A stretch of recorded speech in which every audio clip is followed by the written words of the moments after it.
Absolutely nothing on the back of that showstopper. Look how deep F4Q are. They're all the way back in cave here. They're in spawn, mate. Esperanza got to be careful though, because Nuki's hung around. Yeah. He will find it, but down to 40 HP.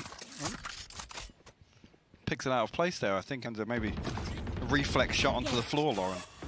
Maybe. I'm not sure what happened there. Maybe just make sure the mouse is warmed up, because keloqz's is. I mean, Bunny, that's a scalp to be claimed, Absolutely but there's still bits of danger to this. There's On the the light back of that armor. This showstopper. isn't so easy. The room that was taken earlier, just off the back of the ult, plays in so well for Coldamenta. And F4Q are probably feeling a little weird about this one. It's starting to feel uncomfortable, but good work from him again. Esperanza just slowly taking the space, moving forward, and actually adjusting, but there's going to be a player moving up. Avova's going to take this back. He's definitely heard these steps. Call can be made, but does he pull the trigger? He waits. No, he doesn't, and bounding past. It's Esperanza again, but it is just this squad just walking on through, just plowing through the map. keloqz did manage to get himself a Phantom, but he'll heal himself up already. Numbers heavily in favor of F4Q. They will even give him the opportunity to find a kill here on the way out. Do any further damage. Too many things to shoot at. The setup is perfect. Actually, 5K will catch a headshot. Don't expect to see him peeking once again, but Athena, you already see reposition. I think keloqz's anticipating maybe. He's trying, man. But it's just, yeah. I mean, there should be 2 players noted at least now, and down to 8 HP. He's just trying to keep him here as long as possible. But F4Q remaining disciplined, and these are the sort of rounds that we talked about in the previous. Yes, we're won, and they're getting fired up, man. Give it right back. Hearing a little animation in the arena now, Lauren, which is, I mean, usually something we would say about G2, right? No, I'm loving it. Absolutely, give it right on back. F4Q. Hey man, they've drawn the attack timeout from G2. That's fine by me. I mean, this is where you got to find an answer, because once we go into the buy rounds, once we go into the meat of things, not the the pistols or the the forces or any of that nonsense. When the full buys are out, F4Q have had this, and G2 have found these little kind of nooks and crannies to try and exploit. They've been trying to find these little pieces that could have built, but they've never quite accumulated to that round conversion. No, I tend to agree with that, and talk about in terms of style and expectations. We're not used to seeing G2 kind of play this way, where it's we're going to give this up for free. That's not something you'd ever typically say about G2, where usually we'd see them get very proactive. The only round we really see them do that is obviously Avova's pushed through on the bonus, where they were still down on SMGs, and the showstopper from Nuki on short. There's 2 real circumstances that we've seen them at least explore that. So in terms of fact finders, I don't think they've actually gathered much other than figure out that Bunny's looking to take control of Hooker, which Kel Surprise in 2021, we've still got Razors looking for that on Bind. Yeah. They've addressed it, but did they get any value in that round? No, actually, F4Q were able to flip that completely back on its head and come out on top on B. Well, that's the thing, isn't it? This is when you got to look at the coaches and see how much can G2 go to now. How do they find that information? Is it too late to be trying to go for fact finding when you're starting to have 5 rounds against you? As said, yeah, you've got 2 under your belt, but they are pistol rounds, so they feel as though they almost sit within their own little category there. But we go back in. Let's see what G2 has left in the tank. Now, I'm looking at their options, looking at what they can maybe achieve and what they've brought into this round. More than serviceable purchase, maybe lacking bits and pieces of utility, but mostly serviceable.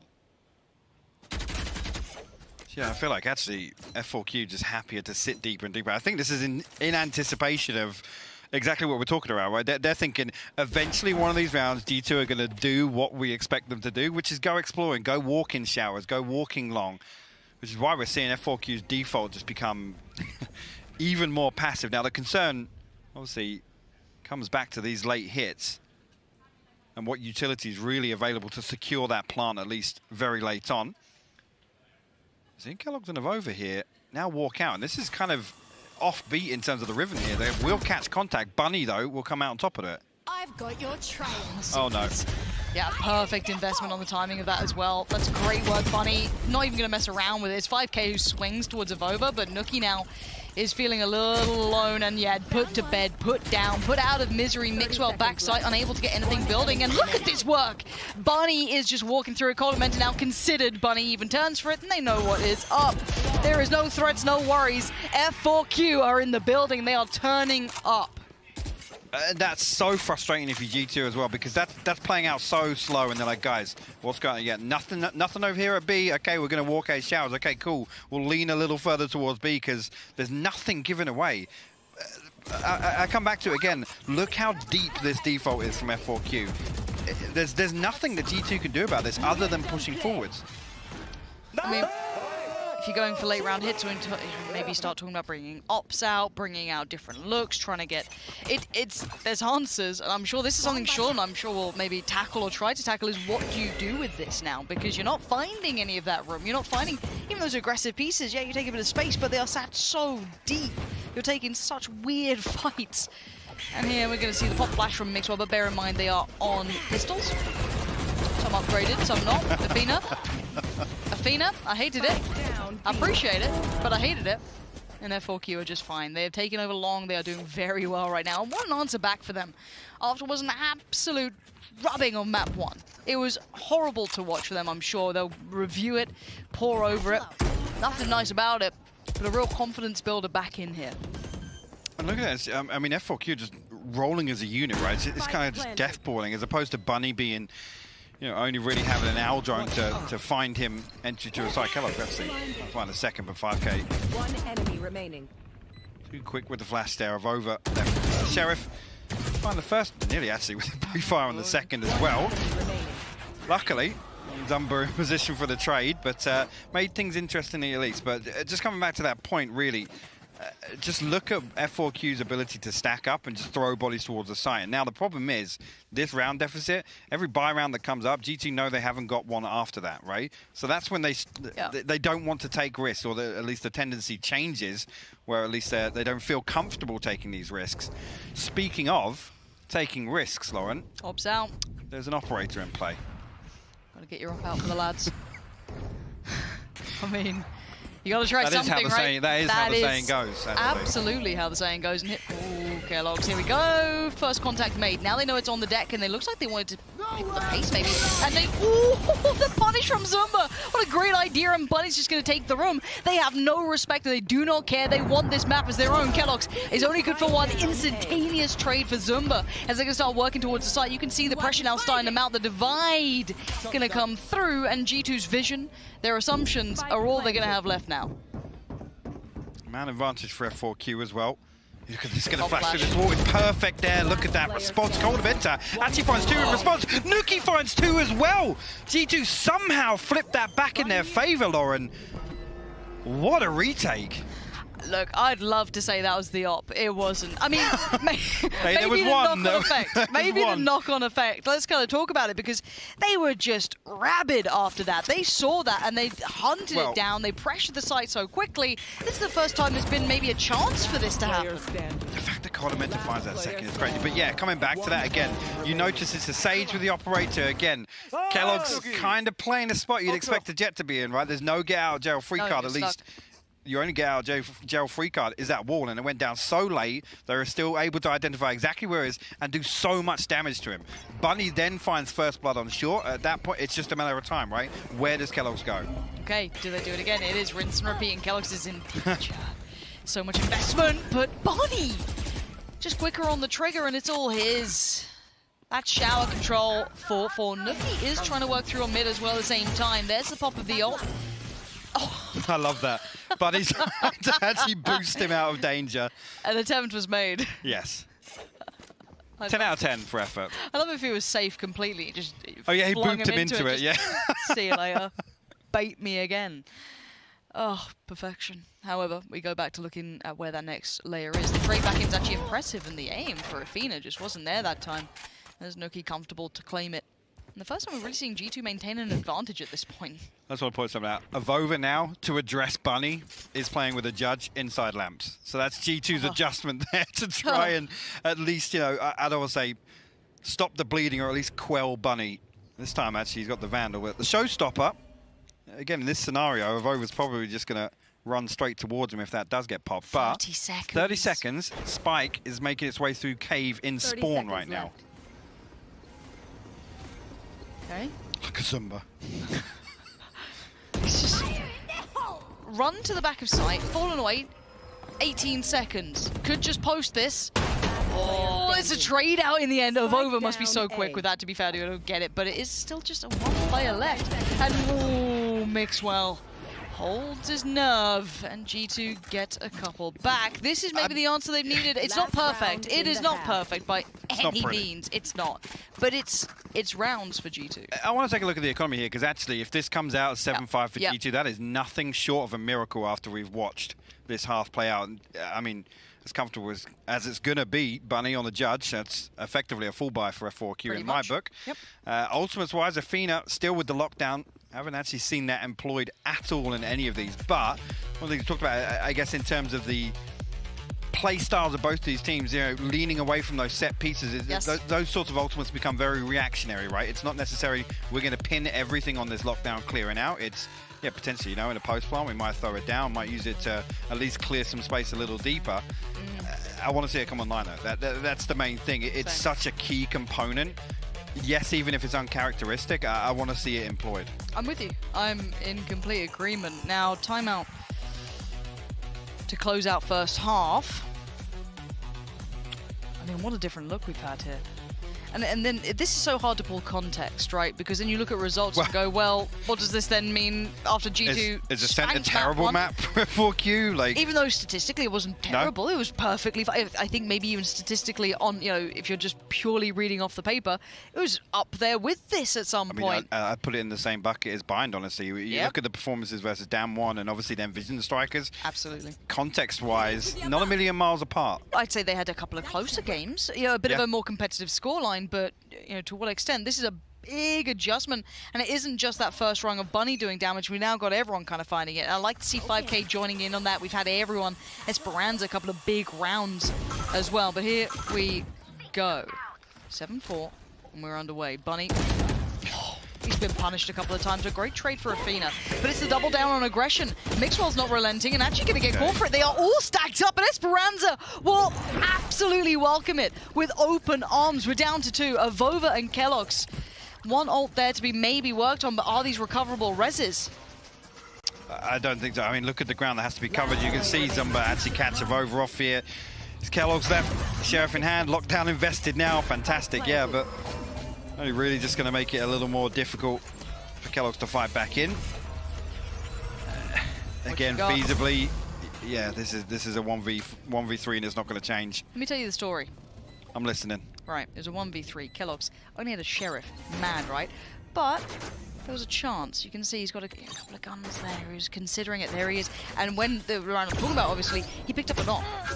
It ain't this round. He can barely make it past the turret right now. Life is truly not a dream as it stands, and everything. It's all being thrown in. Kitchen sink's on the way in a moment's time. Absolutely not a hope in hell. And F4Q have done wonders here. What a recovery after map 1. I absolutely love this. Just the first half here in the second map. Yeah, I mean, crazy for F4Q to come out. Honestly, look like a completely different team. This is night and day in terms of composure, in terms of, you know, we talk about the fundamentals coming into attack FPS.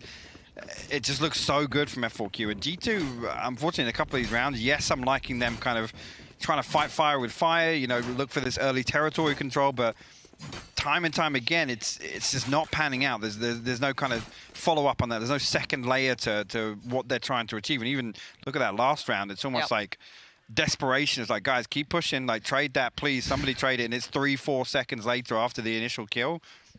The round's lost at that point. I am night and day in my eyes as well. The aging composition, whatever it may be, it just looked like a different team coming through here. So I'm more than happy to see it. I'm just curious what Sean's got in store for us. As soon as he's ready, I'm sure we're going to find out. But yeah, I just, in my mind, I'm looking at the difference makers. Who was it? What created those moments between the two? And it's hard to categorize to an extent, because it did feel like G2 finally got an answer, but it was so late in the day. And bear in mind, half of their score was with the pistol involved. Let's come back to the composition for a second, because obviously on the previous map, we obviously did see Kellogg's doing his thing. Kellogg's having a map. Nuki actually being the one to step onto the stage, right? True. So here, there's a big shift in terms of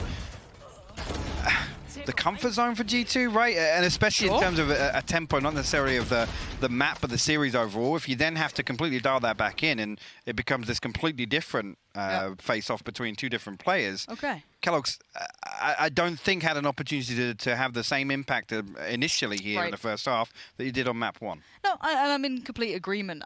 Again, I think we have to wait and now see on that second half coming up any second now. So I don't know where to go on this. Do we get that resurgence from G2? Do they wake up? Or the Korean boys keep getting loud? I don't know if you guys can hear it at home, but it was very quiet. It was a very one-sided sort of area in the last map. But now it's getting a little more weird, even. That, isn't it? Yeah, weird. Yeah, strange. Weird. Who'd have thunk it? Not me. Yeah, thanks for that input. Real helpful you are. Right, we're going back into game. Enough of us. Let's get this second half underway. 8-4 is the current scoreline. It looks like there is a chance for a third map, which, if you are just tuning in, let me roll that around. Haven. Yeah, will be coming in. That's interesting, but I do want to come back to the 8-4. Very different story here to 7-5. Obviously, how quickly G2 will be able to, I guess, respond back into this with a pistol and a conversion. 5K. The jump spot going to find a lot of information actually, and the spike a little deeper. Although I don't think Kellogg's was noted initially. Both actually jump spot. I'm not sure if Nuki's able. Has he been able to get there completely undetected? I think he has now. He's had to shoot, but 5K will find a Vova in response to that. If we get some more spicy Sky players, you know my life is just filled with joy. So, looking forward to see if 5K can keep this up, because he's already had a sick start, but it's Kellogg's to just tame him down. That's now long going to be at least, I guess, removed from F4Q's vision. But we did hear the TP going through in the double stack towards Shower. Now might have some fun. They haven't actually crested the corner. There was so much potential, and they still punish as well. Great work towards Colomenta. Kellogg's. There it is, caught in the end. So, as it stands, just Mixwell in a 1v3. Not quite made the raid boss with the frenzy. Spike is noted. And it looks like that clock is just now dwindling away from him. You can see already the push up through towards short. Spike garnered. Does have a flash to hand. There's one bonus. Can he find anyone? There's that flash. Fake flash, doesn't need to pop it. Bunny jump peeks. Spots him. Lovely. Good work for F4Q here, starting things off as they mean to go on. Keep in mind, 2 of G2's rounds here, up to this point, were from that pistol. So, a critical one going forward. I mean, just coming back, yes, G2 round 1 and 2 to potentially get back into this. F4Q, if they take the pistol and round 2, it's double digits. And that's terrifying for G2 to build back into this. Have to see what the answer is here. I'm seeing a couple of investments on the side of G2, but no real main weapon. It's a Frenzy and a Shorty actually swapped out now. It's a Sheriff in the hands of Kellogg's, but see if they can get anything done at all. Everybody here stacked up towards Showers, other than Nuki on short. And 2 members of F4Q actually to greet them, so see here, going to try and play distance initially, but all the information gathered already. Fino actually will do some damage, but we'll back away. And still with 3 bodies here, G2 walking into a comfortable stack here. See the patience from either side. Nuki getting that concept, but he can't quite deal with what he wanted. But at least just deny the follow-up if there was one. Nice idea. Again, Nuki just holding this down. He's just like, I'm just going to stay here as long as I can and see if I can maybe keep them interested. The thing is now with the Shorty being noted, it's like, yeah, okay, you can have lamps. Yeah, leave him alone in there. Don't want that. But 2 members for F4Q still dug into B site. 5K and Zumba. Straight out. Yeah, they're going to get farmed on the way out of this one. 5K finds the first 2. Atsi will get the reload on that one. Kellogg's Atsi will find the first, but Zumba, the second layer to that defense, will close things out for F4Q. Now we come to G2's buy round. And, you know, looking at this, potentially, F4Q, if they can turn this, is 11. G2 back down on pennies. And then it becomes even more difficult to even dream up the possibility of a comeback here. That reality seemingly slipping further and further away. And this is the one, G2. What you got in the tank for us? What you got on that back burner you've been saving up for maybe a moment like this? Because as it stands, F4Q have been showing you how it's done. Perfect beginning in the second half here. Double digits almost instantly achieved. A quick flash, but it finds no one. It gives not much away. Oh, doggo. has a little bit of a go of it. There's the flash. Fina could get some pressure from this, and is. Nuki going to take that space, but it's not without a trade. Quelled quickly by Bunny. Seekazoo come through. Mixwell has to handle them and has to fall off. Colamenta given nothing on the side of this. Kellogg's actually going to work his way through showers here. Now Colamenta got to be careful. Has the Aldrone, has the recon bolt, so I'm hoping Zumba and Esperanza are noted here. Mixwell going to swing on the first, and look at that. Actually diligent enough to clear the second as well. G2 find a way position, and unnoted, does deal with the flank. 5K falls. Bunny, a leisured spray with the SMG there, but G2 will close things out. 3 survive as well, and in terms of building some momentum here, it's a good one to carry across. Now they don't have a Blade Storm to fall back on with this composition, but we look towards the Showstopper, we look towards the Hunter's Fury, particularly, things that can open up around for G2. So have to keep an eye on that progress here. Look at this, Mixwell actually clears the first, and like I said, real diligent there to be swinging on the second as well, just making sure that there's no possibility for, it's just some cheekiness coming out on the side of F4Q. Yeah, that double stack could have really held some danger to it, but as you said, cleared out diligently and allowed them further forward. 10-5 now. Mostly rifles out. Poor old Fina feeling the pinch. Money's tight. I have the spike. Spike drop. Judge for Nuki. And time to see what G2 look like on this attacking side. We got to kind of get the glimpse of personality that F4Q are bringing, but G2 on approach, I mean, this is quite to the, I guess, to the pointy end of the stick if you're looking at how much time they've got to work with against double digits. Struggling in some of these gun rounds. As it stands, quite patient on approach thus far, but it looks like a 3-2 split going towards A if it continues this way for the attacking side. Seeker's invested. The distance real close just yet, and Kellogg's taking a lot of damage before even getting out of showers here. The wall's going to go up just behind the smoke here. Look, he actually comes all the way up on top of Athena, but he still comes out. Flash. 5K's done so well here. Just buying time, trying to stay alive, trying to do something from this really uncomfortable position, still making it his own. High flash comes over, doesn't quite find what he wants. And Athena, careful of your back here, bud. Through the TP they go. Hitting the retreat, but it's Kellogg still on an island, gets punished by 5K. And it's a 5v3 now. They're going to lean in towards the other side. They're going to try and get that spike down, nothing to deny it, and that late lurk around, or at least the long rotation around for Mixwell. Eventually going to join them up on maybe long here. They still have to weather the storm. 5 on the retake. Utility looking a little worn out here. Not much left for F4Q to play with, but Avova going to give them at least the first fight here. Flash goes towards CT. There's the swing! There was the lineup. You can see the damage on 5K. He's now the walking wounded, but Bunny striding towards the site here. Gets pinged out to now noted. They swarm the site. Avova isolates the player on the back lines. Colamenta. He wants in, he gets in. That's 2 for him.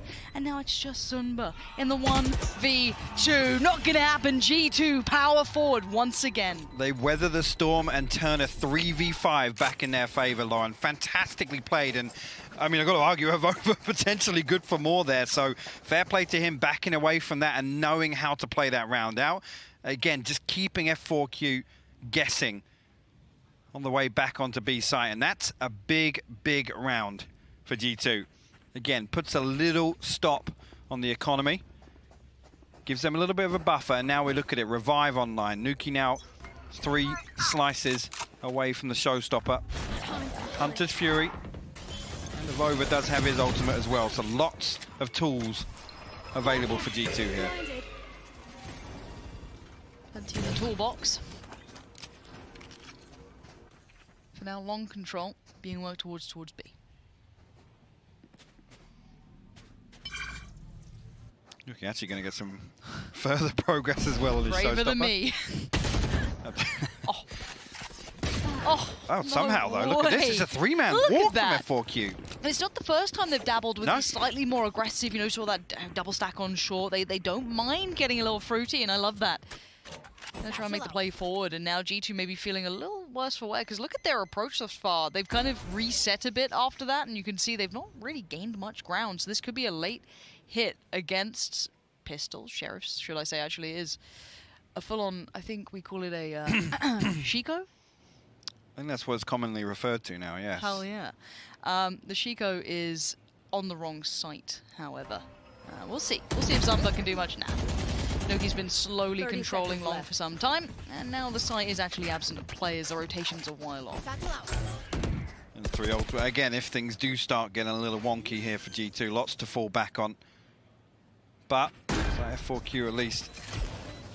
2 players forwards. Esperanza, the only one really with a rifle to come up, and I mean, it's difficult here. Look for damage, look for something to take away from it. And speaking of something to take away, Bunny will find Nuki with a fantastic headshot on the Sheriff. Just giving out free haircuts.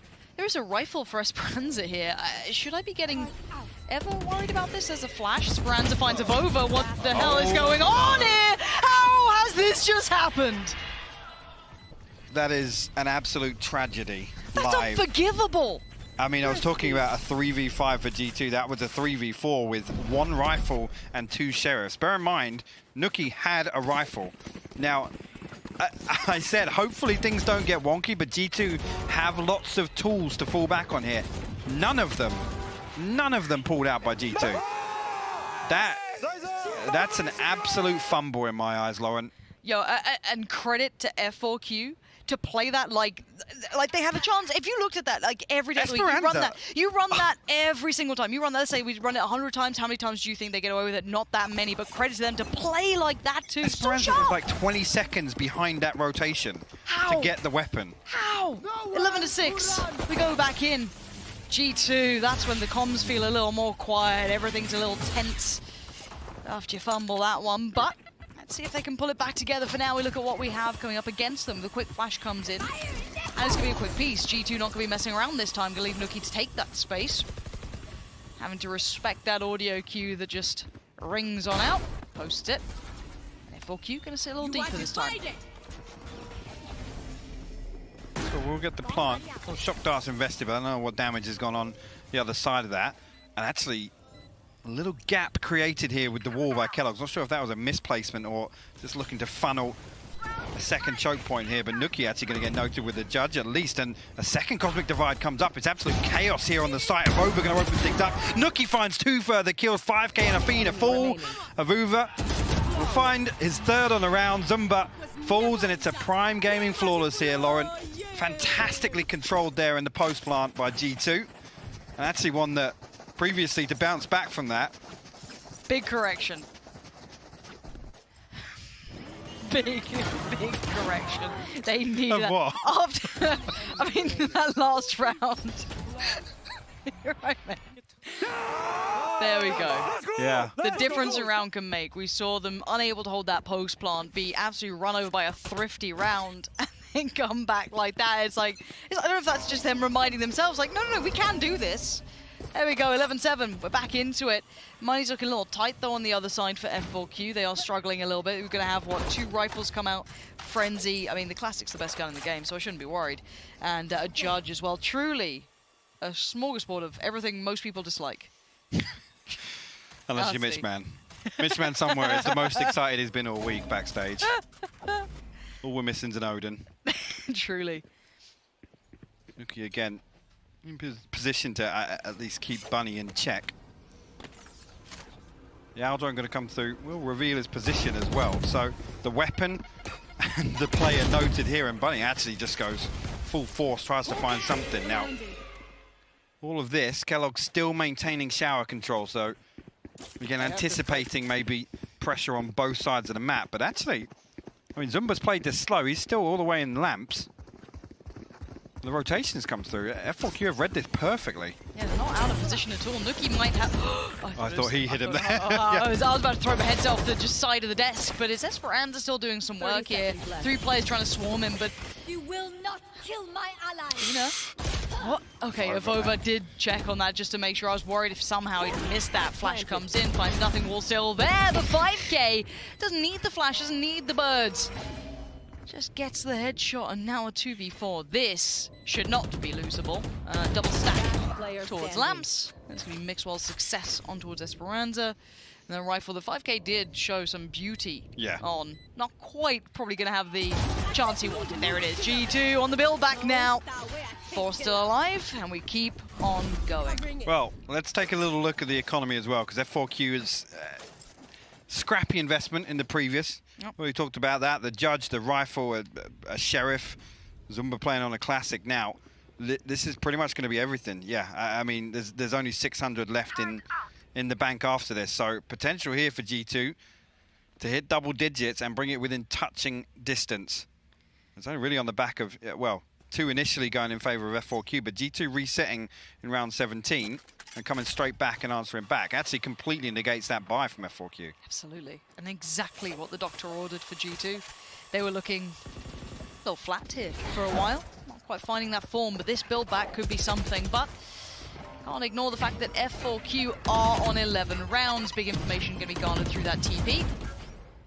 Oh, follow-up, just Nuki getting nervous that a sky suddenly appeared, but it's all fine. And there's a flashback confirming someone might be a little closer than they'd like. Again, though, similar thing. This has been a recurring theme. Kellogg's again controlling outside the shadow. I'm not sure if he was noted there, just to the timing of Zumba popping that one, but this time at least they've got somebody in position to greet him, and actually short, wide open for the time being. Esperanza Hunter's Fury, so I think that's why he's playing a little deeper here. Wants to back up and potentially deny that, but popped early in anticipation. And Zumba will find a kill. How's he gotten away with that? And 5k as well. G2 thought they were safe, thought they'd, oh, we've got the side, we've got the wall going up, but no, look who's just lurking around these corners. Kellogg's now eats that flash, completely blind. And 5k striding on through. Huge work from him, and F4Q make it up to 12. Third map is on the horizon. Wow, what a turnaround. Again, the timing of the Hunter's Fury being, and actually Kellogg's pulling away from Showers, allowing Zumba to sit there. He's the one that can actually be the deciding factor there for F4Q. He can then capitalize on the pressure created by Esperanza's ultimate being used there and forcing G2 into a couple of tricky angles, right? And this is exactly what I'm talking about here. That's how he actually found that kill mixed with the final bullet through, but then 5k comes through. Kellogg's the most blind I think we'll see anybody this weekend at least.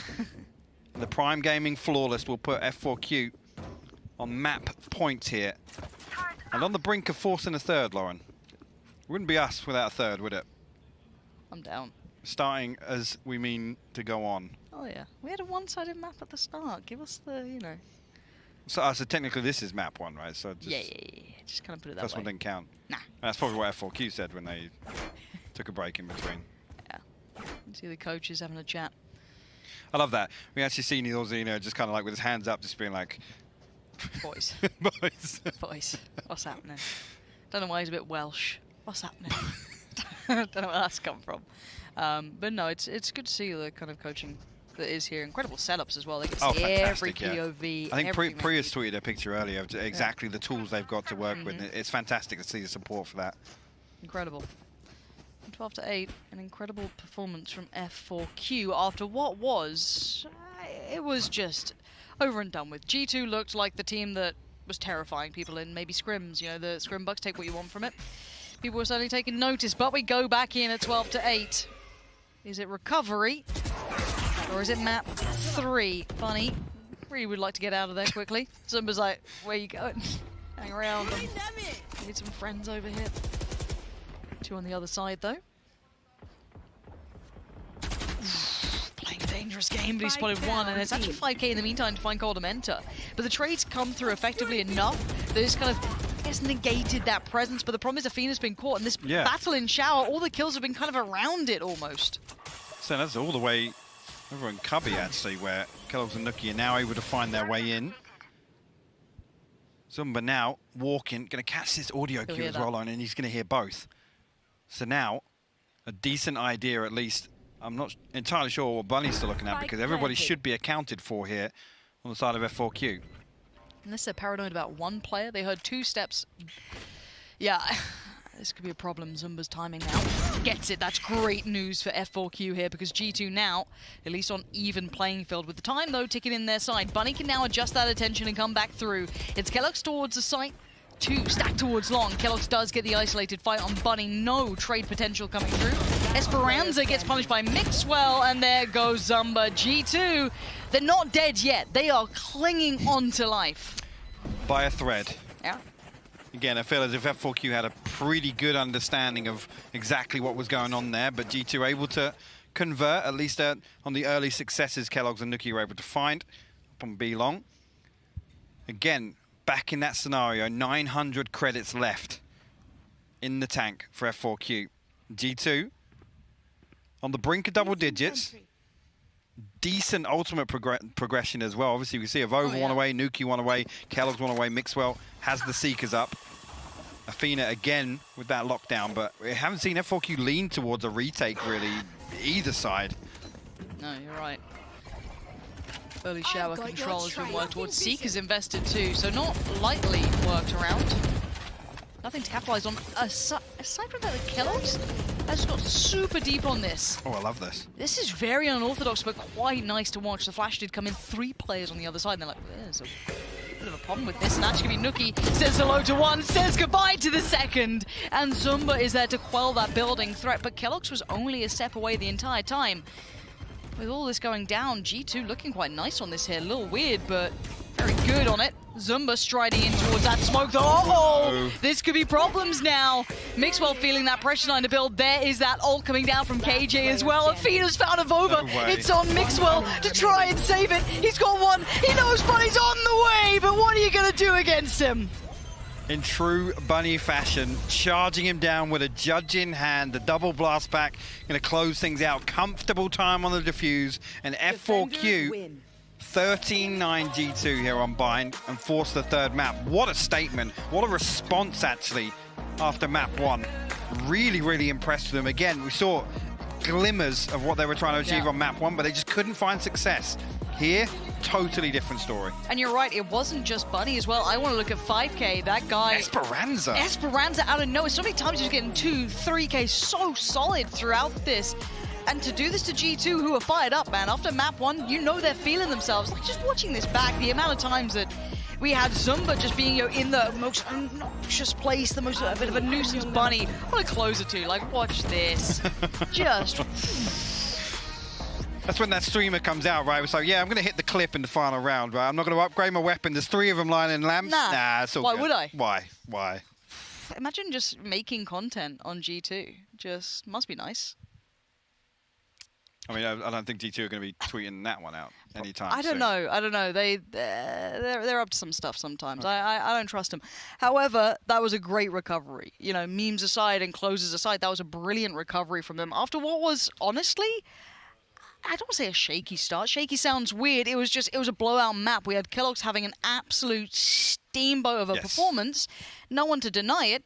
And now this feels more even. But the weird thing is to come away from that and not, you know, accredit G2's kind of struggles there with, you know, Kellogg's not being on Jet, not being able to have the same impact on these rounds on an individual basis. I just think there, F4Q just looks so much more composed, way more in control, and way more synergized in terms of what the game plan was from the get-go.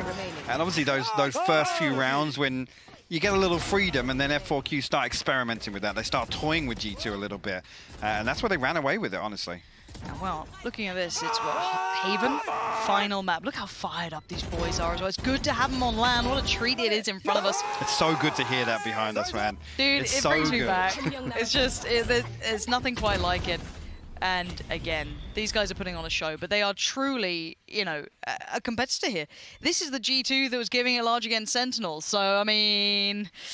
You wouldn't want to be going to 3 maps in your first game. No, you wouldn't want to be doing that, but we are. So we're going to head to a break, and when we're back, the desk will be breaking down everything we just saw and getting you ready for map 3.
welcome back to Masters Berlin, where for the first time we're heading to map 3, and that's courtesy of F4Q, taking down G2 Esports in a surprising fashion here on Bind, given the way that map 1 had played out. But a lot of our conversation between the two maps was what needs to change, particularly on the side of F4Q behind Bunny as a top performer, and 5K showed up. And look, I said that 5K playing on Sky was going to be a huge risk. I saw they picked him for Sky again. The best thing you can hope for there is that he's going to make huge improvements, and I would say that is exactly what happened. Not only was his utility usage better, his positioning was better. He wasn't locked away over in U-Hall, which is the issue I had with him in the Korean region. He was actually playing in places like Garden, where you can get way more value off of those flashes, but also just his confidence. The way that he took a load of kills and worked together with the rest of his team, you could tell that he was actually confident in the role he was playing. I mean, obviously, you get all that confidence from practicing in officials. As you were saying, the first time was not good enough. This one, I feel like he did a great job. And I feel like it's also the fact that they had so many chances of actually attacking, something that we did not get to see on Ascent, even though, I mean, it's a defensive map, yada, yada. But these people really like attacking, and we see why. We understand why. And probably from G2, they learned maybe too late that it was just better to just give them all the space in the world and play retake, because they're going to use most of their utility early in the round, just looking for that early timing. And since they don't have a Sage, they don't have Brimstone, they don't have anything really to lock you down. I mean, from bottom fragging on Reyna on Ascent to top fragging on Sky on Bind, 5K came up in a big way. But I also love the call out on G2, maybe not learning some lessons as quickly as they needed to, in order to come back in this game. Yeah, I mean, I think that one of the things with G2 is if you see the way F4Q are playing, they're very quick to rotate. They like to make these big positional changes, and I don't think G2 were really punishing that enough. You know, some teams, when they make decisions like that, you just see the other team, they kind of slip in, they take advantage of that space. I think that wasn't something that G2 were doing enough. I was talking to Dash, actually, while we were watching the map, and it felt, to me, it felt like F4Q were using the utility in such a 8 months ago way, but also but also mixed with the ones that we used today. That it was just so confusing, because you see the alarm button, I'm like, oh my god, I didn't even remember that you could put the alarm button there. But it's like, no, it's really confusing. Obviously, there's a lot of microstats that they were using every single round, and it's hard to adapt when everything changes. Well, we're going to have a moment to come back and talk a little bit more about not only this map, but the map 3 that awaits us. For now, though, Sean is standing by at the LED wall with some in-depth analysis. Take it away. Thanks so much, Dash. Yeah, I actually really want to talk about F4Q and some of the cool things they did to stop G2's aggressions, because G2 tried to disrespect them early in this game, but let me tell you some of the things that they did here. So this is their A execute, but just look at the things they're doing at the start of the round to stop early aggressions. We have so many Astra stars. We have a recon in the back of the Showers wall, and the purpose for these Astra stars, one by one, so the one in both tellies, because the second they hear the telly, they'll pop a gravity well and shut down any aggression. The turret first contact on hookah push, and then in Showers they have two stars there. The one farthest back towards the A site would be popped as a smoke, and the first one would be popped as a gravity well if a defensive player were to come up and get the orb, say if a Sage were to wall and grab the orb. So there's so many things they're doing to stop initial aggressions, and then once they realize that doesn't happen, now we can start playing the clip. They're going to actually go through Showers with these 3 players. They use Sky's Trailblazer to first clear everything out. Sova gets close on the wall and is ready to drone. The Astra has recalled every star. Sky pops the ult. So the Seekers are going in, and then Sova blind ults through the site. And it is just a dead hit. And then also ends up hitting the Astra as well in the corner. And those tags are actually what changed this round, because that causes Bunny to come up short A, gets the free paint shell kill on the player in the corner, and then 5K actually just angles off over there by the bench and gets such a cheeky kill on Mixwell right there, and that closes out the round. So this is just F4Q just nailing G2 by playing passive early round and then just going straight into this insane A exec. All right, back to you guys on the desk.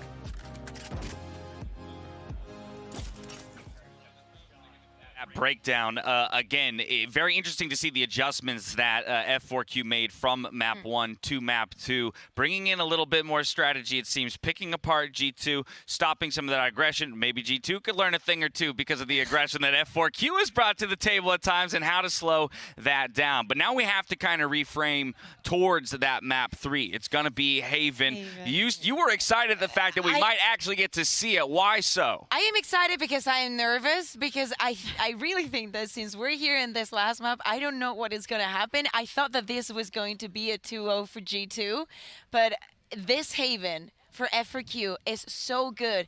And if we get to see 5K on the Jet, I'm going to die here. I mean, no, that would be really cool. And I am definitely, if I haven't made it obvious enough already, I'm definitely in the club of 5K, please play something that isn't Reyna. So I would be totally down for that. That said, we have, not on Haven necessarily, but we have also seen Bunny take the Jet. However, F4Q do like to play Raze on this map, so I would assume that if it's going to be one of them who's taking the Jet, it would be 5K. But, as you say, it is a good map for them.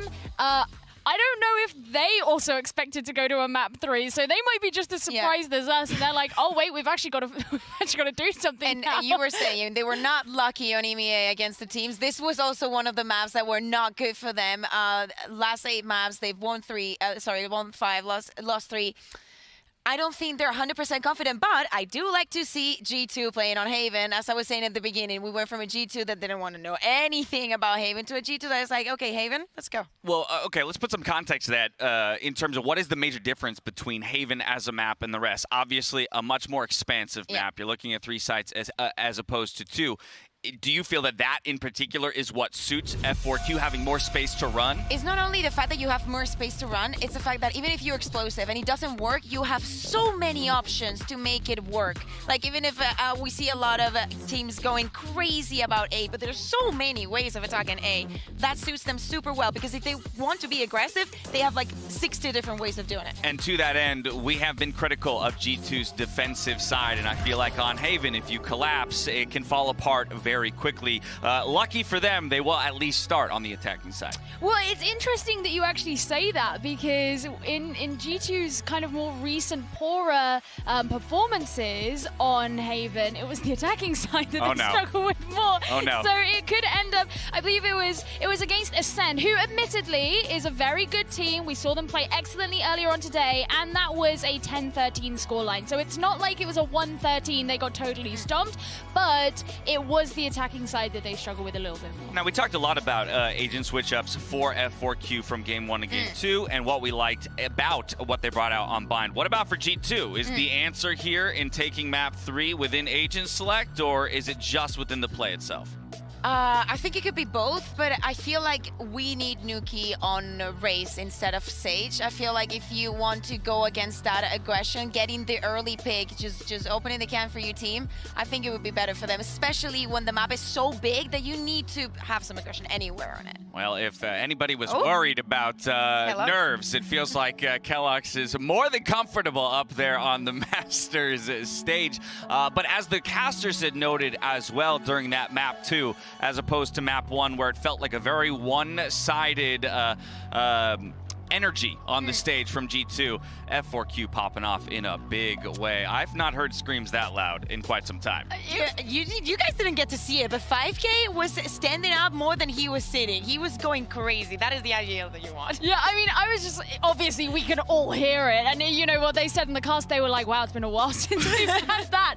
But because of where I'm sitting, I don't get to see them. I can see G2. I can't see F4Q, but I can sure as hell hear them. All right, well, momentum always plays a major role in tack shooters, we know. And so, again, especially when you can see your opponents across the stage, maybe 10, 15 meters away, I want to know who's getting into each other's heads, right? And which of these players has the kind of mental resilience to bounce back when maybe they did very much expect to 2-0 their opponents. Yeah, I also think that it's very important. I really like the breakdown that Sean did because it gives us a lot of background on how the mind of Zumba works. And I feel like for this map, for Haven, that is going to be a major part completely, because if he's going to be on the flank, if he's going to be pulling the strings for his team and creating that better situation for them, this could perfectly go 2-1 for Q. And I was just gonna say, you know, you Dash, you're like, oh yeah, we know what momentum can do in tac shooters. How did that work out for G2 in map 2? That's true. Not very well. I think they were just they got to buy into like overconfidence after that first map. That was kind of easy for them. Yeah, they had too much momentum. They crashed into a bridge, and now they're here. Map 3. Now they're here. Map 3. Players have another minute or two until they can dive into Agent Select as we revamp a client. So we're actually going to take a moment to look back at a 5K highlight from Bind to take a look at how he stepped up in such a big way again, reminding everybody that he bottom fragged to top frag between the two different maps. Yeah, and it's not only that. The first one he was playing Reyna, now he's going with the Sky, but he feels really comfortable. And I mean, the new Sky really feels like a duelist as well sometimes.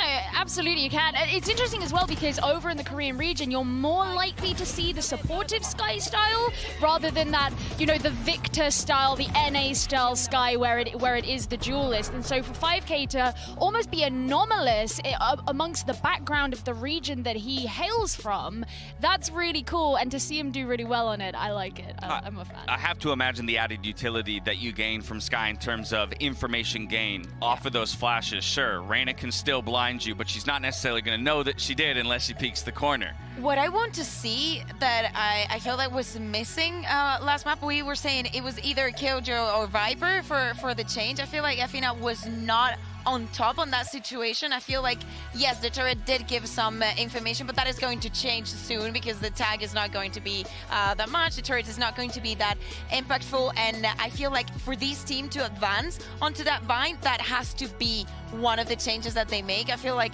he needs to step up for this last one. Well, the thing that comes to mind when you bring up, you know, the information is so important and Sky, you can use that. G2 on Haven have not played a Sova in a while. It's something that F4Q like to play, but it really means that you're going to be leaning into those agents like a Sky, like a Killjoy to be collating that information, because you're not going to have the straight up, like the recon darts, the drones, the sort of classic vanilla information gain that I suppose you would consider on basically any map that isn't consider split. a drum vanilla information. Well, but you know what I mean? It's like when you think, okay, I need some information. Oh yeah, Sova can do that. You know, not having him, you've got to go for something else. Oh yeah, definitely. I mean, you don't need a Sova if you're picking all the time. If you're dry picking, why do you need Sova? You know? Yeah. I mean, yeah, he could give you safety to information gain, but at the end of the day, I think this series so far has been so much about speed. And change in speed, right? It hasn't always been pedal to the metal, but it's about, as Sean pointed out, F4Q's ability to stifle the aggression and the speed out of G2 when they choose to execute, and similarly move with speed when they choose to themselves. Usually Bunny out in front with the double blast packs, ending it in incredible fashion there for the 13th round win. But that's where, for me, a big map like Haven, I'm going to have similar questions. How do you track your opponents? How do you decide and determine where they're actually going to attack and when they want to execute as we get into our Prime Gaming Agent Select? Okay, so what do we expect here? Gio, would you go for some surprises, or do we expect what we were used to see? I don't know if I would go for surprises necessarily. I mean, we've already spoken about how G2 like to go for different things. In the last composition that they played on Haven, which was Jet, Killjoy, Omen, Raze, and Sky, they've only played that once. So it could be that they abandon that, they go for something new, but I don't know if I'm expecting anything crazy. I mean, there you go. First thing, Evoba's not going to be playing Omen. He's going to go back in the Astra, right, something that I actually like. Do you like it? Do you disagree? No, I'm not saying it's a bad thing. It's just I was thinking, yeah, we're not going to see anything new. And it's like, well, okay, I straight up. We were talking about adapting to other teams, to all the regions and the rest of the world. Looks like Evoba's agreeing into that. It's like, okay, guys, I'm going to go for the Astra. I am a fan of the 5K Sky once again, though. That's something that I expected to see on Vine because it's something they were bringing out, but it's not something that they've played lately. I love it. I mean, I was expecting the Jet, but if I can choose, I'm going for the double info. I'm going for double info. I'm a loser for Sky. All right, you might be a loser for Sky, but I tell you this much. We are all winners because we're about to get treated to our very first map 3 of Masters Berlin. Hi, Pak, Pansy, take it away. We will do our very best for you. And as you said, it has been all about that speed, the power, the momentum. Some might say. I think someone said that in the past, not sure who. Yeah, I wonder if they're watching Power today, momentum. actually. Maybe. Who knows? Interesting. I like that theory, actually. It's but a good one, right? talk about theories, coming back, actually, Talk to and me. we're touching onto the composition here that we're going to see from G2. I talked about a little bit of a dynamic shift, right, in terms of, you know, what the front foot for G2 is going to be. We're going to see Nuki back on the Sage here, keloqz back on the Jet. Now, instantly, I think we're going to see a different approach from G2.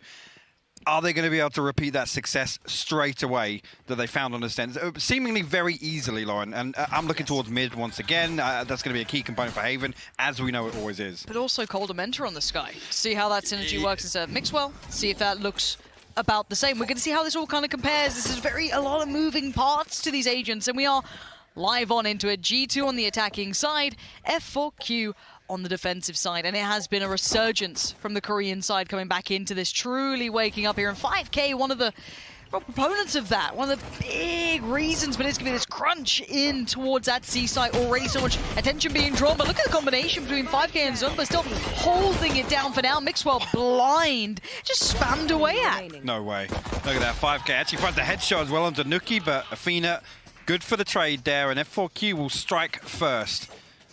Lovely hold onto C site. And actually, initially, I don't know if flashes were crossed over there, but F4Q able to take a step back and ultimately negate a lot of that early pressure that came through from G2. And actually, on the flip side of that, G2 not able to even get deep enough on site, you know, for keloqz to find value, to even find any space for G2 to follow up on. So, great hold there from F4Q. Nothing, again, keloqz with the Sheriff, but nothing else invested, really, it seems. See, Bunny going to rise through on the Ghost as well. Now, that's interesting considering we've seen him actually purchase a Judge a couple of times. Whether or not we might actually see a lean towards an Operator, potentially. More layers, more dynamics to Bunny. Always down for that. Especially after the way he closed out that previous round. Again, I think that is going to be etched into my mind now. I mean, truly, you know, we have the, I guess, the conversation of, you know, Korean Jet, right? That everyone kind of, you know, characterizes. Korean Rays? I mean... I'm all ears. I'm ready. I'm ready to listen to the pitch. Quick flash through. It looks like G2 are going for that A lean for now. Keep in mind they are working with less, so even though they do look like they've got towards the side and might have a bit of leg to them, it's still pretty tricky. keloqz is going to do well to at least find Esperanza, but any follow-up would be impressive and actually not bad. So Spike planted is another great benefit to this, and now suddenly you have to somewhat respect this. keloqz taking just that touch of damage to see if you can get a little bit of a glimpse of someone towards CT.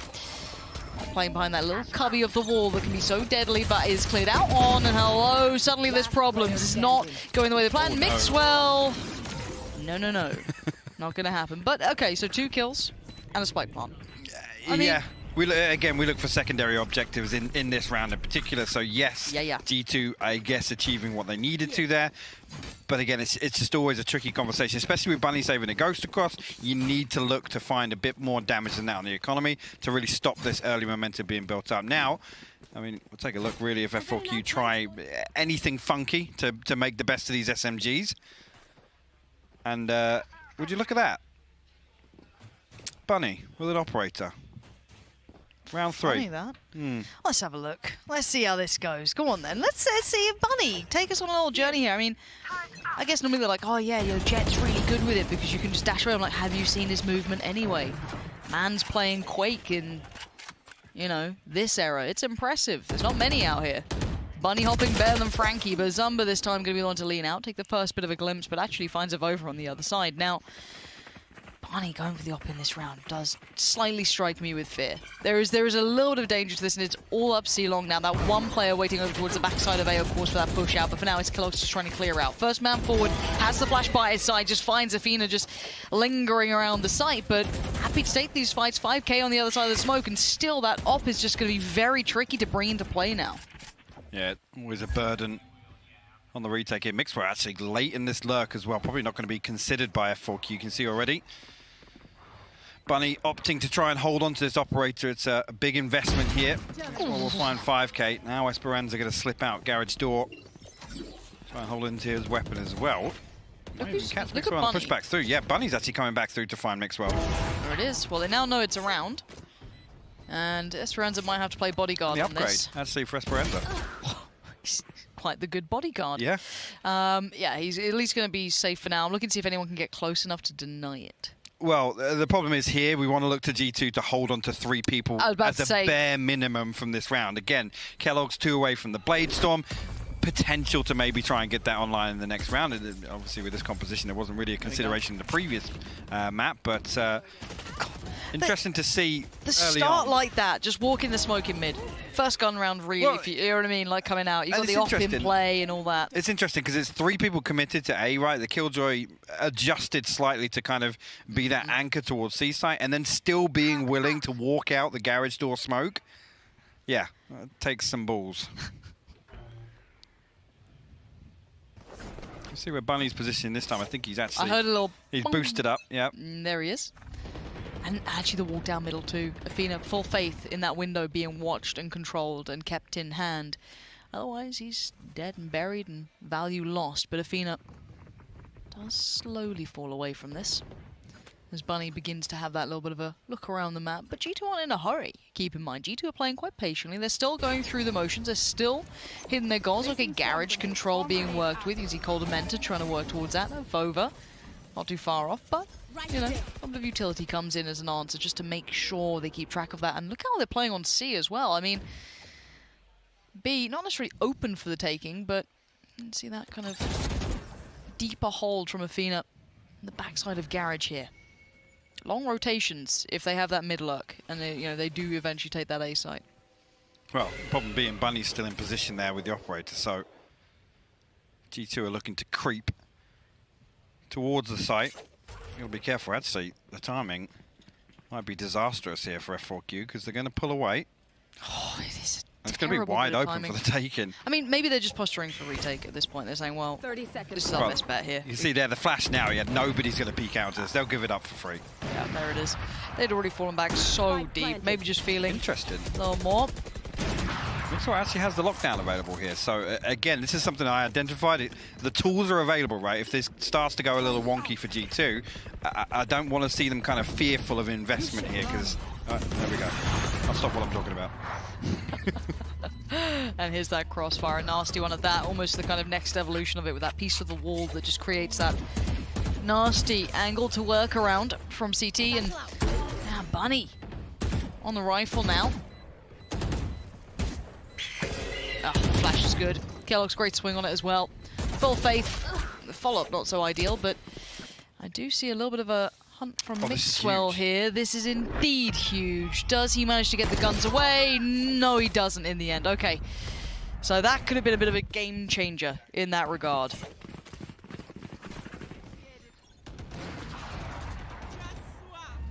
Yeah, I mean, again, everything working for G2 throughout that. And again, that's something that you consider how this series is played out. Just being willing to secure the round there, throw the lockdown, and if it's not going to be part of a set piece, which G2 lean away from, there aren't really these structured, choreographed hits towards site. So I'm fine with the ultimate uses there, just to make absolutely sure that there's no surprises.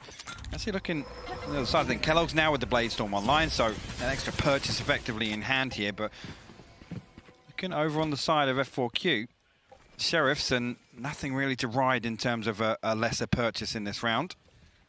Again, you look towards Esperanza and Bunny in terms of their ultimates here. Again, it's 3 people towards A side. G2, let's see. Here we go. Pushing up this way. Yeah, Kellogg's is on the way. There's going to be one player with that rifle. It's Athena, and he really couldn't get much out of it in the end.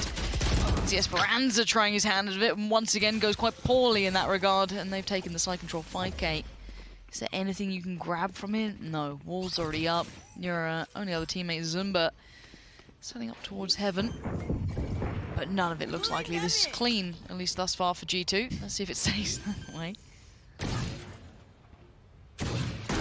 Just trying to get it over off the plant initially by a little bit of time, but again, 2 Sheriffs to fight in. Don't expect G2 to really be throwing their bodies on the line to make sure they find these kills. That's where we'll actually swing on to Zumba. 5K, find anything else? And no, Coldamenta will make absolutely sure. G2 now building a little bit of a buffer here. I think actually, yes, there's an opportunity here for Kells to get the operator on. And again, we don't often see him. He's usually the, throw a smoke up, dash into it. He's not typically known for using the operator on attack, but at least here. The opportunity now arises with the Blade Storm, and a little bit of energy now back on the G2 side of the stage. It did get a little somber over there, didn't it? It was starting to get it looked real dreary. sad. Yeah, they'd had a bad day. But picking themselves back up, getting loud again. Good to see that. Part of me does miss seeing Avova on that Omen specifically, though. I love what he can do on this map. I mean, anyone who watched G2 come to this point, especially through the kind of rebuilding phase, was just like, oh my word. Yep. I mean, absolutely unbelievable. But it is a side take. Kellogg's going to lead the way here. Setting down the utility in place, looking a little blinded, a little flashed up, but 5K going to just barrel on right back in. And look how isolated, how far forward he was with no other layer to that. He was on his own. That's exactly the sort of thing we've talked about, but Esperanza now with it all to do. Hunter's Fury available, so I think potentially he will back off. Mixwell going to play very late on this lurk once again. Let's see if he can find any value this time around. Not going to be given any audio cues with F4Q getting all the way back into spawn. And Coldamenta will actually fall. Esperanza finds one before the hit even gets started. Once again, G2 finding some real value here. Oh, oh lordy, things are getting a little bit. Bunny! No way! Bunny just backhanded him in the face. Look at this guy! That's actually crazy. I mean, you talk about going for clips, that's literally textbook. Right now, Mixwell finds himself in a 1v4. Cosmic Divide in the way. Turret's up, and Zumba going to stamp it out. F4Q will tie things up, and for Survive, Hunter's Fury carried across. Bunny now one away from the showstopper. A good opportunity now for F4Q to just leave their impression here. You know, whether or not they can break the economy, that's... I was wondering exactly how Esperanza managed to find that kill, but again, Bunny, no respect whatsoever with the double satchel through. Get it. Give it to him. I mean, you don't often see players of this caliber being able to do that to anyone, really. I mean, yeah, sure, we'll look at the exceptions to the rule. Your 10s, your C-Neds, your here and there players who can kind of go, I guess, that next step up, right? That elevated level of play. You don't often see it, and it's fantastic to see him finding that room, showing that there is, they are mortal, that you can somehow do it. Maybe Immortal Minds instead. But for now, 3-3. Interesting reference. Yeah. Got to do it. I already mentioned one, just go through it. No shrouded step like a Bangkok, we got you know a what I list mean? coming down, yeah. I'll do it all. Just, Other gifted sub, what can I say? But look at this walk mid. What on earth has just happened? Yeah, Hunter's Fury actually going to get popped on the back of this. Bunny actually finds one. Kellogg's will close the distance now, but look at Esperanza somehow slips away and still finds the kill on Mixwell. Get out of it. Finding Mixwell like that, it looks like the teams are almost backwards the way they're playing right now. The spike's coming through CT. We've got Nookie holding the push back in from Zunba, who's still here after just losing Athena, but great peek on that. The speed in which he hits that. And now Coldamenta's been on 1 HP for longer than he can imagine. Not the best place to be living, especially when you're being shown out here, but it's great timing. He knew exactly that Avova would be pretty vulnerable. Kellogg's now around the flank. Coldamenta still on 1 HP, still able to do value. But what can Zumba do now? A 1v2. Oh, this is gorgeous work. He's let one play. Oh, the timing, Coldamenta. All he needs is 1 HP. That's so well played by Kellogg's there as well. He doesn't go hunting. He comes through, just checks the spike, relays that information, goes towards spawn. At that point, I mean, Zumba has a massive, massive problem to deal with there. And actually, it creates a perfect crossfire. Like you said, Coldamenta comes up, 1 HP, no problem, because it's the perfect bait from Kellogg's. But they also just walked mid on that. We've had some mad rounds. Well, and again, talking about on Ascent, really, F4Q's willingness to give it up for free, right? Leave an alarm bot there. What's the worst that's going to happen? And G2, time and time again, just they come up, they deal with the alarm bot, they pivot away, they create their own space. Now, we're seeing F4Q start to kind of toy with that on Haven, at least. Maybe that's a little bit of confidence coming back in from map 2, but again, I want to see them kind of dig a little deeper, right? They're scratching the surface. Where's the value beyond that? Oh, if any value comes from this round, that'd be wonderful for F4Q, but you can imagine this will be a G2 round. Scout destroyed. There is light armor behind this. It's not completely without... It's not a full Shiko. No, it's not a full Shiko. It's, we did say 4 and up, so it is a Shiko in essence, but then also the light armor, do we then... Where do we draw the line? So for some teams, that's a full purchase. Actually, roll it back a couple of months. That's a G2 full buy. That is a G2. We could call that a G2 instead. How about that? Got to come up with branding. It's very important. For now, not finding much with it. They've been looking for those opportunities. None really to lean on toward, but it stays, you know, building towards this A piece. And there's Bunny.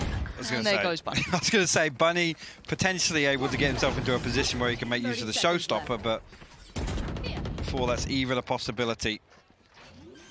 Again, now spike will be planted comfortably. Spike planted. Kellogg's still looking to progress forwards and stop any chance of this retake coming through. Finds his third on the round. The flash is perfect. He's going to keep charging. The fourth now. Kellogg's finding his feet here, and Zumba way away actually in G2 spawn here, just looking for an exit. I don't think he'll find one unless the Rover's feeling generous. And again, I will always give credit to just nice, clean anti-ecos, keeping everything ticking.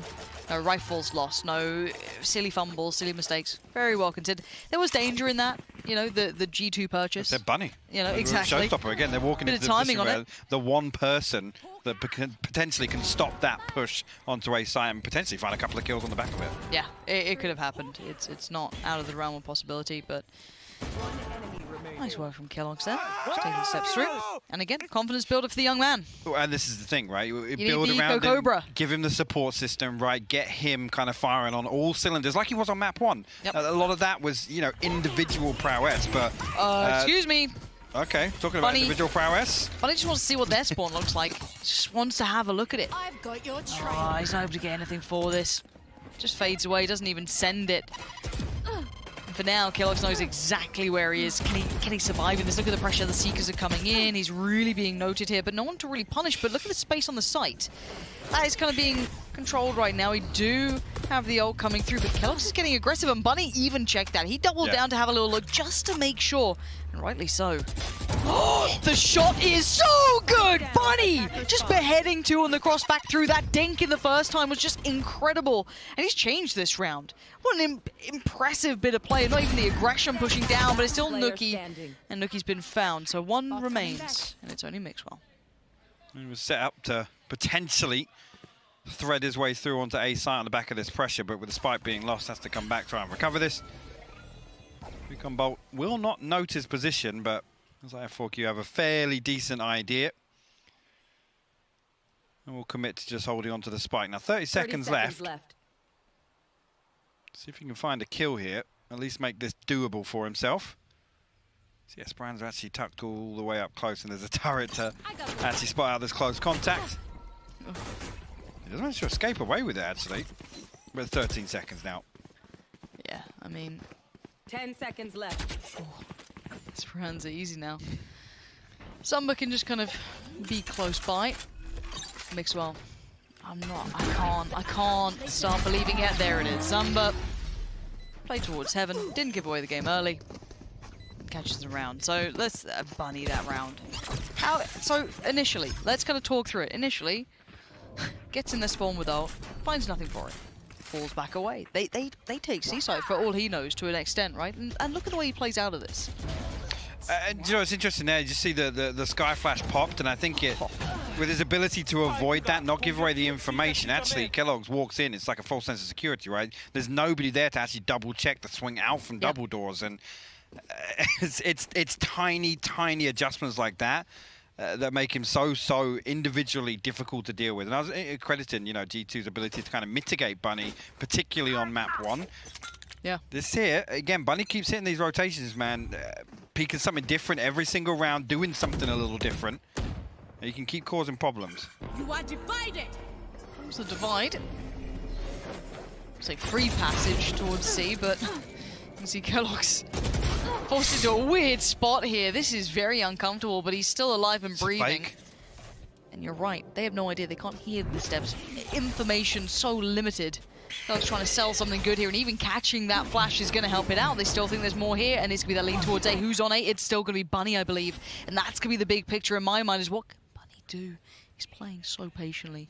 2 players in front. He's going to see 1. First player spotted. Dink. way. Headshot down, but there's the secondary swing of over. Great work, but the support's here. Cavalry's arrived, and once again, it is going to be the likes of Zumba, who was great last round, held his nerve late. Flash comes in, but good work from Avova. There's the trade-outs. Kellogg's has made it across finally, and what a way to make his entrance. Perfect. Again, Avova just has to buy some time for the flash to come through from Coldamented. It's perfectly timed. Actually, Athena going to be spotted as well here. Last player noted. Has his turret, but again, G2 just need to play distance on this. No real reason to even risk taking this 2v1 on site. Athena, again, all this time being eaten up. He has to clear out all these close angles now. Swing through from help. Kellogg's going to take first contact, but Athena absolutely drops him. Coldamenta creeping, he has to check that defuse now, and actually, Coldamenta a little ahead of the curve, and we'll give that on a silver platter to Athena. Couple of these rounds. They're laughing, they're all having fun, they're getting... There's been a couple of these, Red Bull clutches that have come on through that are just going to be eating away at G2. I mean, roll your mind back to the Thrifty that came through. That's already a tilt. Throw this in as well? I mean, in my mind, I was already thinking about the next round. I'm already like, no, that's fine. That's against you. That's against you. Your G2, you look up, you're like, what's on the... Yeah, that's what you don't want to see. Don't feel good. I mean, I want to see it. I really enjoy it, honestly. This is great for me. Yeah, this is funny. Kellogg's now going to get the Blade Storm off the rip. Coldamenta going to retrieve the first orb, but looking like A might be the end goal, or at least split towards. We haven't seen G2 really pressure towards B, other than time they tried to split through. It was a very weird, kind of disjointed round, but this time around, Zumba in position, this time in A link. Now, it's a little bit of an adjustment because Bunny's playing much deeper in garage. I think without somebody playing close by, you almost trying to bait G2 in here. And actually, look at that. Kellogg goes through with the right click, misses. Oh, frustrating, I'm sure, for him. Spike goes down. Can they still control this, though? There's going to be the KJ ult just ticking on down. 7 more seconds of spray to just clear the wall to try and give themselves some time to move. Bunny needs to make his exit for a couple of seconds. Get out of there, Athena. What a guy, what a teammate, and oh no, what a death. Bunny's still alive. Oh, he's gonna post it. Kellogg's just gets out, but only to be spotted by Zumba. It's still game on. Mixwell, Avova, where you at? You're in the sights of Bunny, who's read you like a book, and now Mixwell called upon, the man of experience, and maybe, just maybe, the man of the hour finds 3. Mixwell coming up huge for G2, the Red Bull clutch. Again, when it looks like another round is going to slip through G2's fingers. What a flip. Absolutely crazy. Plays this perfectly. Manages to dodge that first flash, dips through, finds Zumba. The third player noted, and look at him, composed. Kellogg's up on his feet. Look at that. He's on his feet. That's it again. How it can change from round to round, right? They needed that, though, the mental reset after having so many tilters against you. This is just absolutely wild mental warfare, and Mixwell is loving it, he's feeling it, and he's taking it to him. They've got rifles out. This wasn't just an eco. This is a real deal round, but Zumba's gone around the back of him. What is going on? Okay, now going to try and find something else. We'll spot Nuki. You can see here already, though, Avova's managed to get himself all the way on. Kellogg's has wrapped 5k inside garage as well. C-site for the taking. Zumba and Esperanza left to try and recover this now, but Coldamenta should get a clean plant.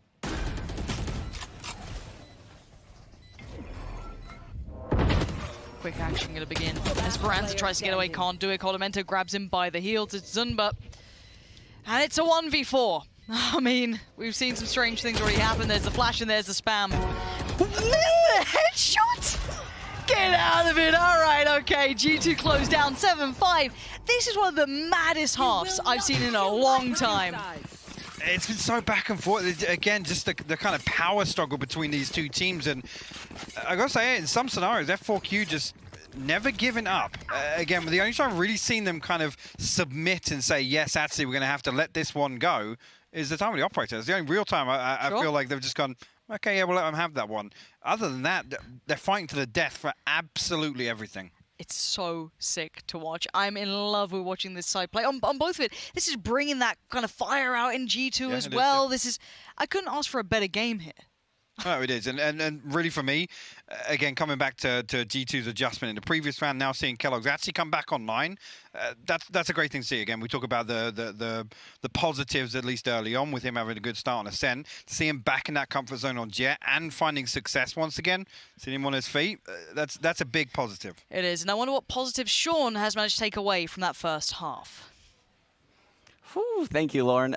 This round is actually pretty insane. So all the rounds so far have been insane. This is such a close game, but I chose this round because it shows G2's misdirection, right? So this is so tricky. They have Kellogg's lurking middle right here, and you can see actually the rest of them are gathering over here at this A site, all 4 of them right there.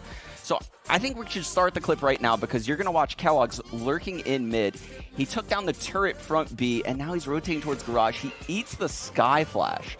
So they are now aware that someone is outside in this middle area. But if you pause here real quick, what you'll see is that this is an entire ruse, right? And Bunny has rotated out of the A site. The A site is completely open. So we are blessed by getting to see a dry run A execute by G2. That's why I chose this round. So now we can start playing again. And what you're going to notice is the smokes are going to come in. You can see Mixwell put up the turret here on long. You're going to get the heaven smoke coming in. And then the wall spawn. This is a very common wall that is used in pro games. And the reason why this wall is so solid is it provides an extra place for this Sage to hide. And she can't get seen from heaven. In addition to that, the players coming out of spawn will need to run back. And then to put the nail in the coffin, Mixwell goes back into sewers here and actually pops his ult to give his team further space. So on top of this wall, which is nearly impossible to get past, they have to wait out this lockdown. Kellogg's is updrafting into heaven, taking the ground. And there's just so much activity G2 has on this post plant. You can clearly see how thought out all of this is. The Sky Flash comes in, the Guiding Light takes out Bunny, and Kellogg's just keeps on aggressing. There is zero shot for F4Q to win this round, and this is just such a textbook A execute from G2. We saw this stuff come from them all half. We saw many iterations. I saw one where, you know, Kellogg's is actually dashing into the site right there, getting all the info, because that is another thing that a lot of people aren't aware of. So when Jet dashes in like this, in addition to getting all that ground and dashing into a smoke, they have Kellogg's clearing all of these little quirky angles up close, and it really helps the hit, in addition to all the sky flashes coming in and Mixwell's utility with the turret holding heaven. This is just the G2 that you want to see, right? So I think we're going to continue to see a lot of this coming out of G2 this game. It looks like they're really grinding for this win, and I can't wait to see what they have in store for this defensive half. So I'm going to throw it back to you guys, Panpoc, and thank you guys. Well, we are in for a treat is all I can say. If the first half is anything to go by, who knows how this is going to end. I mean, what was your main takeaway, though? What was the one thing that stuck to you? Because there's about 10 things I'm sure you could lean on, but which one, like, really got your attention? I mean, for me, it's honestly, you know, shout out to Fusion, honestly. The way that the Mixwell and Kellogg's are able to come together and be this cohesive unit. And like I said, that for me is ultimately one of the biggest win conditions for G2, right? It's finding a player like that that's willing to be unorthodox in terms of the LAN environment, right? Talk about shakiness and maybe nerves and stuff. Getting that right from the get-go here, especially in the first series that they're playing. Yes, map 2, we can allow that with the composition, but seeing it be so prominent here on Haven, I really, really think that's the strongest building block that G2 have right now. We go. Okay. Jumping back into this now. Kellogg's is going to have a terrible surprise around that corner. Flash actually sets him into motion, does get out of there alive for a moment. That was a quick trade out on this. So yeah, actually, Esperanza going to come back around, finds Coldamenta. Nuki will respond actually, but over unnoted for the time being now. Mixwell tries to re-aggress through. A couple of players of F4Q went down to very low HP, but Zumba finally comes through, shows his hand, and Bunny will respond. F4Q will strike first in the second half here. The pistol on again. 7-5, ability to tie this one up right out of the gates. If they can convert this round 2.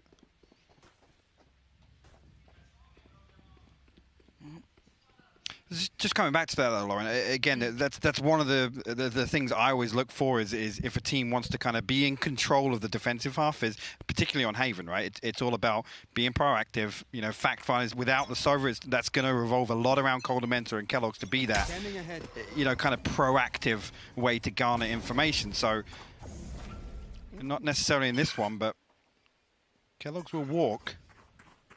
Avova as well heading through sewers. And again, F4Q happy to sit back. They're anticipating this. They're reading the situation perfectly. G2 going to try and find value off these lesser weapons. Well, think about Bind.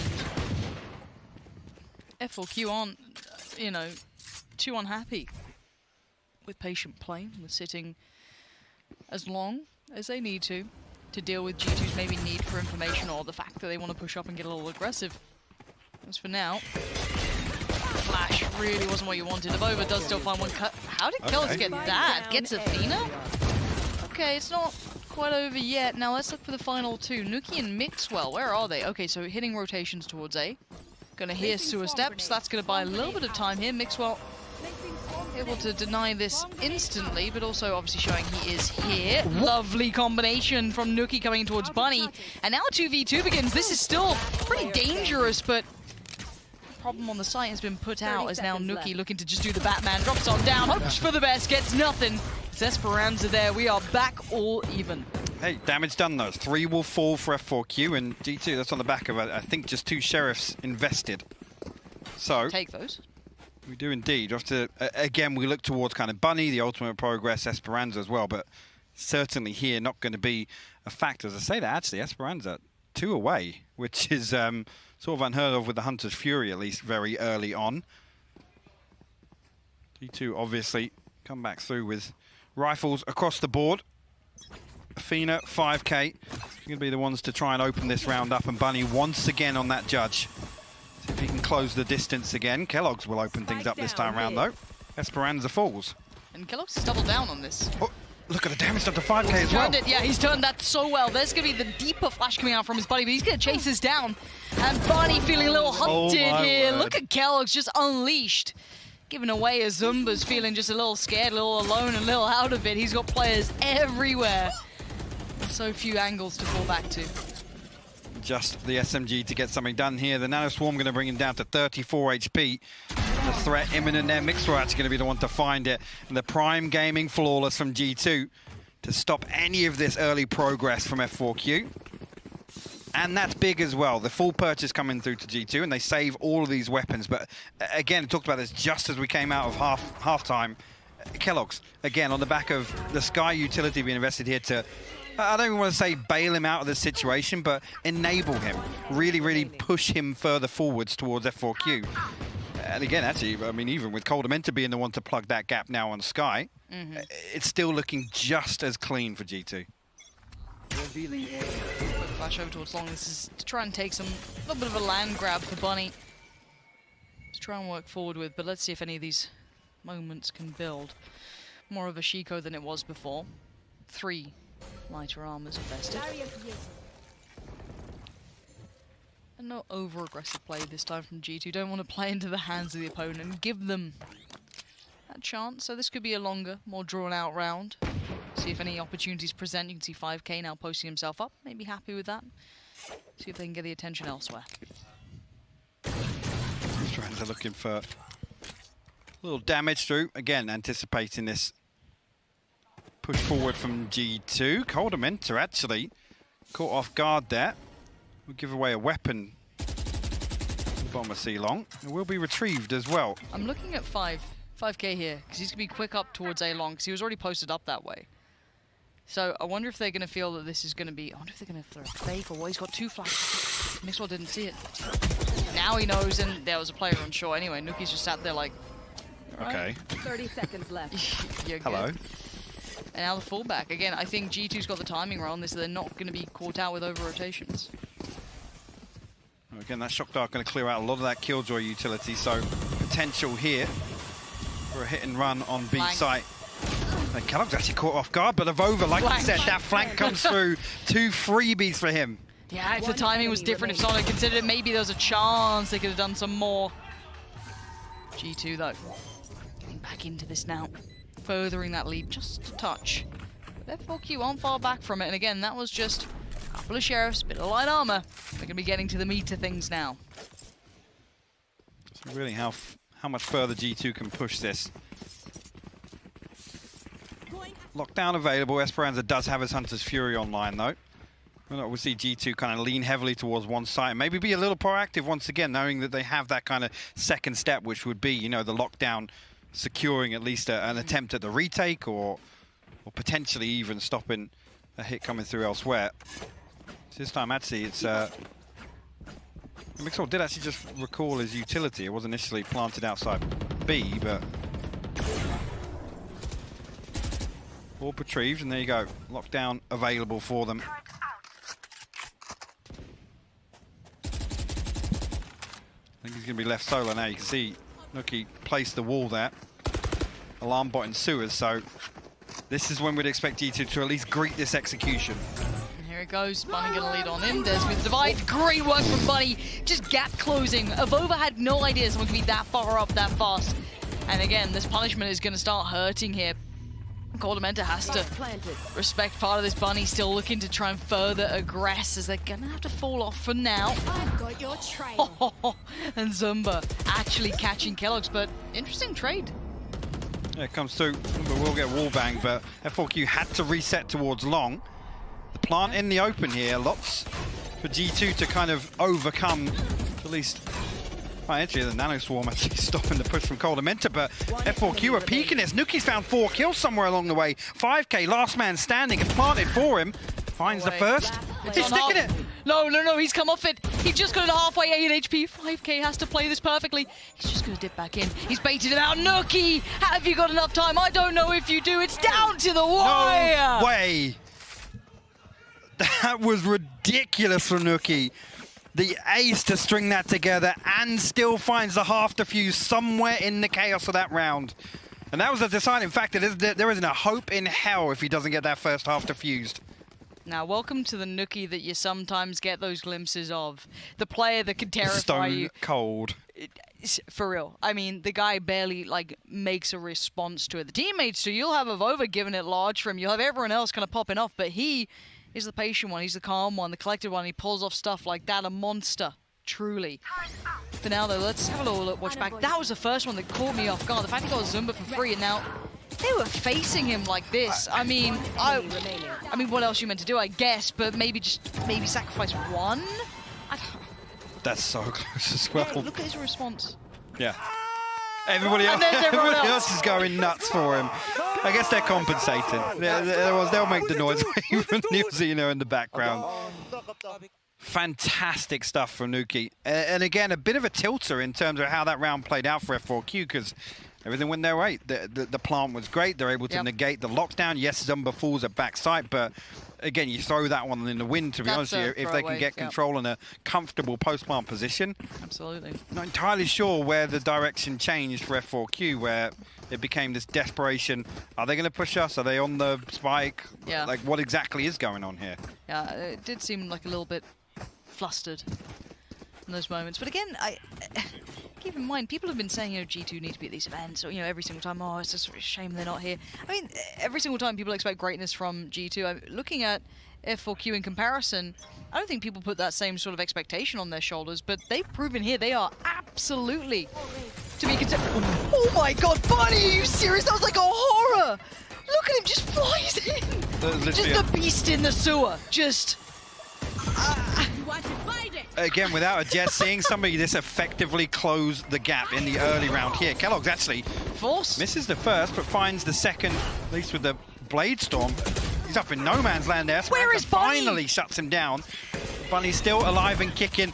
How is this still going in F4Q's favor? I don't know. This is madness. The pace at which Bunny plays is just twice the speed of everyone else, and then everyone else kind of piles in from the backside, and G2 are baffled. Apart from Mixwell, the last two alive. How has it happened? Now, this is on the back. I'm pretty sure Bunny with a Judge, and there was one other rifle purchased in a Spectre. Okay, can G2 recover? Big question. I'm not feeling it's likely. Bunny doesn't even have any armor left. He's been torn apart. There it is. 5K to close it down. They're back in it. F4Q needed that. Desperately needed a bit of that bunny magic to be pulled out the hat, out of the sleeve, wherever you get them from these days. I mean, at this point, they needed something. They needed it. 5K previously had been that kind of second string, that second line, but look at this. That's what you're on through. This is Esperanza, who's kind of a little spaced behind Bunny. Bunny takes, you know, the crazy fights that aren't necessarily always safe. You're operating behind, I guess, dangerous territory or contested territory. He might get you the entry, but there's still potentially players everywhere. Esperanza's doing great at being that almost second string in. Absolutely. I mean, Bunny even accredited him as the carry, right? The rock of this team. Yep. Kellogg's again in the early round looking to explore mid. Forced away by the flash of 5K at least. And they're happy to sit now. G2 try and force their way through this once again. The turret ringing off. Nobody pushed down just yet. And F4Q unfazed initially. So a good few on the trot though for G2. That took a little bit of the bunnyism to come out, but I guess it has tamed the money. This is going to be what it should be, 9 to 10, and then we'll see. I mean, that's G2 pull out on F4Q eco. Bloody hell, they might. Truly, at this point, we've got light armor, some heavy actually. It's not like they've come into this by any means in a weak manner. Kellogg's is facing this with the turret, and you can see as to why Athena's going to be found because of that. And then the further regress, he's actually pushing down towards this one. That's a problem though. Has to do some damage within that 1 or 2 second given. Now the Seekers come out as well, invested. Gives away the game towards Long, and he knows his presence around towards short on Sewer. Mixwell does find 5K, and we can still game on. Mixwell is pushing it, and why not? He knows his damage on the walking wounded, the bleeding by the wayside. I thought he had it all the way through, but no, it's Bunny and Zumba just fighting on back. 10 seconds, where is the spike? It does not matter. Back to back turns of events now. We've had some ridiculous rounds, and it's not stopping now. Please don't clip the, oh, I wonder if G2 will do the F4Q and flip this eco. And even there, Kellogg's finds the first. Gets a little overzealous, a little antsy to recover that weapon. I guess not reading that there was something behind that initial entry attempt. And now look at it. F4Q, 2 rifles, 2 sheriffs, no showstopper, but a judge. Actually a better purchase than I was anticipating here, but this is G2 knocking on the door of map and series point here. Yeah, but look who it is. And I think Aldamenta seems more than aware, sitting a little deeper than maybe he would normally. You have to start respecting the style the man brings and keeping it maybe in the back of your minds as Kellogg's wants to keep him at distance, keep him at arm's length. No need to get involved. He's got an AWP. He can sit here happily. Bunny now has to give away the game. He's kind of locked to this. Kellogg's can keep him. The man's got moves, all right? The man has moves, and I love to see it. Now, where did F4Q take this, though? They're looking for options, and they've actually managed to maintain all 5 alive. A little bit of utility to play with. Where do they now go? I mean, they've achieved nothing. We're under 60 seconds now. Esperanza has to find something, but Avova has pushed all the way down C Long here, and I think noted one player, but F4Q again freeze. We're anticipating G2 to push forward a little bit. Spot one finds the headshot as well. Oof. Looking a little stylish now. And here comes Bunny, trying to do something. 28 seconds in a dream. He's going to be shut down this time. Nookie's there. That's going to be 1, 2. The bouncer says, no, it's too late, boys. Go home. You're not coming in. And now Zumba, the last one standing. It looks like 12 will be on the board unless Zumba does something unthinkable. It's not going to happen. It's 12. Managed for G2 now. 1 away from their first win here. And I don't think the economy is going to be looking too good for that was a F4Q. stretch last time, wasn't it? It was. The first one's so clean from Kellogg's. Again, Bunny had used the satchels early on, and at that point, again, he just has to sort of be used as bait. Throw him into the site. Nice, boys. Come on. See if anyone swings on it, gives him anything. Kellogg's left us asking questions. And F4Q doesn't look like attack timeout. Yeah, confirmation on that, but I think it has been cool because I can see the coaches talking at least.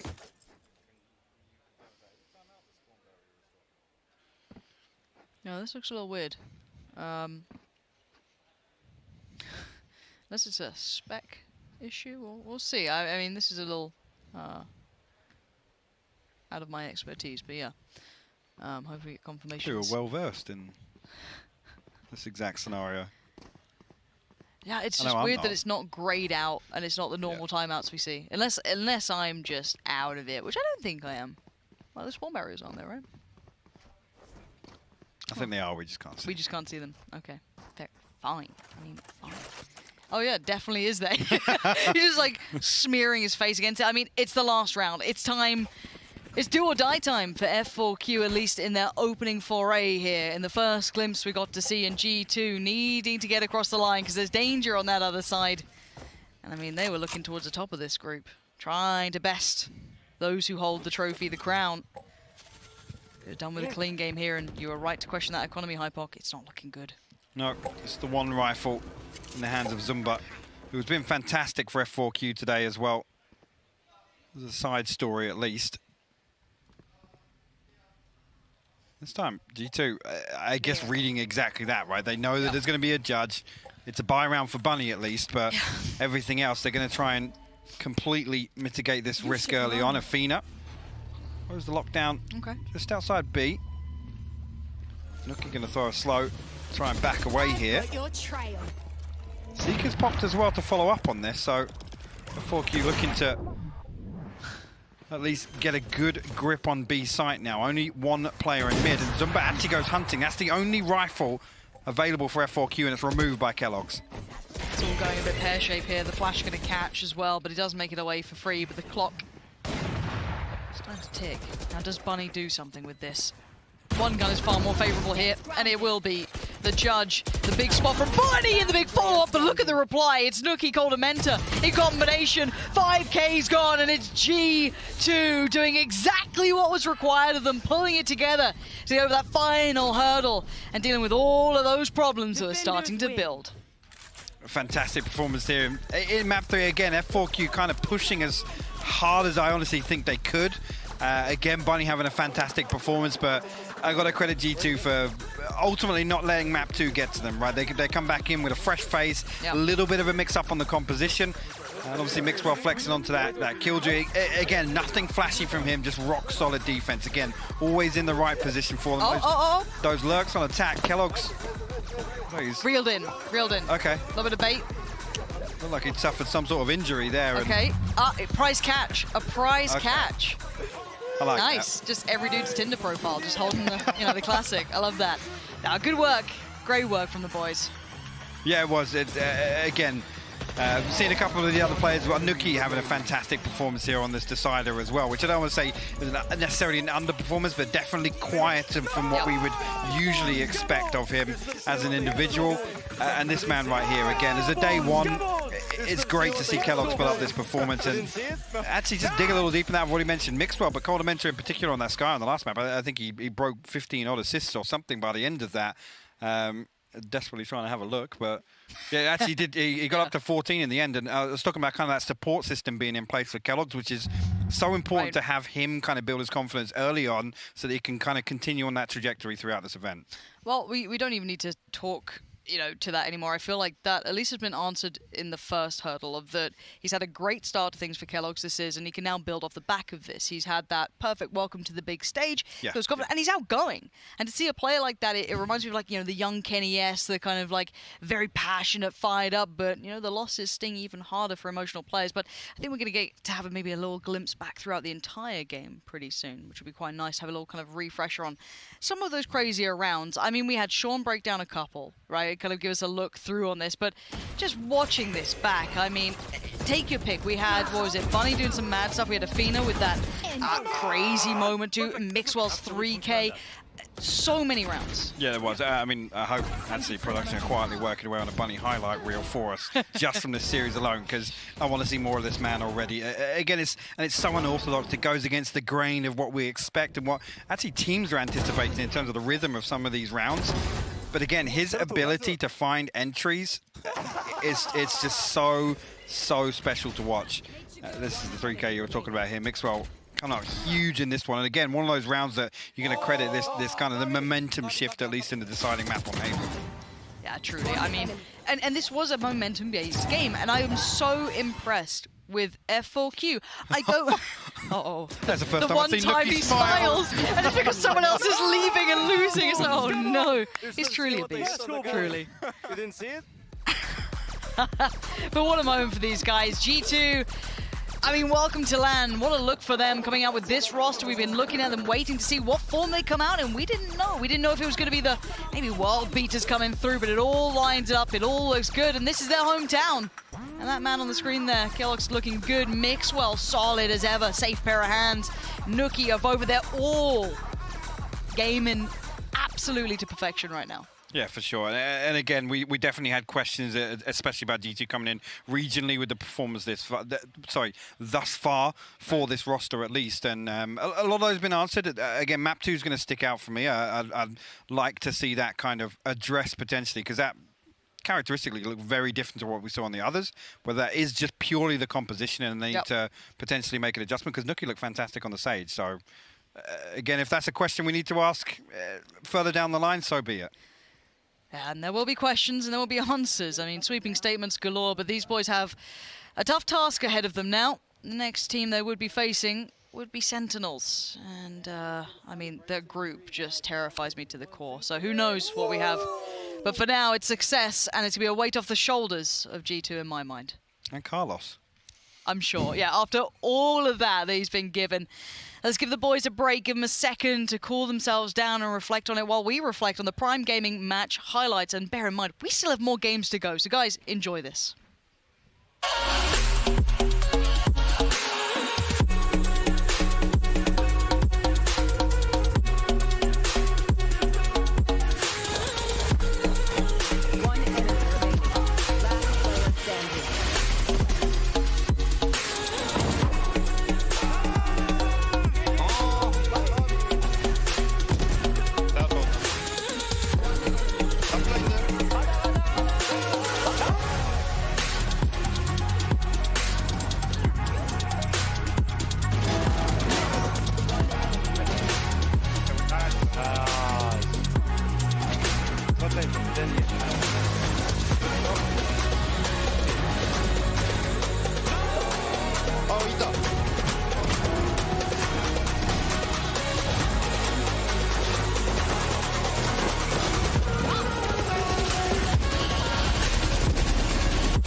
Welcome back to Masters Berlin, where I would say that our first map 3 delivered in a big way with aces, clutches, thrifties, and everything you could want in between. But at the end of the day, it is G2 that comes out on top. So Kukuka, in a sense, the expected result, but we didn't arrive at it in the way that we thought we would. Yeah, exactly. I mean, we expected G2 to win. Now, these two last maps were extremely close, and it's what you said. It was a lot of individual play. I really like what Avova did with the Astra. I feel like he was playing a lot like Zumba, like, you know, you want me to play with your mind? That's exactly what I'm going to do, because I've seen what you do. I know exactly what you expect.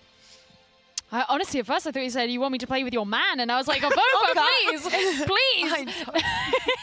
I mean, no, it was fantastic. It constantly felt like there was that tug of war, because for me, in the latter half, when you had those couple of rounds, I believe it was round 17, round 18, where they're sending Bunny down C long, or they're sending Bunny really aggressively into sewer, and it's like F4Q are turning around, they're going, all right, we see what you're doing, G2, here's our secret weapon. I mean, it was that round 17, which was the Nukier ace in response down C long. I mean, that put a nice little bow on it all. But you can't forget Mixwell in round 11 with the clutch 3K through the Astra divide. You had Kellogg solo pushing C at times just for information, forcing out so many resources and allowing his team the space to push A. Yeah, and it's not only that. Then you get the clutch buff, which stays for like a couple rounds, and you feel like you're a god, and you're killing everything, and you're winning everything for your team. We're seeing here on the stats. Kellogg's, I have to say, for the 3 maps that we have played, he's been on top of the board for the 3 of them. So congratulations, Kellogg's, for this premiere of you on a stage, because this was crazy. I mean, first ever LAN, and the energy and the confidence that I have to imagine he's going to walk into every series from this point forward because of his performance there. Excited to see the growth of this young player. Of course, if we're going to give a nod to anyone on F4Q, I think it has to be Bunny. Again, the aggression and the way that he forced the pace of the game to change just because of his ability to use those satchels at such precise moments. I mean, obviously, Bunny is going to be the one jumping, and just making that entry and creating all the space for the team. But I feel like Esperanza did an amazing job. I like how you're looking at me. I was going to say the same thing. Yeah, exactly. He's been such an unstable player for the 3 maps as well. Yeah, I mean, for me, the fact that Esperanza, he joined this team at the end of July. So, he's a new player to this team. Yes, he has competitive experience in the past. He came in with the coach Locomotive, like I said at the start. But the fact that it's like, you know, you've come in, now you're in this, like, international LAN for a team that essentially started off as a little bit of a meme, like, let's be real. And then you're playing like that. I'm going to keep an eye on Esperanza for sure. Well, there's no better way to celebrate our first 3-map series than to dive into one of the plays that helped make it happen. It's time for Ryzen's high-speed moment of the match as Avova and Nukier make quick work of F4Q in round 18 of map 2. Judge play. Not to be outdone by Bunny himself. You love to see it. Obviously. Oh my god, I cannot believe this. I mean, he was also trying to be the bunny in this case, but this time it was a boba. And this was actually a map that F4Q took for themselves and completely deserved.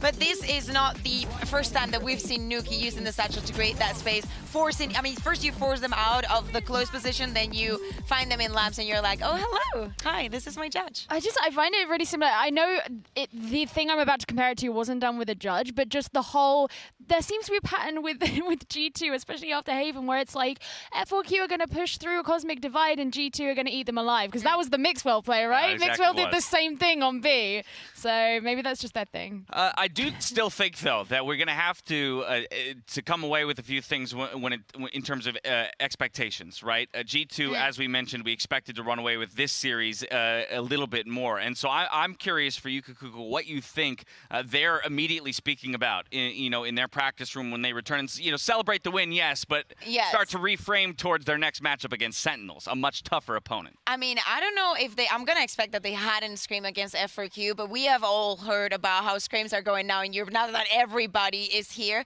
But I feel like they need to rest. I guess the first thing that they said is probably, oh my God, that was a lot. Like, that was a lot. All right, well, what happened on that second one? Because they came too overconfident, but I feel like they regained that confidence on the third one. Well, they've only had a minute or two to breathe, and we're going to get a word from one of them right now. Let's send it over to Yinsu and Coldamenta for the Verizon post-game interview. Thank you very much, Dash. That's right, I've got Coldamenta from G2 here with me. Welcome, Coldamenta, congratulations on the win. From where we were sitting, it felt like you guys were struggling a little bit here and there. How tough was it to play against this team today? I mean, it was more tough than we expected, not gonna lie. They also changed a couple of things. They changed comp in a couple of maps. And I think after that, they found like a better game style, in my opinion. I gotta ask, because we don't see players like Bunny very often. What was it like to play against him, and how do you deal with that? Well, the thing is, even if you know he's coming, it's kind of unstoppable. You know what I mean? Like, you can call it many times on the freeze time, like, yo, guys, be ready for this play, be ready for that play, and everyone is expecting it. But sometimes, like, if you don't think about it for 1 second or something, and you get caught. Do you feel like that's something that, because you guys don't have that much experience against in EMEA, that it was the struggle and it was the thing that you felt like they had a win condition over? Yeah, I think so. Like the different game style, I think is what made the series so close. And of course, this is the first LAN as a team for you guys and for some of your players as well, and also playing against an opponent outside of EMEA. What was that experience like? Really exciting. Like playing against, I want to play against all the regions like as much as possible, because I don't know, I feel like Valorant is a game where in all the regions there is like different metas. Like I feel like everyone plays so different, and then when you see like the two styles confronting, I think that's, I don't know, like I like it a lot. I mean, everybody speculates, right? Because people just assume that NA, EU, they're on top. But now you played against a team from another region. Where would you kind of slot them? How good are they? I mean, Korea, like the two teams that are here, Vision Strikers and F4Q. I mean, Vision Strikers, I think, is a really good team. I think, I mean, they have a hard group, right? But I think what comes from Korea, I think, is they could be, I don't know, top 4 region at least. Yeah, I think so too. Now, before I let you go, you know, we've been building up this G2 versus Sentinel story for a while on social media. I know Carlos absolutely loves it. You're playing them next in a couple of days. Have you got a message for Sentinels? Yeah, I mean, this is our town, and we're just going to send them home. Oh, I love that. I love that, Coldamenta. Thank you very much. We're going to take a quick break right now, but don't go anywhere, because 100 Thieves versus Havan Liberty is on the way.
It goes round here. It goes round here. Get enough, yeah. Let love do its worst as she comes right here. It goes round here. Together, no fear.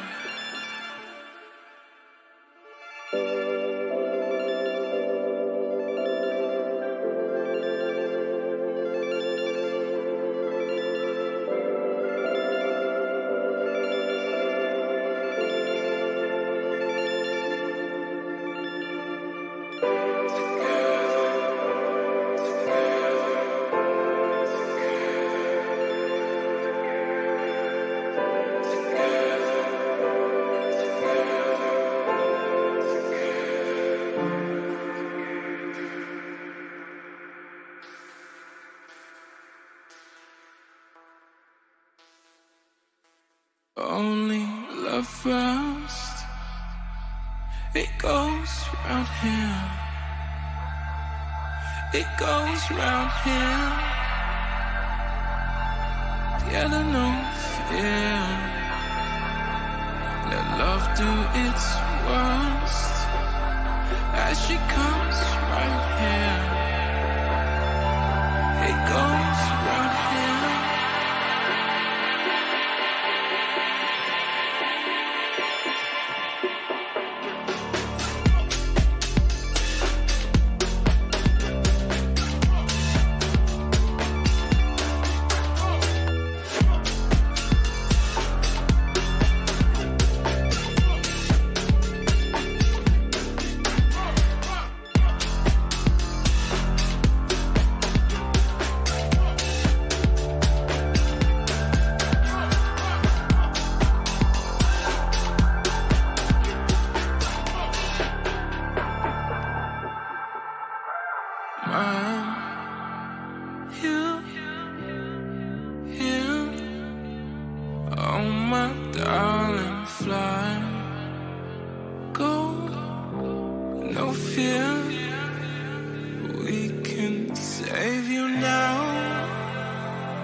Together.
Misconnections with you.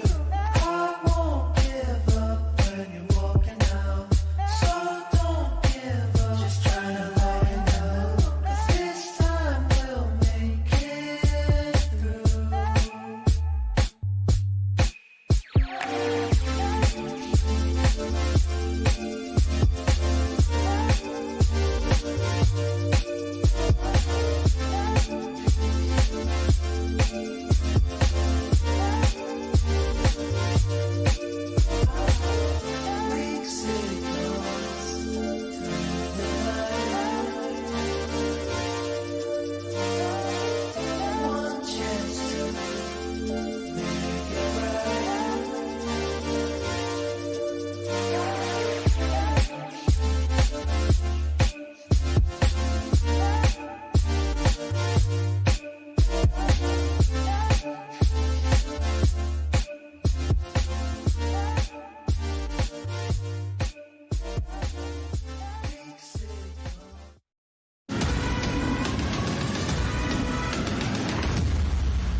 We have seen EMEA, we have seen Korea, but it's finally time for NA and Brazil. I'm your host, Yingsu. I'm back on the desk with a lovely Gio and Bala as well. Welcome, you guys. We saw the group of death.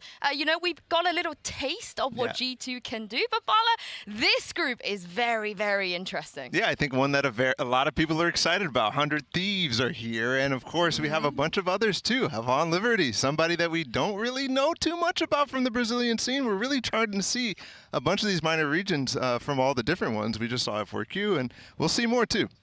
I love that it's basically like, yeah, loads of people are really excited about this group because we've got NA here and some other people. Well, that's the reality. Yeah, well, I'm not saying I disagree. I'm gonna expose Bala a little bit because you told me in the agreement that you're rooting for EU. You know. Hey, you can't put me in a box. You can't put me in. I'm rooting for some good Valorant. I know that's a very silly answer, but it's also reality too when you look at it. Yeah, I mean, speaking of good Valorant, Gio, we're going to get some very, very good Valorant today.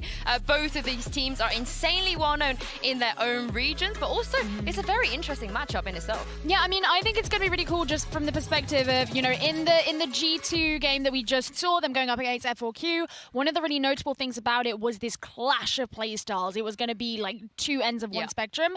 Whereas I think when you compare the NA playstyle with the Brazilian playstyle, there's a lot more similarities. It's likely going to be far more aggressive, but it's going to be like, you're going to be like this because there's just going to be so much like flashes and stuff like that on your screen. Yeah, I think you'll be surprised though from Havon Liberty. I think it's probably a lot slower than you would expect. And, it might be a different style, but also at the same time, very much a flowy, more kind of not necessarily passive, but adaptive style that we see in NA and EU as well. So I think we'll be excited for this match. Well, speaking of NA, let's take a look at 100 Thieves. It does feel weird to say that the last time we saw them, lifting a trophy, winning something major was all the way back at First Strike. Bala, given how well-renowned this roster is. Yeah, and it's funny, too, because it feels like a lot of the First Strike winners are back here probably for the first time, and some Masters 1s as well. But yeah, this is a roster that has been together now for a long time. A couple months ago, we would have said, oh, this is kind of new. Ethan's kind of getting there, and Steel's kind of getting there. But no, now this is really official and serious. Ethan on the Sky has been phenomenal recently. You have Asuna as well, who's just awesome. And here they were earlier coming in, and I think we're excited to see Ethan on Sky for sure. That's like a meta-defining thing that we're really, really looking for in this tournament. Yeah, I definitely agree with that. I was going to say, oh yeah, I love watching Sky, but I think every single one of us has said that at some point, so I'm not going to be like, oh yeah, I'm so unique in that one. But it is true, and the fact that the current meta is so reliant on her and reliant on good Skies, you look to a team like that. And you mentioned the whole thing with it's been since First Strike that we saw them like lift a trophy. It has felt like in NA, and internationally, they've always been the bridesmaid, never quite the bride. And this is maybe like the chance for them to actually, you know, get up there again. I mean, this time they've got Asuna. And we got to talk about him as well, Gio, because he is incredible. I think even if people don't know anything about this team, surely they've heard of him. I mean, he's so flexible. He obviously plays a bunch of those different duelist agents. You know, recently he's played a lot of Raze, a lot of Reyna, a lot of Jet. And you know that whatever role it is you need him to fill in that kind of scenario, he's going to be able to do it.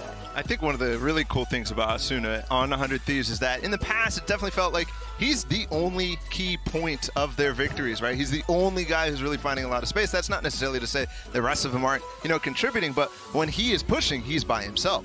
Now, that's not necessarily the case. He's getting supported in ways that he hasn't been before, where the trade kills are really possible for this team, and that might be a reason for their success. I mean, how much pressure, though, Bala, is going to be put on the shoulders of such a young player? Yeah, I mean, a lot. Like, let's be honest, a lot. For a lot of these teams, it's, you know, their first time, or maybe it's a player that we're not necessarily sure how they're playing on LAN, and I think Asuna is one of those players too. But the big point is that he is supported by a lot of LAN veterans. Steel, Hiko, Nitro, Ethan. Literally all four of them have insane experience. So when you have that, that's a recipe for success. I think you'll see something similar to what we saw with Tens on LAN back at Reykjavik, because Shazam is supporting him, Sick is supporting him, all these guys.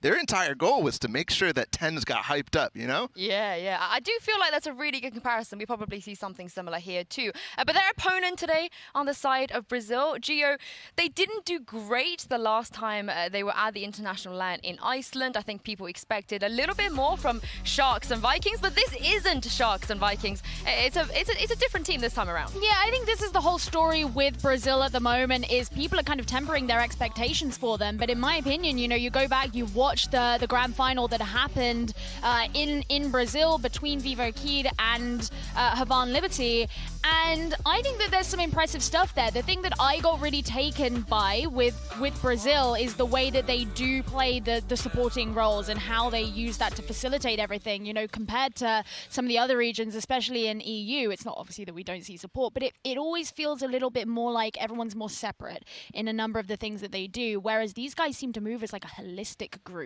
Yeah. Ooh, I like that. Holistic You're group. stealing that. Yeah, no, That is not the first time that you pointed out a word that I've said. All the And words. Yesterday you said impedance, like what is that? Yeah. No, I think you're right. They play a lot of Breach, and they're flashing for each other. They're really not necessarily playing like the old like Breach, where it's like just flash and dash and whatever. He stays and then plays it for himself. It's really supportive. It's really a lot of trading and whatnot. So it's not necessarily that same aggressive style we saw way back with, you know, Musera in Brazil and all the other guys too. You know, we spoke about Arsenal on the side of 100 Thieves, but Bala, who is your player to watch on this team? Yeah, I think for me it's Meeson, right? The Sentinel also plays a little bit of Breach, kind of a little bit of a flexible player, but we've been really looking at the Sentinel players in this tournament. We haven't seen the big names yet, Dapper and Nats and whatnot, but this guy too, he can play, and I think a lot of the Brazilian fans are looking at him specifically to carry the weight of this team. Yeah, I always really enjoy watching Meeson, and I really like the way that he and Shion like oftentimes share some of those roles, and you can see how that gets carried over in the leadership that's happening within this team as well, map by map.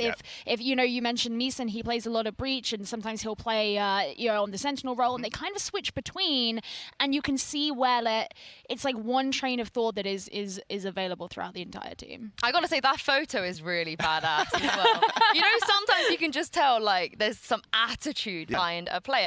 Would you like to see that though? We've already seen so many quite outgoing characters on this stage today. Yeah, I mean, we saw definitely, you know, Kellox is somebody who's really emotional, and he's kind of one of those guys like Asuna and maybe some of the players on Havan Liberty as well, but he's that person that's emotional, and when you play with an emotional player, you have to make sure that he's in it. You know, he's not putting his head down. He's not backing up from the chair. You know, he's not sighing audibly. So that'll definitely be something to watch going forward. Yeah, I'm looking forward to it. And our Brazilian fans are incredibly excited about this team. And this is why they shouldn't be underestimated by the other regions.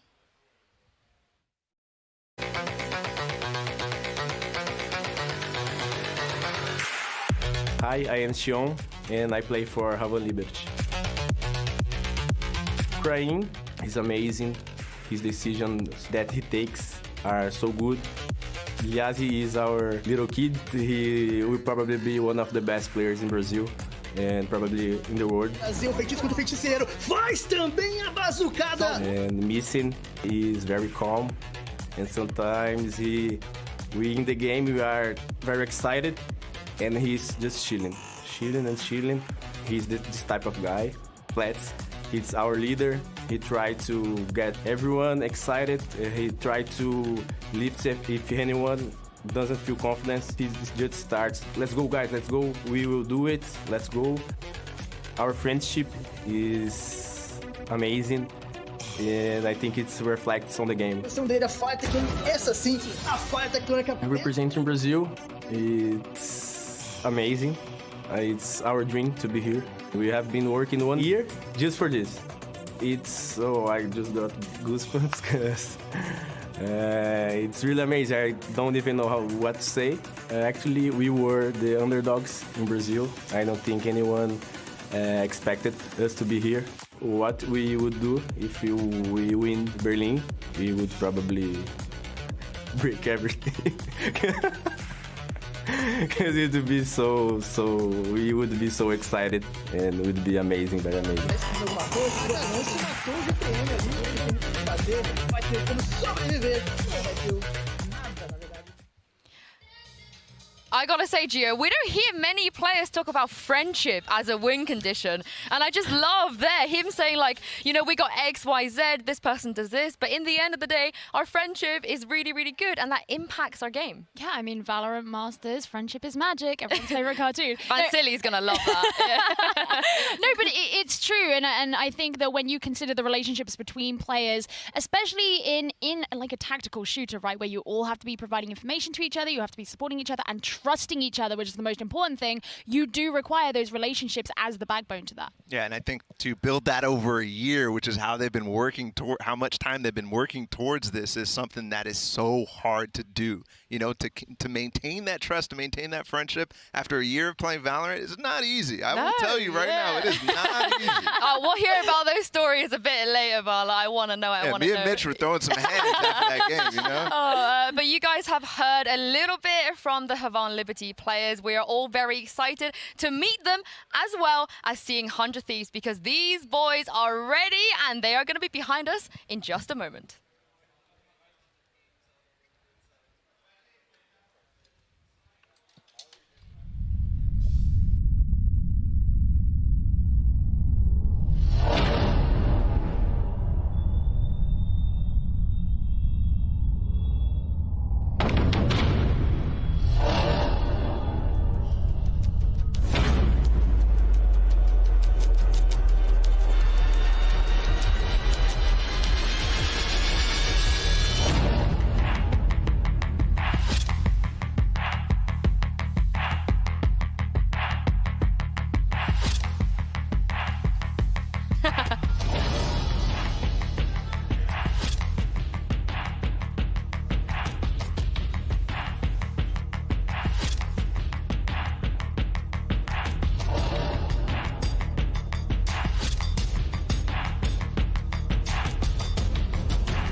That's gotta be I like that more than a fist bump, you know, guys. But come on, we've got Hiko, Ethan, Nitro, and Steel back on stage, Bala. This is giving me goosebumps a little bit. And I don't want to exaggerate, but surely this is the most experienced stage we've had in Valorant. Oh, yeah, for sure. I mean, you're talking about one team, too. Yeah. So, like, when it gets down to it, when we get 100 Thieves and maybe, you know, down the line, a bunch of different teams, too, it could be very interesting. But I'm a little disappointed.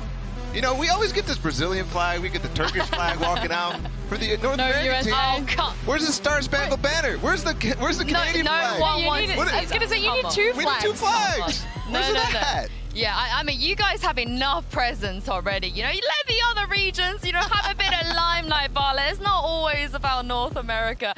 But before we jump into map select, just really quickly running through the maps, what are you expecting to see, Gio, today? I mean, All right, well, it's an interesting one. I think that 100 Thieves, we are jumping into it. We are jumping into All right, it. well, never mind. I'll hold my tongue. I believe that you were definitely 5 head and you would have predicted exactly what is coming up today. Absolutely. Yeah, definitely. I have faith in you. But we'll do the bans first, as always. I believe 100 Thieves, they will be having the first ban out of these 5. Coming up shortly. And yeah, and Bala, you know, I was going to ask Gio to do this, but again, I believe that you're also going to be a 5 head. So predict the bans. Go, right now. Stolen. Well, it is an interesting one. You know, that's why she was waffling a little bit. Because, because they've been banning Bind, but they've also banned Split a lot in the past. And there it is, Binds. That's what they've been banning most recently. But it was hard to predict, in my opinion, because it's always been Split for a long time. They didn't play anybody, didn't have a Jet player. So it was like, oh, what are we going to do? We're never going to play this. And instantly, okay, Split banned for Von Liberty. That's a confusing one for me, actually.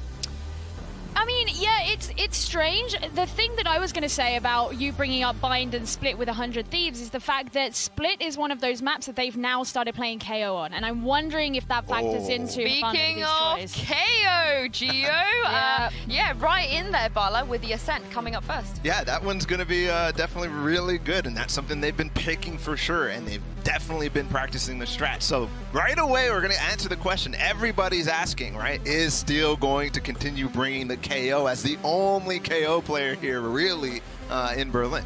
I hope so. That's one of the things that I've been enjoying the most about watching 100 Thieves play is they seem to be the only team that have a real grasp on how to bring that agent in. Yeah, and Ascent is first, but the second map we're going to, Bala, will be Icebox. What do you make of this? Yeah, you know, again, one of the things that 100 Thieves has been doing really good at has been spreading their map pool out. They've always played Icebox. They've been banning it kind of recently, but it's definitely something that's still in their kit. So Icebox picks from Havon Liberty. I like that for 100 Thieves, actually, because notoriously the Brazilian teams were not very good at Icebox back in Reykjavik. So we'll have to see if that's improved. Of course, Havon Liberty is a completely different entity, so we got to look at this with a fresh slate. I know for sure they play something completely different. The entire world doesn't really play this since all the way back since Icebox was coming out with the Breach. Well, I mean, I think you're so used to always hearing about like the way these different Jet players play. I'm interested to see how Liazi's going to play on that. Well, speaking of Jet, Haven is the one where 100 Thieves has been Asuna on Jet recently. Yeah. That's super exciting for anybody who's been hoping for a Jet on 100 Thieves for a while. I mean, but looking at this, I know Bala alluded to it already, but Gio, it feels like 100 Thieves have really won the map picks here. A little bit. I mean, I think when you look at Haven, maybe that could... It's if good. It gets it's to Haven. Well, that's the point, right? So it could be a good 100 Thieves map, but I think when you consider the agents that Havon Liberty like to play, then that also falls into their favor too. But you do have to get there, and it's those first 2 maps that are definitely, in my opinion, leaning towards 100 Thieves. Yeah, I mean, we before we get ahead of ourselves, like we said, we might be going to Icebox, we might not, but we're definitely going to Ascent. Sean was a big fan of the KO. What do you think about this, Bala? I mean, it's somewhat likely for him to pick this here, right? But also maybe they choose to kind of switch it up. I actually hope he doesn't pick KO, and I'll tell you why. They're going to be playing Breach, okay? And Breach is somebody who plays off of site. Usually the KO is used for, you know, the Sentinel players and whatnot. And yeah, sure, we might need to do that a little bit against Havon Liberty, but that Breach is going to stop you. If you get the suppress off, it doesn't really matter. He's going to hit you with a fault line. He's going to hit you with a flash. That slows things down. And that means the KO can be a lot weaker when you're going for those attack rounds. One thing I will say that as much as I love the fact that they've been playing a lot of KO, on this Ascent, when you look back at the game they played against Envy, for example, it really meant they weren't bringing a Sentinel because they were choosing to bring KO instead. And that meant that their mid control wasn't that strong. And as a result, there was so much pressure on Asuna that if he got picked off early, oftentimes you'd see 100 Thieves play very cautious, very passive, and I don't think that necessarily worked to their advantage, and that can be a bit of a risk, especially if you're going against a good initiation. Yeah, I mean, Gio, on the other side of this with Havon too, they could also play the KO. They could also pick it if they want to. They could. There's nothing to stop them from doing that. I'm not sure they will, though. What do you think, Bala? KO versus KO, I want this. Yeah, you want it? Well, yeah. I don't think it's going to happen. I'll just be straight up honest right here. I'm looking at the players now. I'm kind of thinking about the agents, sure, but I definitely, you know, there's some variety that can come out, but these guys are happy. These guys are excited. These guys are, like, not, they're not, you know, bunched up, like, hunched over type of thing, like, oh, I'm ready to play against Sentinels, like Vikings was, for example, or the crew team that came to Reykjavik. Like, a lot of different teams were like that, and that was a detriment for sure, because instantly, if they came out and they played against a jet like Durka, they were getting completely destroyed, and that would break the mental even more. So I'm excited to see this. I'm excited to see this right here. I just love this idea that you're like, I don't think they're going to play KO because they look happy, and you know, playing KO, that makes everyone depressed. Well, I mean, it It is does if Steel you're who Team plays Liquid. KO, If so you're like, Team Liquid, that's absolutely the truth. But Ooh, poor Scream. He's not even here and he's getting it. But I think what you said here was really important, Bala, because we see so many teams that are so excited to play against, you know, Sentinels, your Shaz, and, you know, in this situation, your Hiko, your Steel, that they show them too much respect almost and maybe forget about their game plan a little bit. So do you feel like that's important here for them to kind of turn up on the server and be like, I don't care who you are? I do. However, these guys are not going to be phased. They are not going to be phased. You think Ethan cares? He's been on stages like this so many times in his life. You think Nitro cares? No, absolutely not. You know, so yeah, I don't think that it's going to get under their skin. In fact, it's going to motivate them. It's going to motivate players like Steel who have faced up against Brazilian teams in the past. yeah, I mean, there are a lot of players on Havan Liberty that I've really enjoyed watching, but I don't think there's anybody who I look at and I say, that's enough to make 100 Thieves scared. It's 100 Thieves. There's not really much else you can say about that. As much as we meme about how everybody says that NA is the best region, and whether you agree with that or not, they are still arguably the most talked about region, and there is a reason for that. And you have a lot of accolade, not just as a team, but as the individual players as well. And Havan Liberty is a relatively new project, even if the players have been around for a little while, and they're still trying to prove the worth of their region. To me, those don't match up in terms of how you're going to be coming in emotionally when going against each of these opponents. But I mean, the expectations, there's no, it does not get higher, right, than when it comes to 100 Thieves. But does that work against them, though? Because they would have to basically, I don't want to say dominate, because if they drop a map here, people are going to be either mad that they aren't performing, or they're going to be looking at them thinking, well, these players have a ridiculous amount of hours on land between them. Sue. How are they dropping a map here? It's fine. G2's already dropped a map. We're fine. Hey, we're talking about an best of 3 Bala. Don't live in the past. Don't live in the past. But yeah, you know, Gio, how do you live up to those expectations? Well, I think by not letting them get in your head. By not coming out onto stage and thinking, wow, these expectations are on me. No, just be like, you know, like, I'm going to think about the game I'm going to play. I'm going to wake up. I'm going to have my coffee or whatever, my gamer juice, and I'm going to listen to my coach, and I'm going to go into the game. No, honestly, like, I think that it would be more detrimental to allow that kind of thing to get into their head, and that's where the veteranship of a number of these players is actually going to work in their favor. Yeah. I just want to do a detour because I saw Hiko there with no shoes on. I don't know if that's like a buff or something. You get nice breeze. Talk about comfortability. Yeah, is that the no shoes? That's not a word. I know you're trying, but that's not a word. I mean, I play with no shoes on all the time at home, and I can't do anything. Maybe Bala, you should have played with no shoes on the stage earlier when we had the show match between you, me, and Gio. Then you probably would have beat us. What was that? Because yeah, your team lost, didn't it, Bala? Yeah. They can't see you shake your head. You have to voice your disappointment. Yeah, no, it's okay. It's fine. It's fine. Okay, well, you're lucky. You got saved by Prime Gaming Agent Select. You got saved. Now, as you guys know, the black and white agents you're seeing at home are the most picked on this map. Of course, we've seen Steel pick up the KO as of late. That can 100% come into play here, but I think the Sova picks is you know, pretty expected. I'd be very, very confused if either of them decided to venture out of this Sova, but we've seen stranger things here today. I think everyone is sort of looking at Steel as the last person to lock in and see what he's going to do, but so far so good, Bala. Yeah, I'm just glad that on land we don't get to worry about Hiko, you know, hovering agents and whatnot. Ethan locks in the sky, and we got Police also locking in the Astra. I like that for both players. Yeah, I mean, and the Sky as well, it gives the suggestion that they're going for one of their more kind of recent compositions, because it's only recently that 100 Thieves have even brought a Sky into Ascent. They used to play without, so there is that. Yeah, I mean, you did your impression with the flashes earlier. Oh, here it is. Let's go. It is. Right.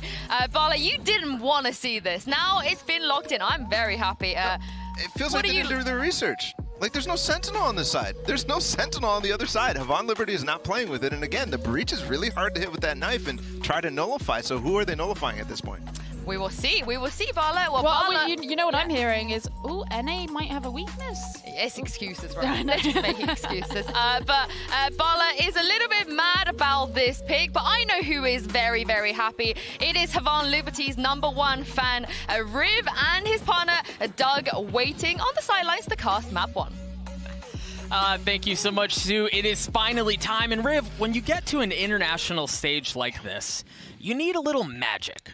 Right? Absolutely. Just a little something that can set you apart, that provides that spark, the intangibles that give you a chance at an upset like this. And it almost feels like that's what you need against 100 Thieves. It really does. The experience they bring to the table, the assurance they have, and the compositions they create, and how sure they are to continue to run these compositions. And Doug, I am happy to see it as well. Still from the side of Havon Liberty, they are going with their triple initiator comp. It's something that they have really come to love, and you can see it out of this team all the time. It allows them to play slow, fast. This is a team, as they said, they've been together for a long time. Right. You know, Pletz, Meeson, Shion, all the 3 starting roster, adding Liazzi after first strike, and like they said, all that work has brought them here. What do they have, Doug? Well, right now, Riv, it looks like they have A, and they have A for free. Hiko's already dropped, actually, to the breach utility that we highlighted at the beginning of the series, so a great start here for Havon Liberty. Austin is in a great spot there, but you see they're protecting the flanks, right? Like, Pletz is in a position where he's going to ensure nobody's coming in from mid. They have full access of sight. This is a difficult retake for 100 Thieves. Quite a bit of utility to still come into the site. Steel's holding most of that, and they're going to start the smokes with Nitro over to A main. All right, that's an excellent start. Austin able to get one. Shion's playing just on the other side as well. Cleats opting to go aggressive. He's able to clean one up as well, as there is just one left, but he's not going to take care of business. Steel drops. Havon Liberty draw blood first. A lot of aggression from one area for 100 Thieves there. It seems like they didn't expect Havon to get into the site that fast, to set up so quick. And you saw Pletz just in the corner. That's almost the first position to die at Switch. He didn't even have a focus on him. So a little haphazard there for the first round, but we know nerves are here on land. This is 100 Thieves coming into land for the first time in over a year, as they've said themselves. And we'll see if Havon can keep those nerves on for 100 Thieves. 100 Thieves opting not to buy up here. So you presume they're going to certainly going to be at a deficit here as far as this round goes. But for Havon Liberty, they are bringing in a little bit of spice, right? You've got 3 Spectres, you do have 2 pistols, and very similar to what we saw in the previous round. And this is very typical for Havon Liberty, right? Like, they feel things out, they poke, they prod a bit, and then if they don't like what they see, if they get the no-nos, they go ahead and they rotate out elsewhere, and that's exactly what they're doing here. And I liked it was a B strat after their first round A. Figure out where 100 Thieves is setting up a few of their agents here in the early game, what they feel comfortable with on these rounds, and right back into A. As you said, Havon Liberty's going to set up a little garrison. Oh, but it looks like 100 Thieves want to fight this, but they haven't spotted Crane! Nitro and Ether are able to get one apiece. Nitro gets the second. Also not able to clean anything up either. They wanted to hit hard in tree. They had the setup there, but it just was not enough. Havon Liberty hold serve. All right, let's take stock of it. We're into round 3 here. Good damage done by 100 Thieves there onto Havon. 2 Spectres will come out of that round as we see the flurry of kills coming around. A little duck there by Ethan, but he does get dropped by Meeson. And both of these rounds have been 100 Thieves. Once they go to attack, retake the site, it seems like Havon has their number. Now we get weapons on both sides. A few of those Spectres still in play, and it actually looks like Pletz is going for, actually looks like he purchased 32, so he's just sitting on this for now. We'll see what he has. Friend, that flash from Ethan should get a little bit of So info. it is just the ghost. What's going on? Yeah. But again, for 100 Thieves, man, they're playing off-site. This is the 3rd round in a row where they leave A open, and Havon is really just kind of able to waltz in. They're more than happy to take that space. Quick Trailblazer to figure out what's on Switch, and the push through. The use of utility. You were talking about this, Doug, how they flow forward with their utility. Ethan gets that trade. Let's see how Vaughn responds. Austin has got to go big here. Austin is already good for one. Ethan gets one as well as the spike goes down at the hands of Crane. Can 100 Thieves finally retake this site? Heavy numbers advantage their way, but Crane, good for one. The Seekers come out as well. It just dances around the generator, spike slowly ticking away. There's a decent amount of util, but look at Ethan. Ethan's only got 46 health. Trailblazer tags. Pleats good for it. Crane in a 1v3. It's doable, but no. Steel gets 2 to wrap up the round. 100 Thieves are on the board. We're seeing the same thing from 100 Thieves as they come in. They're loving this death ball. Like you're saying, playing off site a little bit, then relying on each other's utility to displace and damage all of the members of Havan Liberty as they re-enter the site. It's not the greatest in the world to know you're going against 5, but your abilities have a higher chance of hitting on the way in. 100 Thieves is a little reliant on that, plus the bonus round, so they're good to get that one with full guns. Let's see how Havan Liberty can bite back, though. Slightly different setup here that we're already seeing out of Havan Liberty, right? Like the previous time we saw a stack like a mid-B split. This time they're actually defaulting a bit more. They're going to feel things out on opposite sides of the map to see what they find. This is already a change of pace. Smokes through mid, sonar bolt goes out. And already trying to decipher whether they can move forward. What kind of ground can they take, own for 30 seconds, and then see how 100 Thieves will react. It's all patience here for Havan Liberty until they execute. Then it's a firestorm. Well, they've already taken so much space mid, and Nitro certainly worse for wear. Down to only 5 armor and 78 HP, but they understand here, 100 Thieves do, that mid is not safe, right? Like, they gave that up. Yeah, they dropped the door, and that's why you see, look at Steel. He's having to rotate back to make sure that they have not fully lost control of their own spawn. All right, so Breather able to be had by team. Steals a big open there with a Vandal onto Meeson. And that's going to be the first blood of this 4th round. Where they decide to move, that was actually Seekers coming up on that. So we'll have to see how they can use that in the next round. But the round present right now, can they tie it up from 100 Thieves side? Steel going big. He's already gotten 3, and this is a slight difference from 100 Thieves as well. We talked about how they like to play off-site. This time they're stacked on there, and between Steel and Ethan, they've been able to lock down A themselves. Slowly switching things up. I think that's kind of what Steel does best, right? That adaptability within the rounds as he starts to read the opponents, how fast they're playing, how hard they're playing, and the consistency of a precedent they're setting with abilities. If the star is here, are they going somewhere else? Are they using it? Type of stuff goes very big into each round, and you get more and more info. Just a few more seconds left on this one for Pletz here. 4v1 as he's looking to just hold so he doesn't get taken down on this. Has that Phantom. May try to go for the orb. No, he's not even going to give up the sound. He feels like he's got people bearing down on him. 2-2 as we head into round 4. 100 Thieves gain some footing.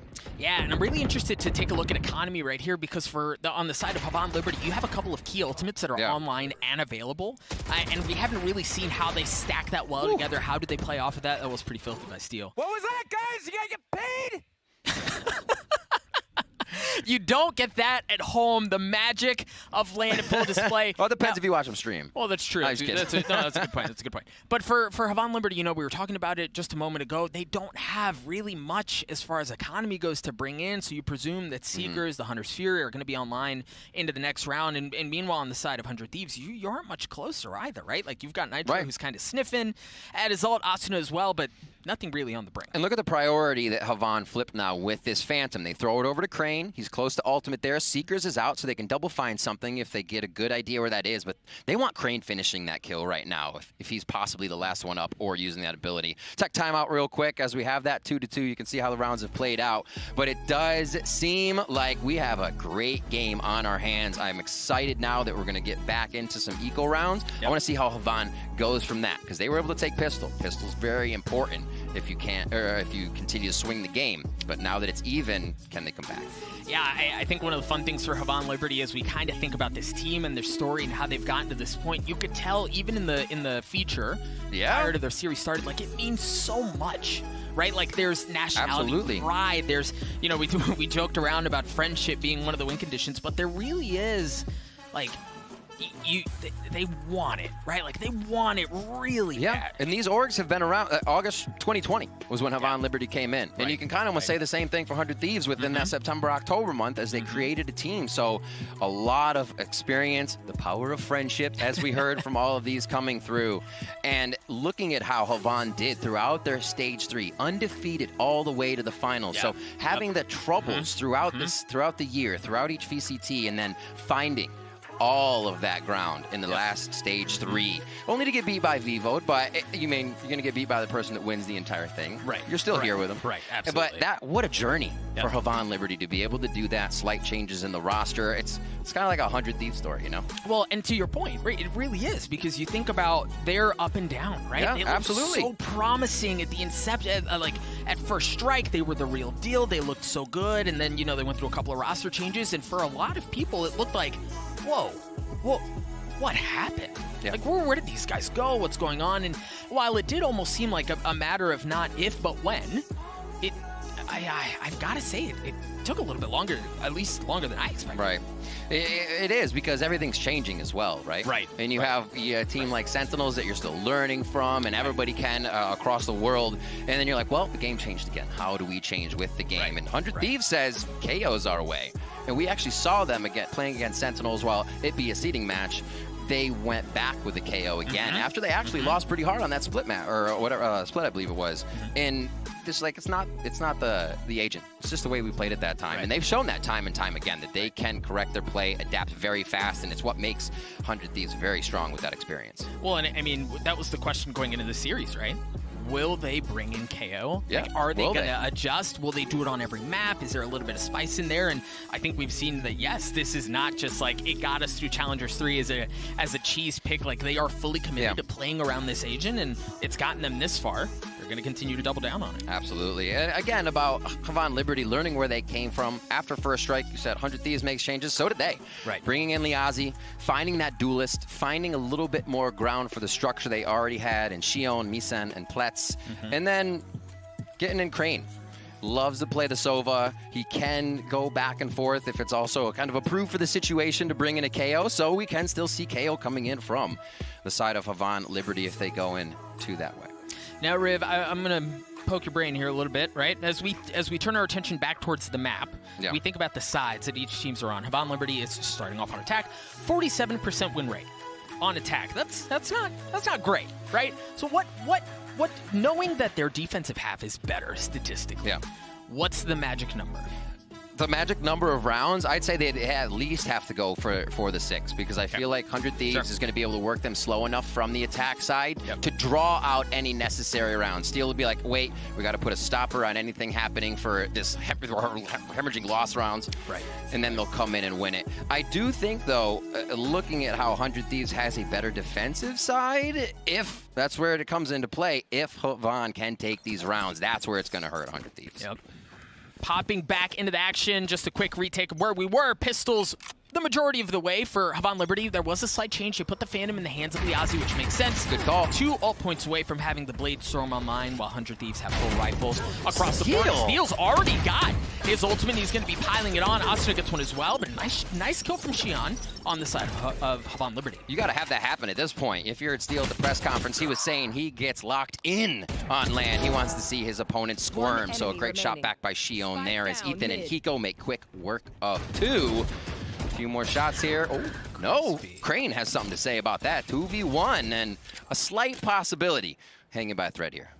7 HP and the Sheriff. First shot's going to go a bit wide. Drone will likely spot him as well. Crane feeling the pressure really coming from all over the place. They're giving him a bit of respect, too. They're saying, let's drone that. See how careful he's playing it, using the utility he had at his disposal. The Hunter's Fury is there, but that would be a hell of a ballsy play if he were to bring that one out now. 40 seconds left on the round. I love the patience. He's not saying, oh, I have to find them. He's waiting for them to get antsy and make a move. 100 Thieves, however, very stone cold on this one, are not going to give Crane that peek. 27 seconds left. So he's upgraded a weapon. He's got the spike still. It's an excellent, really excellent setup for 100 Thieves here. They're splitting themselves, right? Like, make sure you're covering all guards. And the thing is, like, Crane is just so weak right now. If you look at him funny, there's a good chance he dies, right? Like, 7 HP isn't going to take him very far with 10 seconds left. He might. All right, so he is going to go for it. He's at least... Oh, no, he pulled off. All right, so at best, he carries this Phantom into the next round. Oh, and maybe get a kill on the way? Sure. Yeah, he'll take that. Oh, the spam. Oh, no. Wow. So close. And it was, as soon as he stops that spike plant, it's a damage round. Right. They're saying, we're looking forward. This is just for the future. And then it plays not so much into their favor. They do get the gun out of Steel, but Steel's been racking up so many frags. He's got money in the bank. He is just on fire right now for 100 Thieves here. And a 3-2 as we head to round 6. See how they up and Asuna's hands.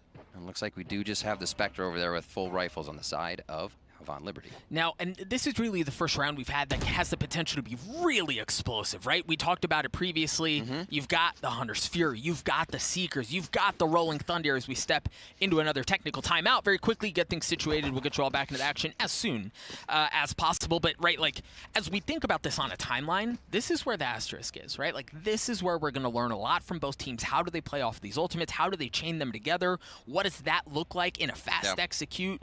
Yeah, I'm really interested to see how this round plays out. And then even we talk about KO, we talk about that pick. What can Steel do with his?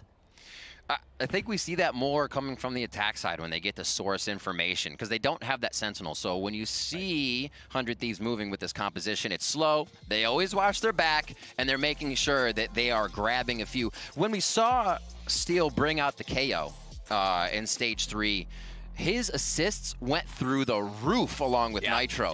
And how much they were setting up Asuna and Nitro. Like, go back and look, or Ethan, sorry, not Nitro. Go back and look at those stats. I think at one point he was above 10 assists per game and without even that many frags. So his sourcing of information, the knowledge Steel is giving his team, while still wanting to deliver more as the lurking rat he is. It just works out so well for them. Waiting to get this tech pause through as we look at Havan Liberty a bit on their side. Coming out strong. They don't seem that flustered. They were very happy to go in aggressive, test the strength of 100 Thieves, and figure out what really worked against them. Now it seems like that extension of the round with this Initiator squad is giving 100 Thieves too much time to work on what Havan Liberty is doing. Yeah, that'll be certainly interesting. And, you know, I think it was, I want to say it was Bala who mentioned it on the desk, but you can't be intimidated, right? No. Like, and that's what we've seen out of Havan Liberty. You're here too. Right, and that's kind of some of the magic I was talking about, right? Like, you have to have some magic, and that starts with not being disrespectful, right? Like, not having no regard for who's on the other side. It's throwing AKs through the teleporter. Teleporter, yeah. But Chucking no, them like, through. it's got to be a... We understand that that's who we're playing against, and that's fine, right? Like, can't be intimidated by who's on the other side, regardless of the 25,000 years of experience that they have on land, or, you know, whatever it is. Like, you just can't let that get in your head. And for Havan, that's been the case so far. And Havan beats 100 Thieves here. Mental group buff, honestly, for Havan. You know, it is expected that a lot of people would say 100 Thieves would come out to win this one. And seeing how this first half might go, 6-6, I think that's going to change quite a few minds here. Very well could be the case. And that's such a, I mean, just not just in the group, but for the region, right? Like, the boost that it has is absolutely insane. Are going to be kicking off round 6. Look at the stack heavy on the side of B from Havan Liberty. Oh, and for Asuna, you're right, Riv. They dropped the op, now just having the Ghost, but he's got the Blade Storm in tow. Trailblazer, utility used. Just seeing if Asuna can do a quick in and out here. So he takes that position gained. Now waiting to see if he can get the backside of one of the members of Havan Liberty. But again, like I said, that slow play from Havan may be a detriment to them. If Steel can continue to grab information with this KO, they move up and grab a little bit more space. Havan starts getting strangled out. So you have a decent idea of where Steel is. Same goes for Asuna, as he's going to have to give some of that space back up. Havan Liberty slowly but surely trudging their way forward. They make their way up the middle of the map. We've talked about how that was exposed in the previous round. Once again, it's open. They've taken it. Steel just used his knife, got no info of what's happening outside of B. There's nobody home, so they can play off of that a little bit, but they understand that mid is not safe yet again. Yeah, and recognize that smoke play they just did. The sky flash through the smoke. 3 of them barge out. Havan Liberty loves that. They love to be in your face. They didn't see anything, so they backed off. They're not worried about taking too much if they don't have it. Seekers, Hunter's Fury, and Rolling Thunder have all been dropped, as we talked about previously. Havan Liberty looking to get onto the site as 100 Thieves slowly trying to make their way back in. Asuna's playing up top. Havan Liberty have gotten in there. The res is going to come through for Seal, so he's back online. 13 seconds left. Shion should be able to get the spike down. 100 Thieves again find themselves in a retake situation. 4v4 as they make their way in. Good utility here for Shion. The rest of the team, they have quite a few flashes to give back here on the side. 100 Thieves and Steel as a squad is healthy as they look to make their way in. War waging in tree. Crane slowly playing around. Crane has a chance to blow this up if he gets the timing right, but it might be Liazi who gets one. Crane gets one as well. Liazi gets the second, but Hiko! My goodness, Hiko! He gets the last kill, and he gets the defuse to take a 2-round lead. Back and forth. And that's exactly what 100 Thieves needs to do when they encroach on a position, when they squeeze it. There's no sentinels to cover the other side of the map, no tripwires. So they're the one. They always have to go around and find that space themselves with whatever solo util they had coming around the side. Crane making great moves there, but 100 Thieves just on the other end of each of the firefights. 4-2 as we have our first kind of gap in rounds here. We'll see if Haven Liberty can close this up quick. And I know it's early in the half, but this is a pivotal moment in the half, because this is where you can really build off of separation, right? Like we're getting at the point where snowballing becomes a factor, and all of a sudden that's already a 4-round lead. 4 rounds in a row, presumably 5, given the gun difference and Asuna doing things like that. Like, this is a very dangerous spot in the timeline for Havan Liberty. And a big purchase too. Spectres, full util coming out. A stinger there for Liazi. Asuna looking for another shot there. Looks like he'll go for it one more time as he takes a quick fault line to the face. That's Liazi coming in, and that's going to be a nice shot. One from Steel and Asuna. Doug, they continue to make this happen in a split second. All sorts of information, and really honestly, Liazi was able to upgrade a weapon, but it's been a lot of rinse and repeat. Yeah. Right? Like, as much as we talked about how we like that they feel things out and then they make a move, we find ourselves on the same site for the 7th round in a row, if I'm not mistaken, right? Like, it might look a little different at the beginning, but they clearly favor A. It is tough here, and this starts to kind of get into the mentality of both teams. Havan Liberty can use this in a way to say, all right, we've done that. We could try a B, but now this starts to get into Steel's head. He's like, maybe they don't feel confident at B. It becomes a little bit easier for Steel to read, and that's why you're seeing these rounds start to go over. Oh, my word. And that, you can't count that out, but Havan they now, I think, need to start at least taking 1 or 2 out, or expend way more utility before these hits, because they're just getting smothered when they hit the site. Yeah, and I mean, you take a look at economy, you talk about checking out at least 1 or 2 as we're in the middle of attack timeout. 5,400 credits, 4,500, 48. I mean, fellas on the side of 100 Thieves, they're rolling in it. Little bankroll. And it is going to be that purchase. You're up to 2,900 a round here for the side of Havan Liberty. So if you do the math, they lose this round. You do have some with 3,600 like Pletz, but you have 3,100 on Crane. You're not going to be having a great buy there. Maybe if you have kept utility from the last round, but util guns and everything, that's why these rounds start to keep swaying towards 100 Thieves. And they know they have that grip on Havan right now. And it's important for Havan to break that. I think, again, they need to take a few out, draw a bit more of the utility, because once they get into sight, it's Asuna hitting a shot, right? Steel just hitting shots. Doesn't seem like the utility is working perfectly, and they have to figure out why. Yeah, and you know, I mentioned previously, like, we're in a pivotal moment in the round, because all of a sudden we're talking about like a 9-3 half, maybe a 10-2 half, right? Like, with how good things have looked for 100 Thieves, how economy looks right now, it's certainly a possibility. So for Havan Liberty, again, the pressure is on them. They have to be able to change the tide of the map so far. So another slow round. You already see Spike drop by Havan back towards that B tiles area. Oh, I love that. Slow picks back and forth. You can see Steel actually giving assistance there to Asuna. Asuna was like, somebody might have actually creeped into bench there. Quick 0 point. They know it. They're safe. They get back to position. Neeson using a little bit of util again to try to work the middle of the map. No info gathered. However, this is a slight difference, but I like this, right? Like, 100 Thieves, Ethan a couple of rounds ago was very comfortable taking away space on A, right? When the pressure's in the middle of the map initially, he's done that a couple of times. Peek down long, nothing there. And again, now Havan Liberty slowly moving up, trying to pressure on 100 Thieves. It's almost like exactly what we saw, that one member, I think it was Crane at the end of a round. If not, I apologize for my memory, doing this. And they're really trying to work 100 Thieves to the bone. Oh, that may just be for info. Surely, okay, he does not take it. He pulls back. As you see on your minimap, they've actually gotten great positioning around the members of 100 Thieves. They have mid control, but they're going to have to get by Asuna. And yeah, he is going to be able to drop, but he got one on the way out. But that should open the door for Havan Liberty. Nitro playing backside, playing by himself. He has a little bit of info from the Sova intel, and my gosh, he's not even going to get a chance, right? It's just on to Plets. He drops. It looked dicey for just a moment, but 100 Thieves respond beautifully. Reluctance.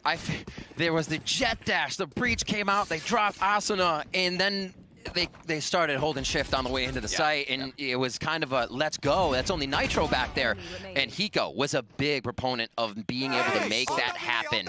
The way they've been rotating, the position they're set up in, 100 Thieves was instantly ready for that situation if they did lose a member. And 1, 2, 3, the dominoes fell 6-2 now in favor of 100 Thieves in a variety of rounds. The spike is still getting planted. Havan's making it to the site. A lot of these late rounds now are coming up to just frag rounds.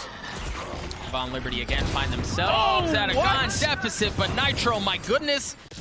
The Hunter's Fury has been used, however, from Hiko. Oh no! Things you hate to see is he drops Nitro. I mean, he hit him once, why again? With a little bit of friendly fire. Steel feeling a bit of pressure. Again, remember for Havan Liberty, they don't have a ton as far as weapon goes, but that seems to be exactly what they need at this moment as they find themselves at a slight advantage, but an advantage nonetheless. They have managed to get onto the site. You're going to have 3 members of 100 Thieves starting to fight back for the retake. No ultimates, but Asuna does have an operator in hand. I'm like, he's going to take this solo stairs operator into sight. How ballsy, but he's waiting for the team. It looks like he's got the pistol out for now. He's just going to be distraction, maybe dash out, cloud burst, and let the team on that highway side get right in. Oh my god, this is so tense right now. Good Havan, pull back another round. Asuna playing on the other side of smoke, slowly works his way forward onto the cloud burst as Hiko. And Ethan wait on the other side. Oh my word. Here we Spike go. continuing to tick away. Still got quite a bit of time. Ethan doing, decent amount of view to left as well. Asuna goes in. Asuna gets dropped from the skies, but Ethan for 3. Looking for the last one in the back of the side. He gets 4. My god. They get the defuse. 100 Thieves at 7. One of the grossest snap transfers I've ever seen. Through a box, knew it was going to be big damage because of the headshot dink call from Asuna. The instant comms, the instant kills. Ladies and gentlemen, Ethan with the 3K.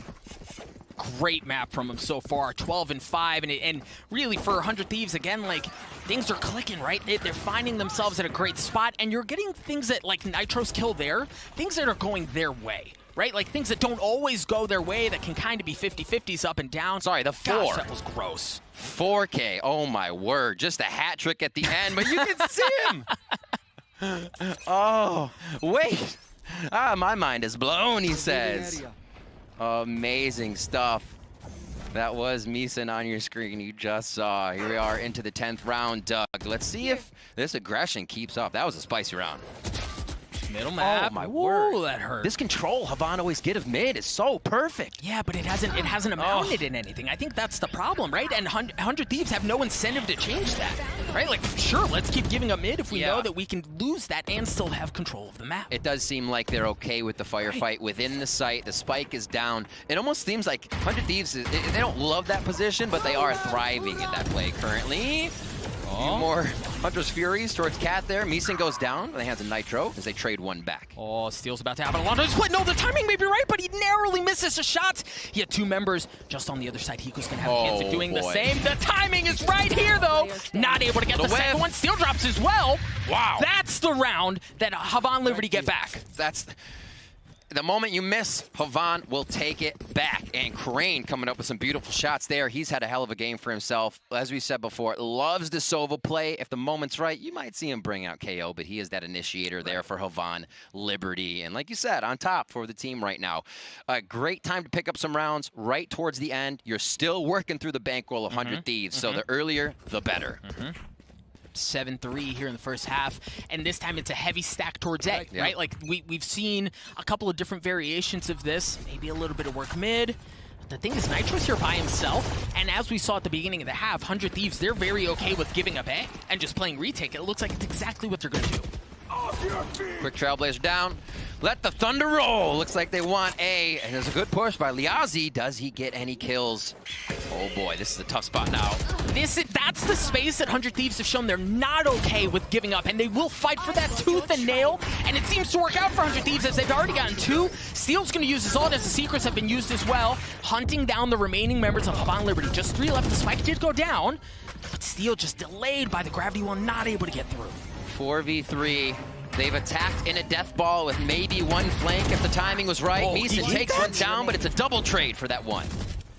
Platts alone in 1v3.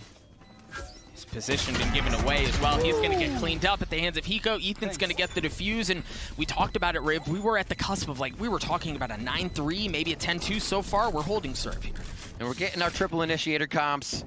They're rolling through it for us. It's interesting to see both teams run that, as it is something Havan Liberty loves. But with the KO introduced here, Sky and the Sova as well for 100 Thieves, we're seeing a bit of the same. We'll rewatch this again. Like you said, the spaces they are willing to give up and aren't willing to give up are very apparent. Mid's fine. We'll replay out even if it goes into B. Tree, not so much. We're gonna keep that to ourselves. And now we have our final round of the first half. Guardian coming out for Crane here. Let's It's go. a little And spicy. Liazi has one as well. Yeah. Some one-tappies on board? Yeah, let's see what kind of little something they're able to pull off with that. Bladestorm coming out online for Asuna along with the op. But this is another quiet, very quiet start to the round.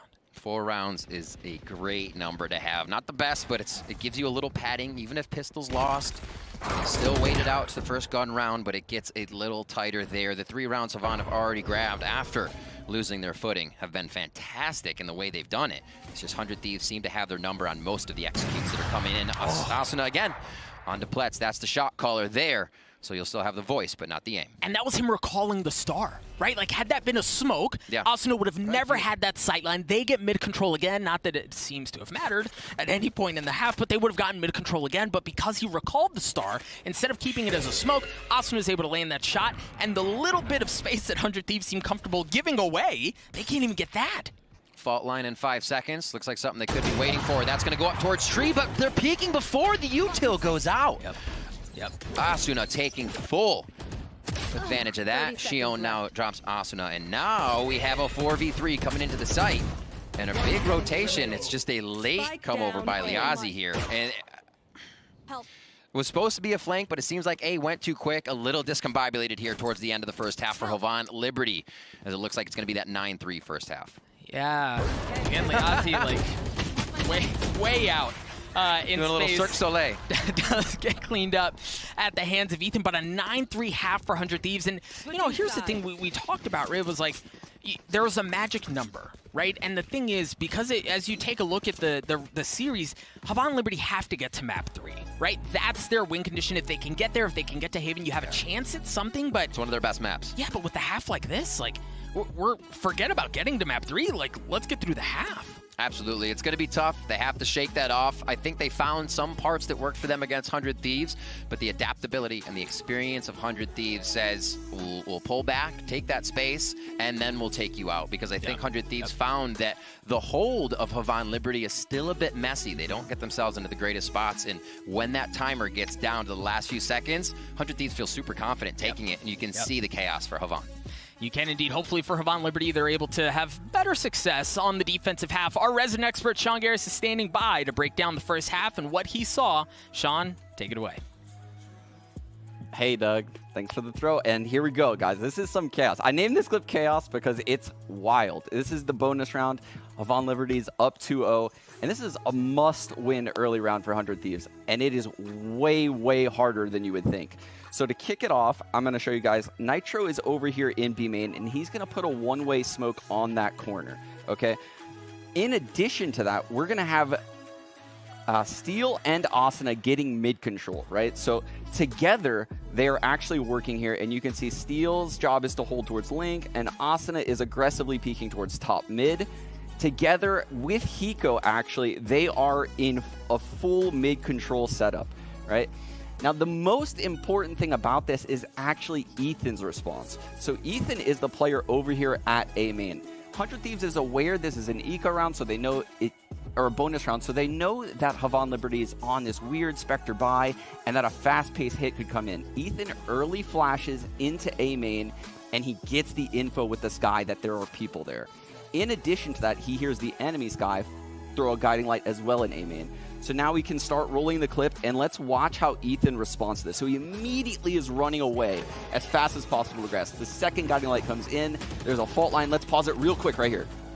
So you can see right there, the fault line comes into generator. The Jet dashes top gen, and if you look on the mini-map over here, she is clearing back sight while the Sky is waiting by the door. So the Sky is waiting by the door, and you can almost see the communication between the Sky and the breach right there that I pointed the arrow to.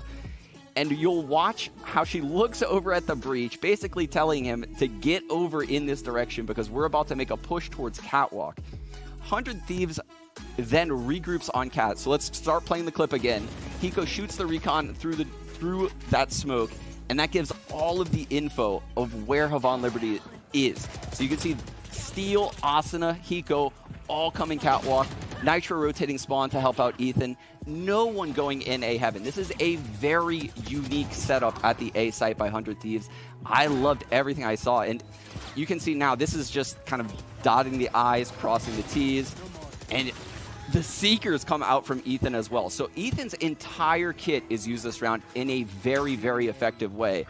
And this round could have gone either way. Again, there's his Tiger coming through, an immediate guiding light right there. Doesn't blind this player, but it gives the info of exactly where he must be, because if he doesn't get blind, he's hiding behind Jen in that scenario.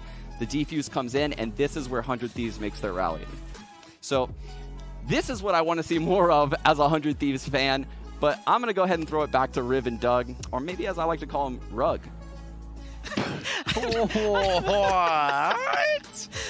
I'm pretty sure that's a first, but that's a first. Look, with that said, if you can rock a leather jacket like that, you can True. do things Very like that, true. right? Very like, true. That's very okay. So, but as Sean was saying, excellent first half from 100 Thieves. They're clicking on all cylinders, and even some of like the weird looks that Havan threw at them while they took A and then fought into tree from sight, like they handled that just fine. Some of the things we saw happening were immaculate from 100 Thieves once they got their footing.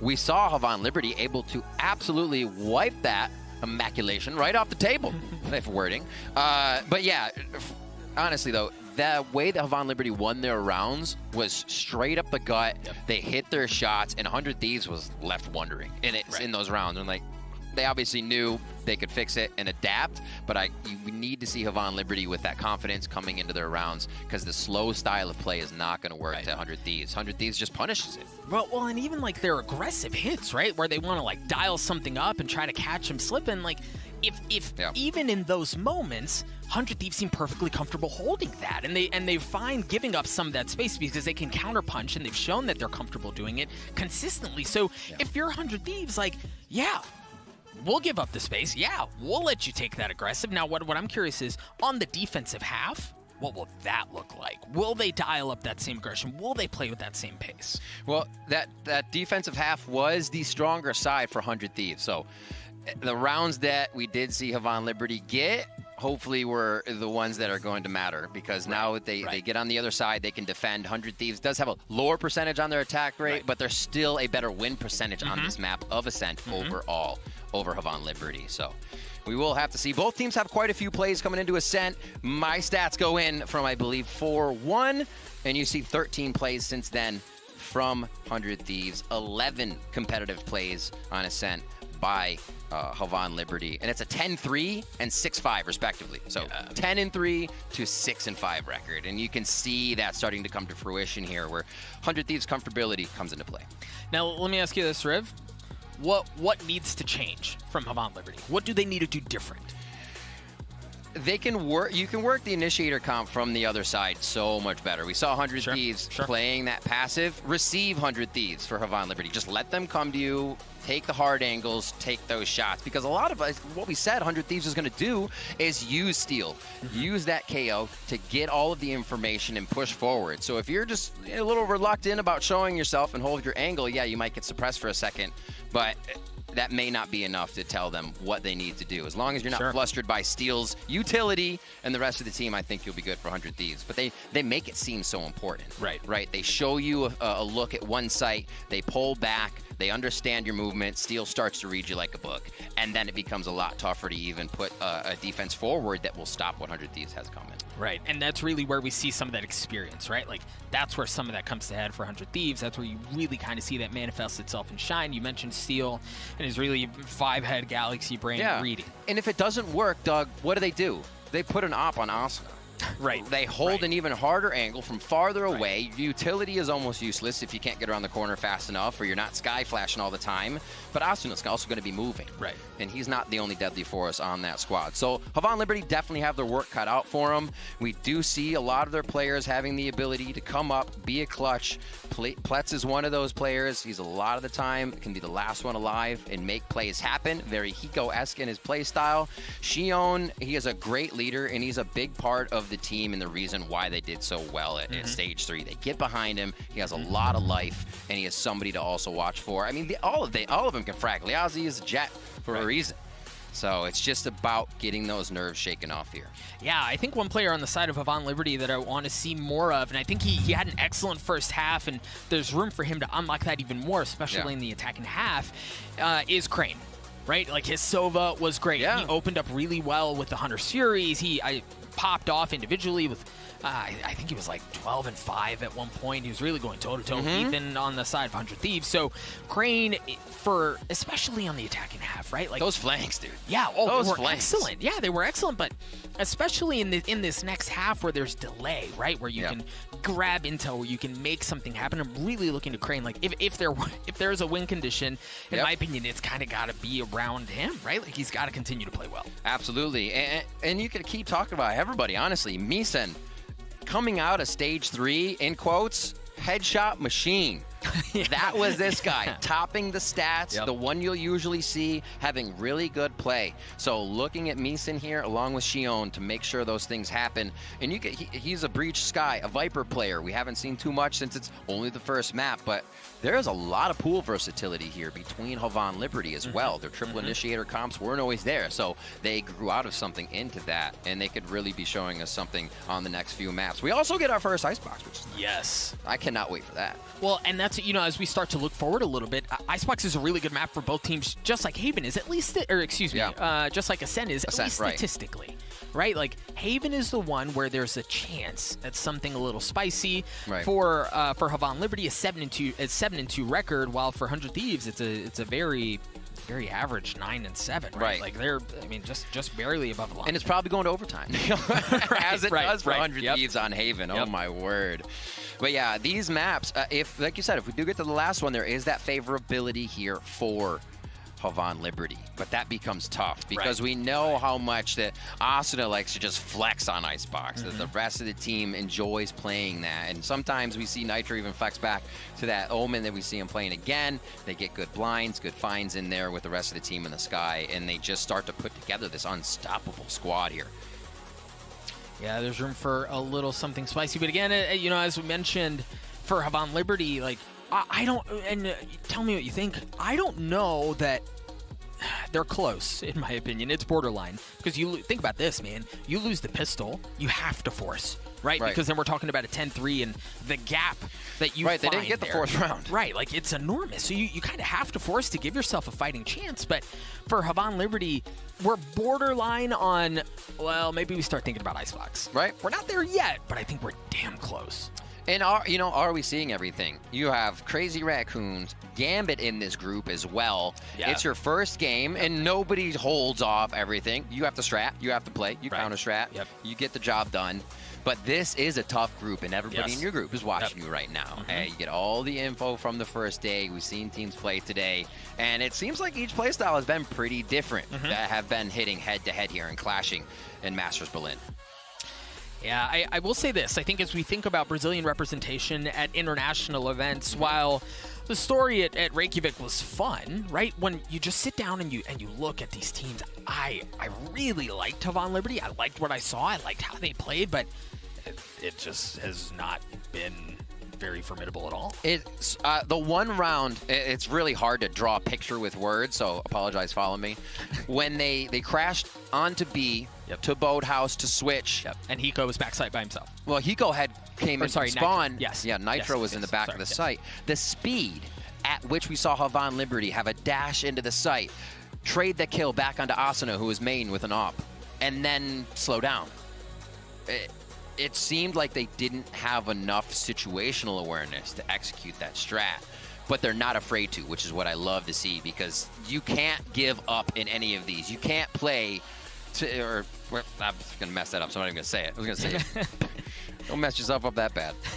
But you can't just do this sit back strat and hope you're going to win. Yes, yes, absolutely. Folks, I have news for you. We are being told that there was a keyboard issue on the side of Havan Liberty, so they actually requested a replay of the last round in the first half. It was granted, so we are going to be going a bit back in time, right? Like throw that bad boy in reverse a little bit. We're going to play that last round out one more time, so it is going to be 8-3, folks. Again, if you're watching at home, you come back, you realize, wait a second, we've already played this round. What's going on? It's because technically we have, but we are going to do it one more time.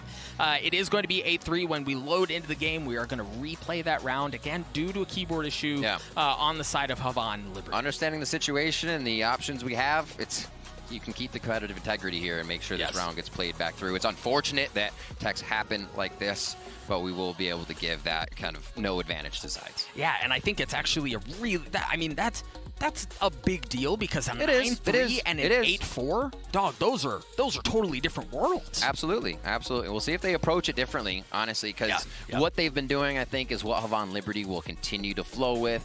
They did feel comfortable at, how do you not at gaining all that space? It's almost a false sense of security that 100 Thieves is allowing Havan Liberty to have there with all the mid control.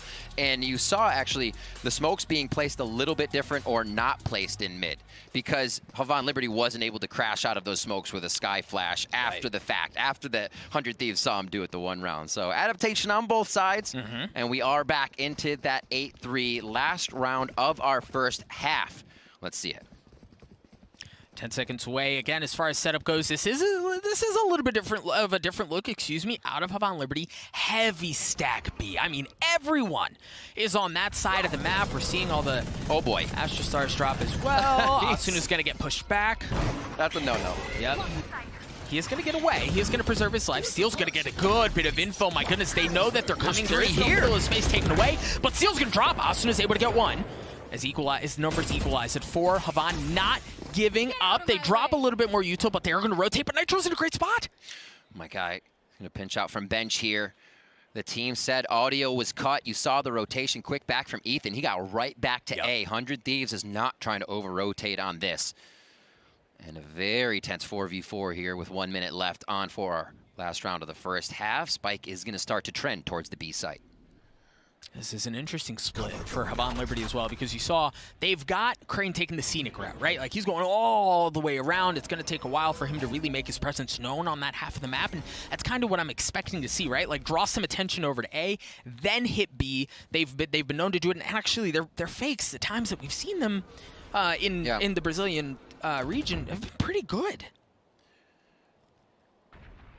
Nitro will have his smoke back up again, timing that to cover off B. Oh, no! I didn't think he was going to step all the way out. I thought they were just going to play cat and mouse forever, Doug. Oh, my word. Asuna's still in a great spot, though, right? He's actually looking to go in aggressive. He's got the Blade Storm. He's going up. 13 seconds left, but Havan Liberty, they're going to have to go. They're running out of time. What can 100 Thieves do for the hold? Asuna good for one, not able to get the second. Oh, he's going to drop. Hiko's going to drop as well. The round's going to fall into Ethan's hands. The spike's not going to go down, though. Same outcome. Same outcome, and you can hear 100 Thieves, or at least Weekend behind us, cheering, knowing that they should have taken that round. They do again, and they are getting verbal about it. Like we said, if you watch the press conference, Steel says this, it brings him alive. Yeah. This locks him in. Yep. He loves watching his opponent squirm, especially when he's able to take him round for round. So 100 Thieves in their element right now, feeling this, and Asuna with the reset. Yeah, Asuna not able, and really, Oh, wasn't able to get the set, but it just came down to time at the end of the day, and that's kind of what our concern was, right? Like, you've got 13 seconds left. You still haven't made it onto site. You don't have control of the site. You still got to get the spike down. Nothing doing, but now turn our attention towards the future. Havon Liberty swapping sides. Now they're going to be on the defensive half. They are going to invest presence mid. Let's see what they can do with it. A lot of ghosts. Keeping this at range to start, or at least compiling those ghosts to take one down immediately is fantastic, but it looks like they are going to split a little bit. Ozzy straight out, the aggression from Havon Liberty. He was able to get one, but they've taken full mid control. A's been left open. Plants is left alone. Asuna's going to be able to clean him up, so they're going to be able to get onto A, and much like we saw in the previous half, it's going to be a fight for a retake. Steel dropping a bit of util to kind of keep space away. Liazi's going to take care of Ethan. As Asuna slowly creeping his way forward. A 3v3, Asuna's gonna get cleaned up. Steel's there for the trade! Able to get the second as well. As Meeson, is left alone. Ballsy peaks coming in from both teams here to make sure they can get the round in their favor. A quick, oh my word, Steel with the 3K. I thought that was going to be a blind on both, but Steel sidesteps it to get the classic right click in.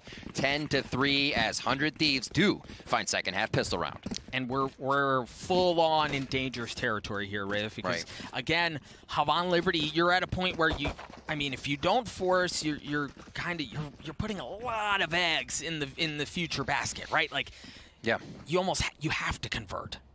It's one of those where you don't, and you have a ton of pressure on you, or you try to pressure yourself into it, and you're rough on the econ game. So I think they're hoping to push it as long as they can with as much money in their pocket to see what next round will bring, and hopefully they can carry it from there. Oh, and they're dialing up heavy aggression, but I was actually about to point out, Austin and Steel both have rifles, but they felt the presence, they felt the pressure coming from B lobby. They are able to hold it. And Rez Asuna right back up. Steel with the Guardian. When doesn't he? So Trailblazer forward. Tiger's out. It goes, oh, there it is. Finding some tappies towards mid. Liazi goes down. And now they only have to work against a bit of the util that can keep them out of the sight, really. Finding that jet is a great hit to get in the beginning, but they still have to take out a lot of the util that will keep them out of the sight. Whoops! All right, 0 points for the 0 point. They're smoking off defender spawn. They're going to flash out as well, so they are going to take B. It hasn't been super loud. It hasn't been super aggressive, but it doesn't seem to make a difference. As Meeson just dropped, Shion's going to drop as well, just leaving Crane and Pletz alone. They're really nowhere near the site. They're also not really playing together, and they've got the gun deficit. Crane's rocking a shorty, bro. Trying to pinch this one in. Oh, they aren't actually crossfiring this, but he does turn at the timing. Crane goes down. Pletz knows. He's like, one right click, I could have a gun for next round, and that would actually be huge. Hiko's staring him dead in the eye from the other side of the wall right now. This is a pretty brutal situation. He's been tagged as well, too, man. Now they know where he is. A flawless round. Prime Gaming flawless one at that for 100 Thieves as Hiko cleans up the last. 100 Thieves get to 11. The possibility of the magic that we talked about that's needed for a minor region to make something happen in a match like this, nowhere to be seen. It's like everybody's feeling it, too, and I love this look from Nitro. Is there a flank? Everybody's in sight. They're aware of where the placement of every teammate is on the map and where they might need to look in a split second. That's making it very tough for Havon Liberty, who's trying to win the first firefights, come up with the first blood to kind of spread the map a little bit more, and they're not finding any, frames in that sense. Nothing is working in their favor right now as 100 Thieves continue to get opening kills and mid-round kills. And now they've got mid, too. Not just mid-round kills, they've controlled the middle of the map. They're going to be able to waltz in for free, and this is do or die, at least on Ascent for Havon Liberty. They drop the Paranoia. Asuna and Steel are going to be the tip of the spear as they work their way forward. Asuna's going to get that shot as well. Just leaving one player backside. Crane is good for it, but he's going to get cleaned up. The Guardian, no less. Cleaning things up and getting 100 Thieves onto the site. The Spike should be able to get down as well. I also love Nitro playing the middle of the map, right? He's not going to play on site with them. Hiko's in a great spot as well. I love this setup from 100 Thieves. A lot of util here for Pletz. Calling the shots for the team. They follow the leader in with confidence. Can this be a 3v4 that Havon Liberty can come back with? Already backing off on this one. Not confident about what they can bring in, but if they have 2 more players on the next round, they may try to do something. And I think this is too much reserve play in their favor. Yeah, you're looking for the win, but I think you are allowing so much agency to 100 Thieves that they are walking all over you eventually. Yeah, and it really, when you've still got this much left in the round, saving just becomes so much more difficult. And right, they're going hunting. Yeah, and they tried. They're not able to get anything. But so I get it, right? Like, you're down this far. You know you're going to be hurt financially going into the next round. Staring at match point, try to save what you can and maybe make something happen. But you're right. Like, you're playing not to lose, and that's hard. That's what I wanted to say earlier. But it is, and it gets tough because when results don't work, and I'm not saying this is happening, things can get quiet, but what does happen is you're unsure of your first shot. You double jiggle that peak instead of come out confidently with a swing and someone behind you. Everything is second guessed when it needs to kind of flow, and I think we're finding that for Havan Liberty right now. And it could easily shake off for next map. Right? It could. You know, a situation like this can really start to weigh on you in the moment, and you look at what a team can do to shake it off and understand that there's still more to go. That is one of the big things in a team's repertoire to have is the ability to reset. Right, the resilience. The resilience, right? Like the resilience, absolutely. and that's required, especially when you get punched in the mouth like they have here on Ascent. And for 100 Thieves, man, it's like all smiles across the board, right? Like, they're feeling good. This is important. We know that they have the lane experience, but this is still the first time this roster is out here, and they seem to be performing just fine. Land jitters does not seem to have an effect on 100 Thieves at the moment. It looks to solidify here the first map on Ascent and move us on to Icebox in this last best of 3 of our day 1 of Masters Berlin. Already some awesome games we had. Teams showing how strong they are with dominant performances throughout the day. Oh, 100 Thieves are going, and they're going to go full send. They use the ults, it flashes. They use a little bit of everything to get onto B, and they're going to do so with almost no resistance. They were able to drop one member of Havan Liberty, but that's all that was there. It's a consideration of what can 100 Thieves do in a round, you know, to be turned around and just running away there. Havan was not ready for the situation. 100 Thieves seems to be able to vary up whatever they're doing to throw Havan Liberty for a loop. Final round, Doug, of the first map. It looks like it could be 100 Thieves. Oh, Asuna getting a little bit of friendly fire on the flash, and then the fall line, he's getting all sorts of messed up. The Aussie was able to get one. Asuna getting pushed back, he's going to drop, but Nitro's in a great spot to flip things. They still have a couple of members in the back of the side as well, as Nitro repositions, gets in attacker spawn. Time ticking away. Crane's going to have to make some magic happen. It's not going to happen this time around. 100 Thieves show no concerns. Playing on land, a 13-3 win, exactly what the doctor ordered. Dominating, vocal, and behind each other every step of the way. Everybody having pop-off moments. Ethan with a disgusting snap transfer, 4K. Hiko with some pivotal flanks, which brought 2 kills, and another 2K round.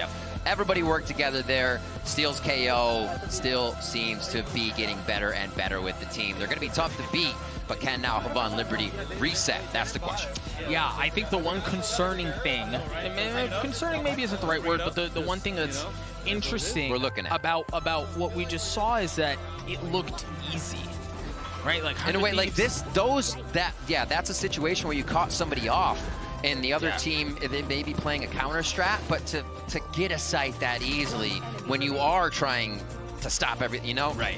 Set the default. Know your utility is going to slow them down. Right. For them to just be able to walk into your site after one flash, it doesn't seem like you were ready for that. Right. And I think it's a tale of 2 sides, really. For Havan Liberty, they just didn't seem ready. Right. They were not ready for what 100 Thieves Big land. And then for 100 Thieves, Alright, like, yo, again, what's going it on, just looked chat? easy, right? Like, they didn't have to dial up a lot. We didn't see them reach real deep into their textbooks. There was nothing that was going on there. And really, you kind of see that play out through all of the highlight package that we have here. Was they didn't have to do anything fancy. They didn't have to do anything special. Talk about a lot of follows. It just seemed like every shot was in their favor, too. The blind ones, the smoke ones. Yeah, exactly. And some of those games go that way. And put that in quotes because that's really all you can say about it. You're looking the other way, you get timed, this and that, and you're doing a lot of just kind of head in hand, as we saw Meeson doing there. And that's kind of like the vibe that you were getting at is in those moments, those like getting the kills through the smoke, stuff like that. To your point, that doesn't always go your way, right? Like, it doesn't. Oftentimes those go split, right? Sometimes they fall your way, other times the cookie doesn't crumble your way, but for 100 Nitro. Thieves, it all went their way.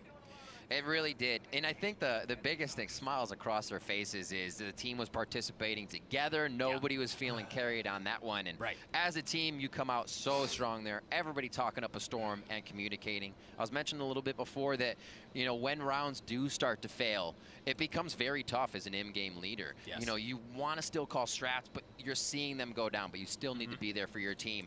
And Havan was still doing that. So that's awesome to see from the team, from Shion, that he was in there, and there was a never give up. That was just a tough game for Havan. Sure, I never give up.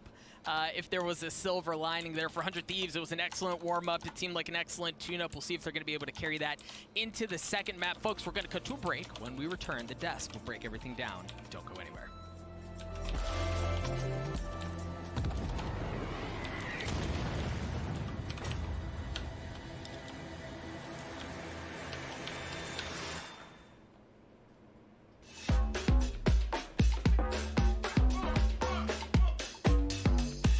Oh, shit's loud, Chad. Why didn't you say something?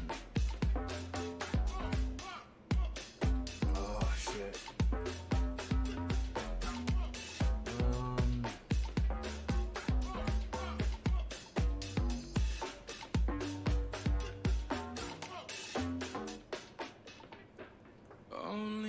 Alright, Chad, let's watch a little bit more of this and then we'll hop into some games, huh? Thoughts? It goes round here. Yeah, I know. Yeah. Let love do its worst as she comes round here. It goes round here. Together, no fear.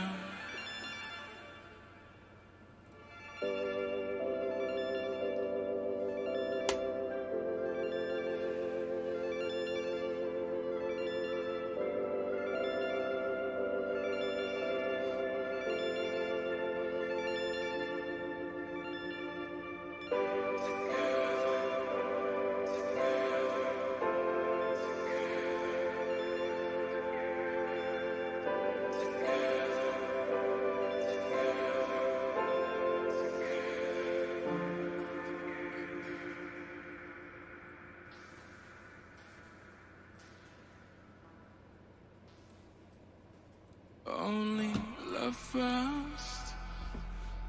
It goes round here. Got a minute left. It goes round here. Let's be on to the next one. Let's get it. Huh? Yeah, I know. Yeah. Let love do its worst as she comes right here. It goes round here.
We had to wait for 2 best of 3s before we saw 100 Thieves, but it was worth it in the end. I'm your host, Youngsu. I'm back on the desk with Gio and Bala. Now, we spoke about the experiences this 100 Thieves roster was going to bring.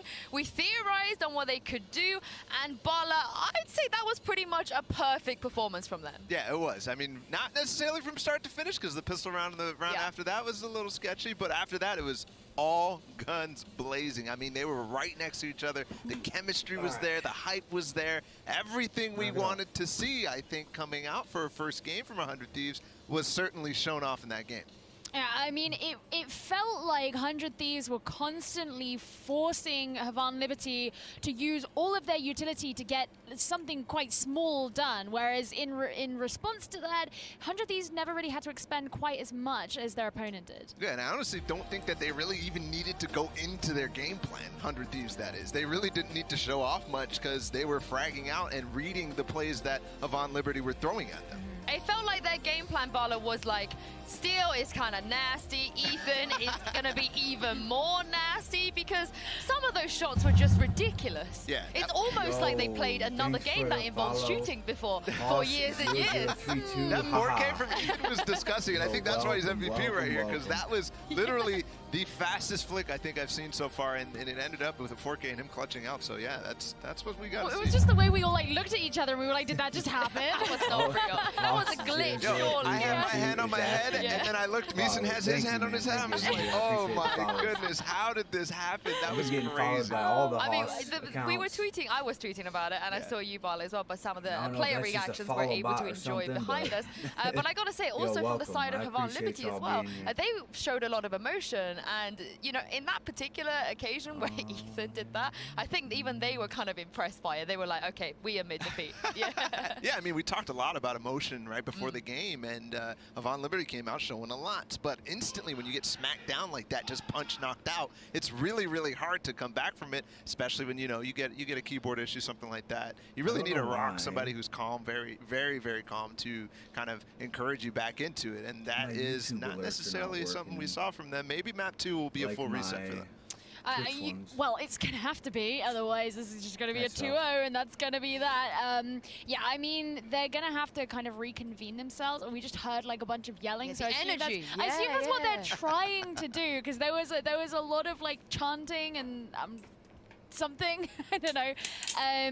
But yeah, no, that is really the only option they have, because this was such, I mean, it was like what Doug said. He said, I hate to say it, but this almost looked easy for 100 Thieves. And so not only have you got the hump of trying to get to the point where we have to win the next map, but you also have to just get past the point of making it look easy for your opponent. Like, you've got to at least make it a challenge first. That's the first stop.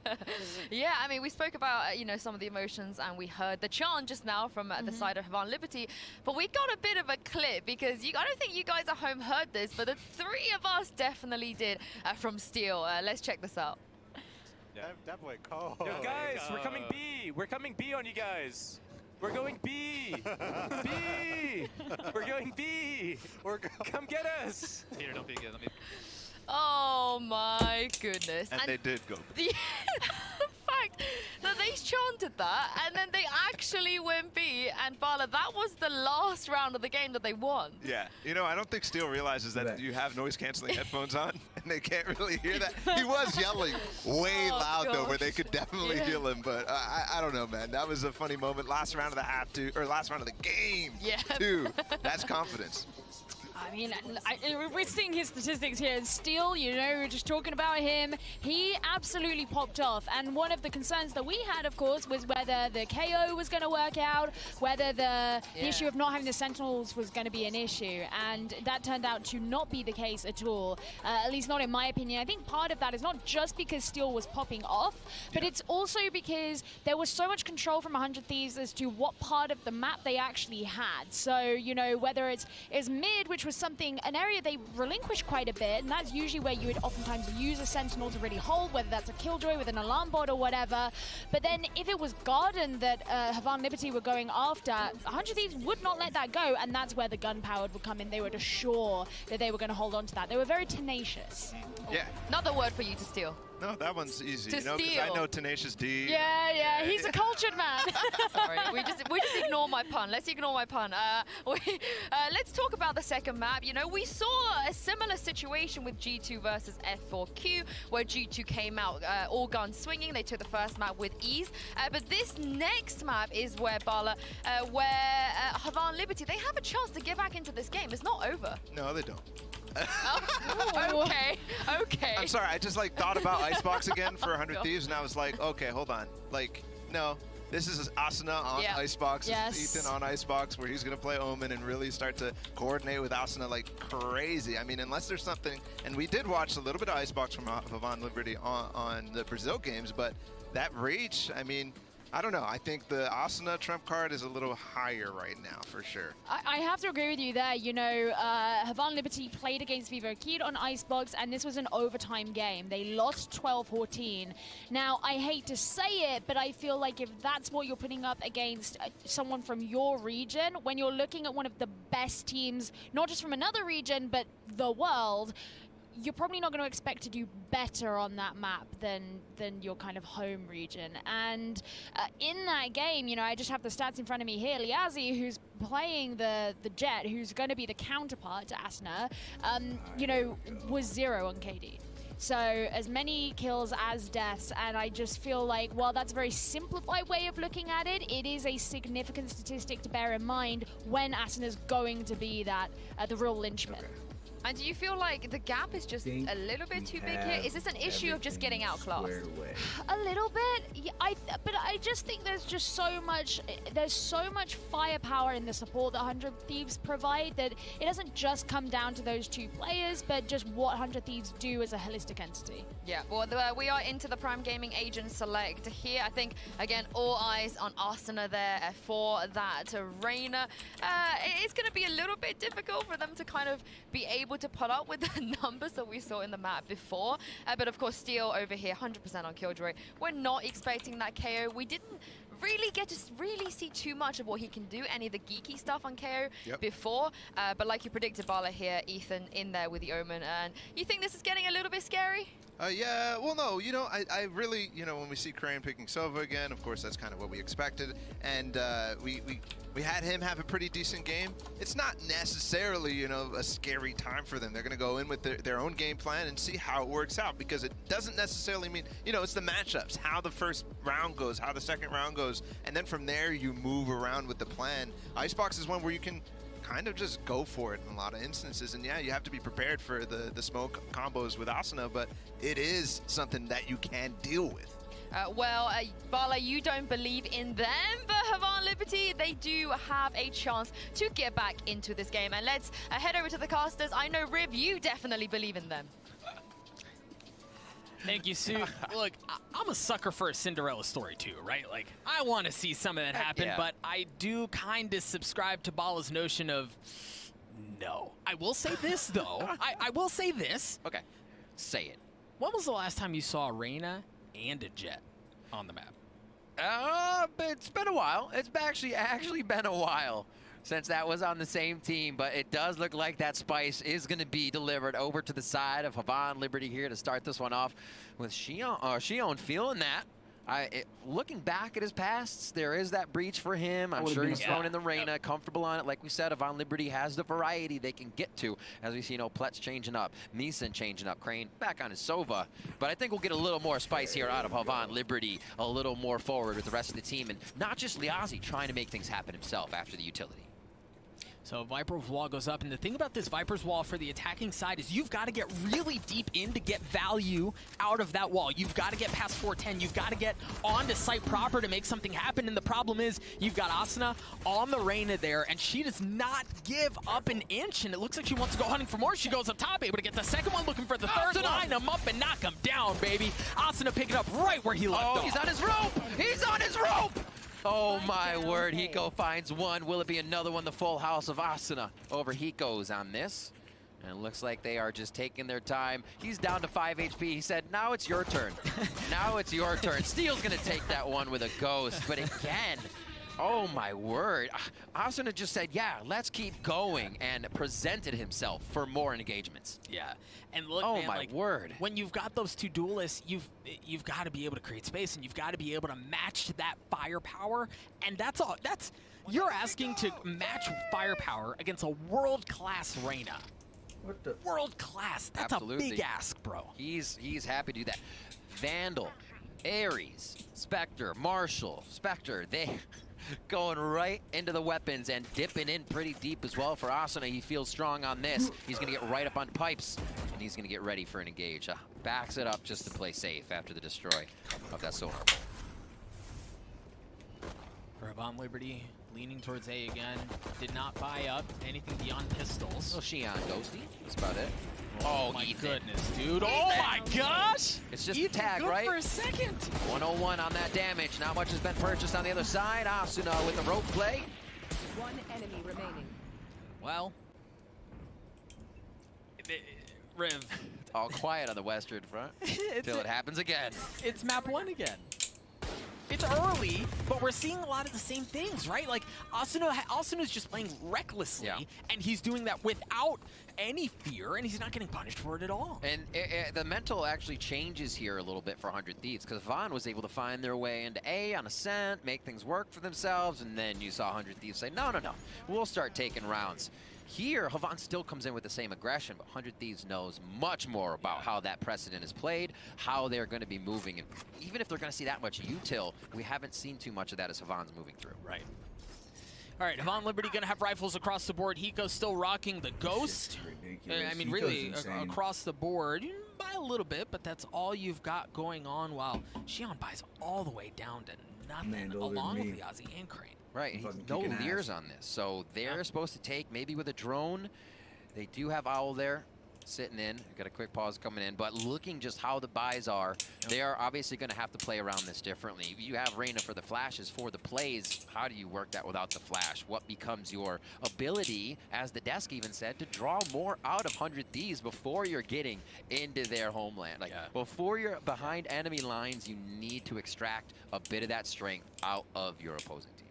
I think, and it was Gio who mentioned, and she makes a really good point, because, again, in the previous map, they were doing that. They were getting all of that space. They were investing the utility, but it was 100 Thieves was willing to give it away, right? So, and to kind of combine that with the point you were making, it does provide a false sense of confidence, right? Like, oh, we're able to work mid, we're able to take some space away here. There's nothing that's being given for free. They can't get past 410, right? Like, this is a scary start. It is a very scary start. We'll see what Havan Liberty can continue to produce. Looking back at the stats for Icebox for both of these teams, again, the stats come from about 4-1 right there in April. That was stage 2 for a lot of areas. Yes, there were changes, but I feel like it gave a robust idea of what maps were played and how they would have fared. And that's 14 plays since that stage 2 to 17 plays. So 14 for 100 Thieves, 17 plays on Icebox here for the side of Havan. So they feel comfortable. It's something that they're continuously kept competitive on, but it's 79% win rate to 65. So while still being close, you can see the discrepancy, and 100 Thieves is going to push those buttons as soon as they can. Right. And I think the slight, it's a slight difference, but it is a difference nonetheless.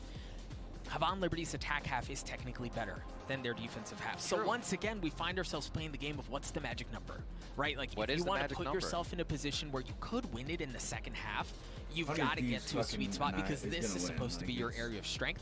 Mitigate the damage as best as you can that's going to happen in the second half. You've got to make something happen here on attack. They love it. They love this. Like, it's like, I want to say calisthenics, but it's for your brain. They're just kind of, you know, getting that reaction time up, making sure their fingers are warm. You see just about every professional gamer do that. In StarCraft, they'll always be moving their hands. Even when you're playing Valorant, you're still switching to your knife. We all do it.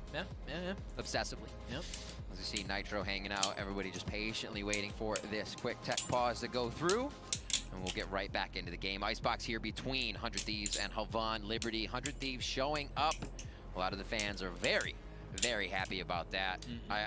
You know, there would have been stories, Doug, that they aren't as strong. They didn't beat the teams like G2 did, like the European, like EMEA did. But now we're seeing that looks like they may stave off those claims from the fans or the haters. And Havan Liberty has some work to do here in their group. They do. They certainly have a good bit of work to do. And so, like, statistically, right, I think it was you who said it earlier, you walk into this matchup and the betting odds, right, they're towards 100 Thieves, right? Like, for sure. That's safe money, right? But for Havan Liberty, I do think, talk about silver lining. It kind of feels like what I'm reaching for here, but the silver lining is this. You're getting reps on land. You're getting reps against one of the best teams in the world, and you've got another series against a team that's likely not at the same caliber as 100 Thieves, so there is value here. They're just going to have to extract it. It's going to be a pulling teeth. This time for Havan Liberty, looking to work the middle of the map, which is a slight difference from what we've seen so far. As they work their way up tube, leaning towards B. You've got a couple on long, and they've taken some of the space away. Nitro was in a good spot, but Asuna cleans up Pleds already. This is a brutal spot for Havan Liberty, right? Like, they're being pinched in around. Yes, Asuna was able to clear out, but Steel's going to follow up right where he left off. They are stuck right now, and there's nowhere to go. They suffocate their opponents. 100 Thieves are dominating Havan right now. For those moments on the mini-map, you can see him peeking back and forth. They're gaining a bit of ground, but Ethan able to find that. And for the moment they were by orange, they were moving up to the spike plant area. You could see on the mini-map Havan's emblems whipping back and forth. What angles next? Where are they coming from? As you said, they were getting pinched by 100 Thieves here. 3-0 as we flex back into a partial by Marshals here, as Havan wants to test some things out maybe a little bit with buying continuously. It is going to hurt them, but if they start getting some orbs, they can start to capitalize a little earlier if they get these Marshal kills. Just putting everything on the table here. They actually go back with Shion's, and they're just a ghost there, so they will have money for further buy rounds. You can tell from 100 Thieves that the setup is definitely leaning towards the middle of the map, which kind of makes sense. You're expecting them to bring nothing. And, well, they're not. So they want to lean that way, but they're going to rotate back off. There you see some of the gun difference in full display as Steel's able to get the opener. And, you know, one of the difficult things is you take a look at the first 2 rounds and then the previous one, like, you go mid to play away from Asuna, right? Like, Asuna's been the thorn in their side. And he just goes mid, right? Like, no place is safe. And look how sure he is. Just playing. Look, just on 4-box, just making sure he can get a kill. Will step up once again, and he's just reading the peaks right now to get the 1v1. Somebody over his shoulder. That's going to be Hiko, who is also firing shots. And again, this is a cleanup round. This is Asuna grabbing a lot of his ult points here. Back up. Actually, he's on ult, so that's not going to work. But he has just had a hell of a game so far, and he is not afraid to keep pushing.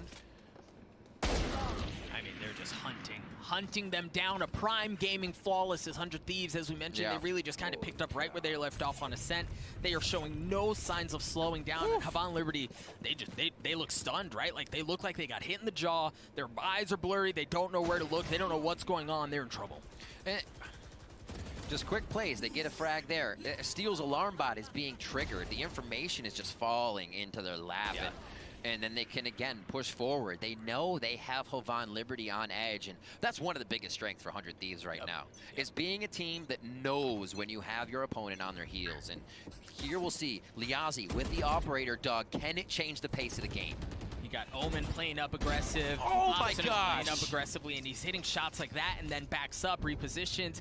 You like, surely, as the res comes out, to bring Liazi back online, you've got to get value out of this. You have to get value out of this, right? Look at how far up Nitro is on B long, right? Like, he's taking all of that space away as the fight continues on it. And they've actually mid-round swapped the op. Now dropped. All right, that was just pacing. It was like the hockey stick being down. He couldn't grab it right away. Meeson takes down Nitro.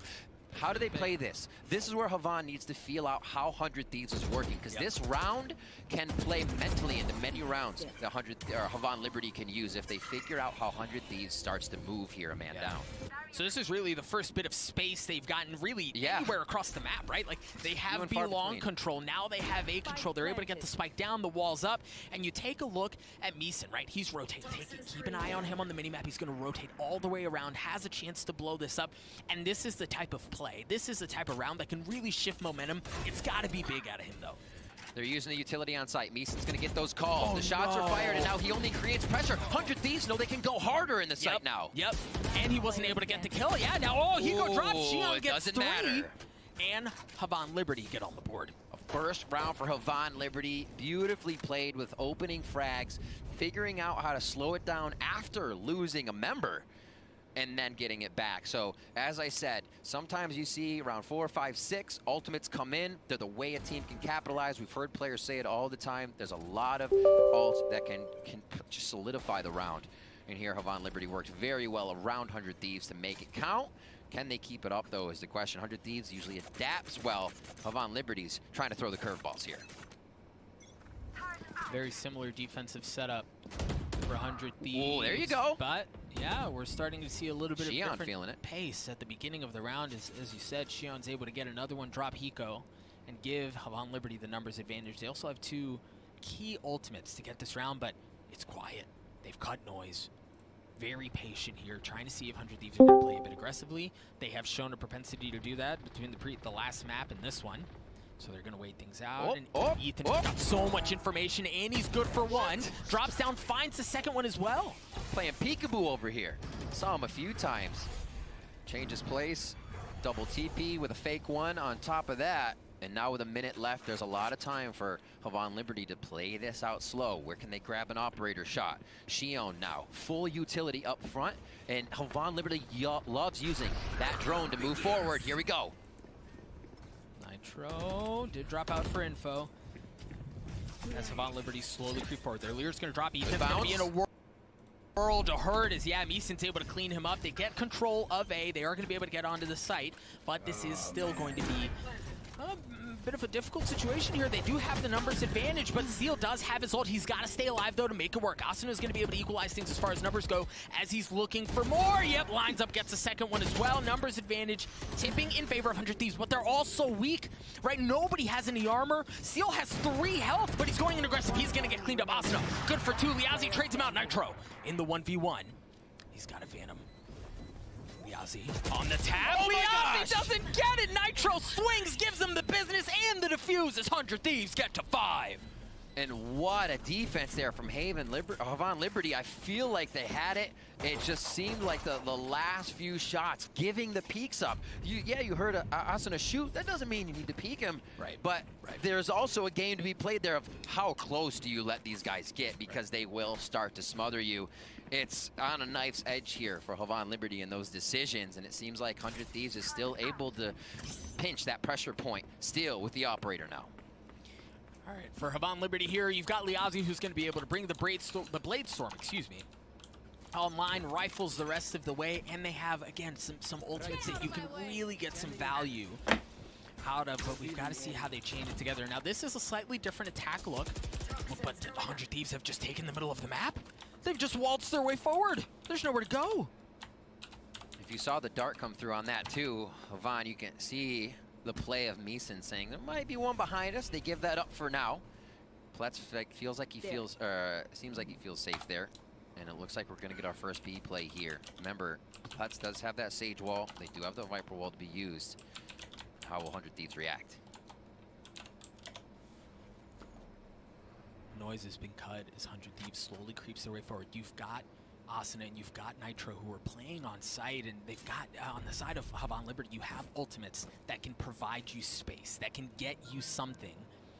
But for 100 Thieves, I mean, you've got to get past both of those, past Asuna and past Nitro, and that's much easier said than done, but here we go. The Empress comes online, Asuna drops it instantly! Here comes the Viper's Pit as well. Were they gonna have better success with that? No, it's actually the Blade Storm that gets a little something going for them, tied up 4-4. Nicely done, creeping in there. You have to take those fights. You cannot be afraid to do it. And that is going to be Liazi that's feeling good about the pressure. Moving forward, Ethan hesitating for a second, but knows the movement and direction of most of the members now of Havon Liberty, as he saw a few more there on yellow. They're gonna... All right, chat. We're jumping in. We do be jumping in.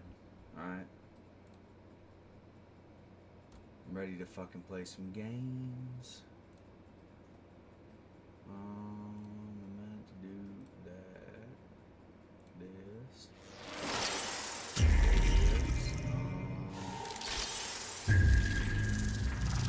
This.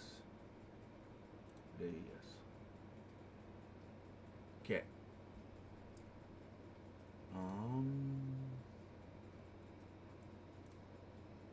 Now we can move this back down here. And we'll move me face over here.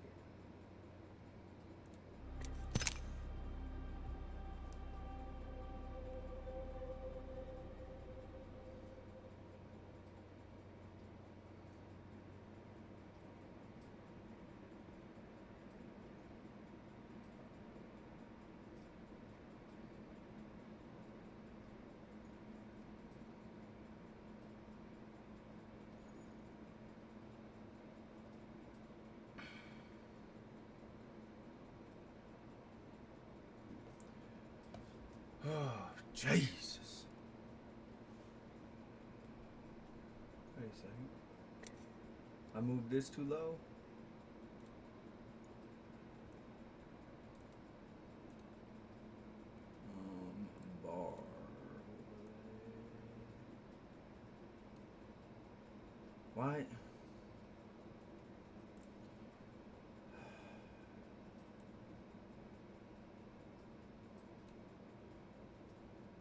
is it cutting off? It shouldn't be.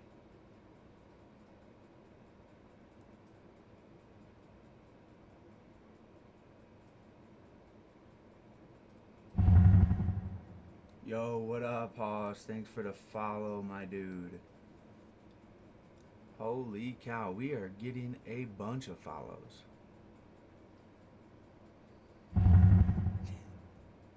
Yo, hello, thanks for the follow, Hoss. Holy crap.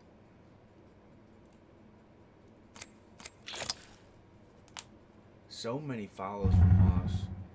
Woo! Got it. Jeez Louise. Wow. Holy cow, all the follows. Thank you, thank you, thank you.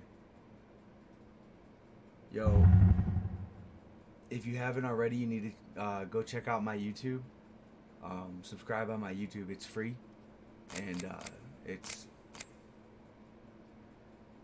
very, very nice. Oh, you back? Hey, thanks for the follow, Hoss. Holy cow! I don't know how many hosses we gotta get, but shit.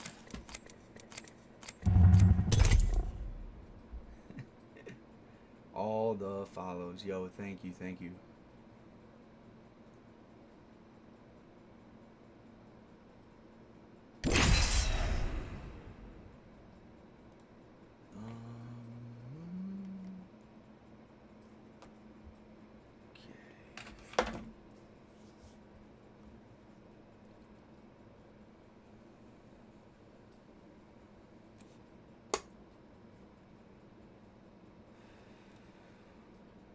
Reckless and full of wrecks.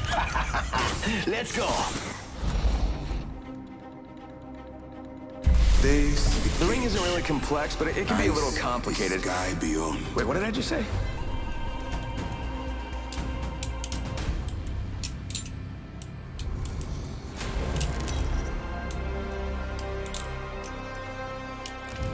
This is your champion.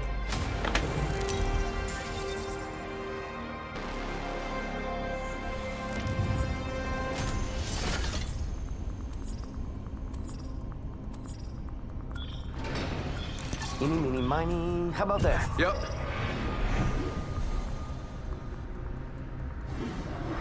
Not running away, just exploring over there. Follow the leader. Looks like a charge tower. How about this way?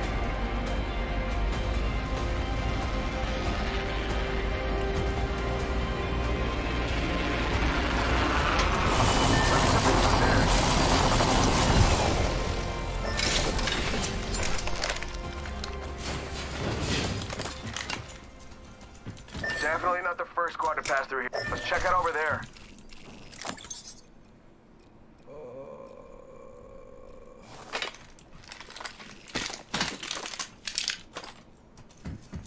Shotgun ammo. Extended light mag here.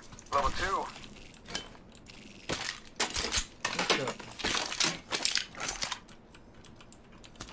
Bam! Round To the... one. Bam! Beginning ring I'm countdown. running out of ideas.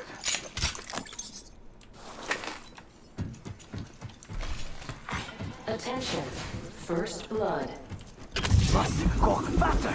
Got our first worm to combat this.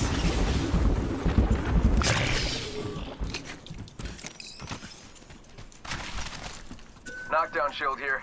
Level 3. My ultimate's ready.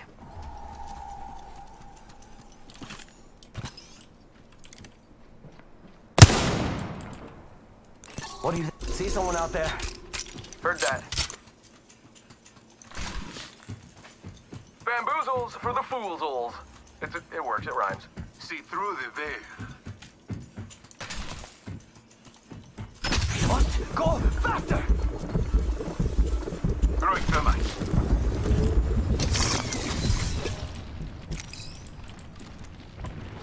I see an opponent here. Taking fire! Attention. Get the bamboozled. I'm taking fire. Firing. Shots fired and they're hitting me.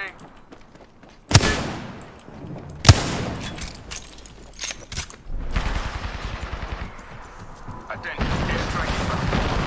Using the decoy escape.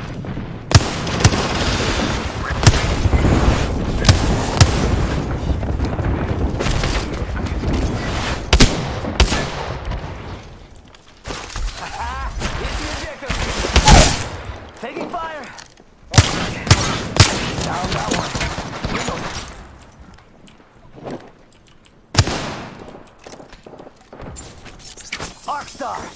Arcstar!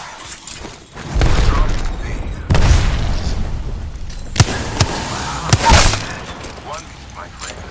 Ring is close. Downed one. Reloading.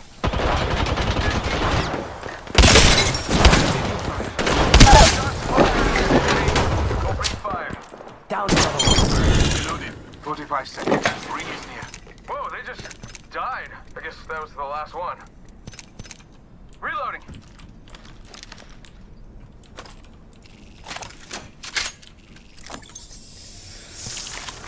Pay attention, gang. I'm gonna use a Phoenix kit. A champion falls, another rises. Let's go here. Making contact here. Sending out my decoy. Opening fire. Charging on my shields. Reloading. Shot fire, and they're hitting me. Here was the clock. Reloading.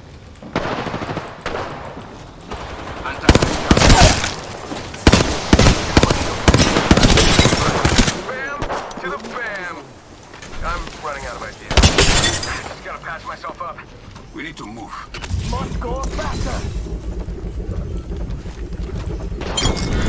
Reloading. And with that, the escort is... Charging up my shields.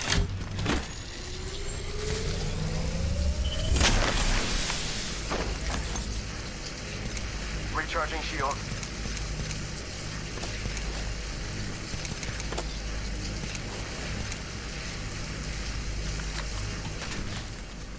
Alright, we're down to 50. Taking it between. I just gotta patch myself up. Hang on.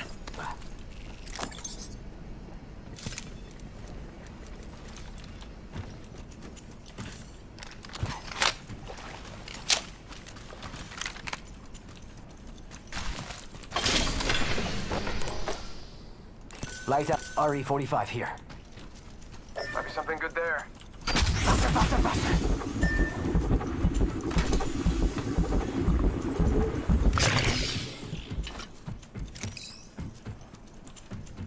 Jump pad out. Yeah!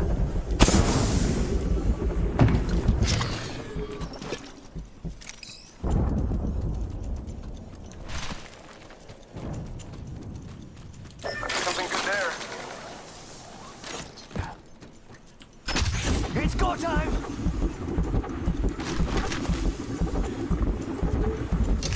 Check out over there. Come on. Let's check out over there.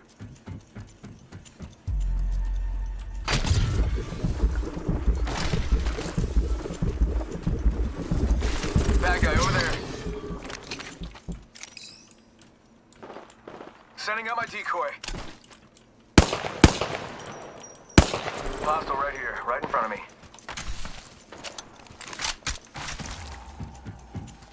Lifting the veil. Listen to my heart. Firing. Shots fired. And they're hitting me.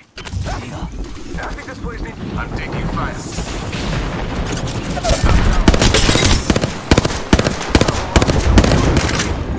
No, I'm giving me anyway. Reloading. Grenade out. Fire. Using the decoy escape. The melodrama's boring, compadre. Take a leg. Relax. Got everything under control.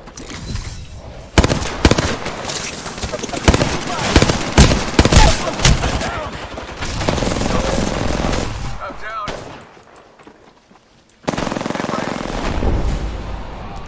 Not too quick on the uptake, are you? Then again, you're not too quick on anything.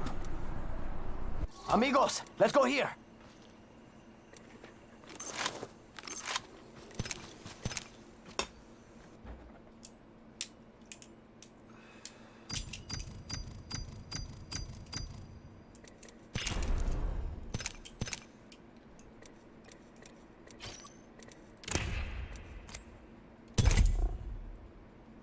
Let's get my ass out of Plat 4, huh?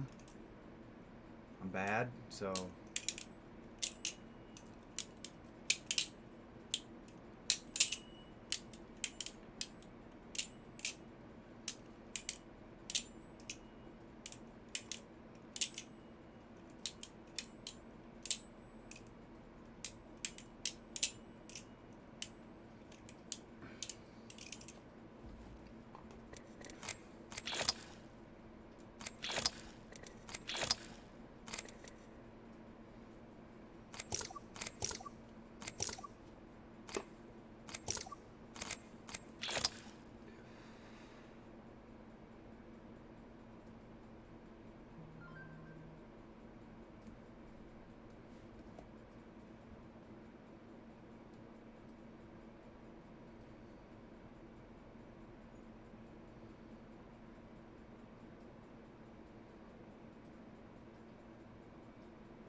Man, why the fuck it taking so long to get in the game?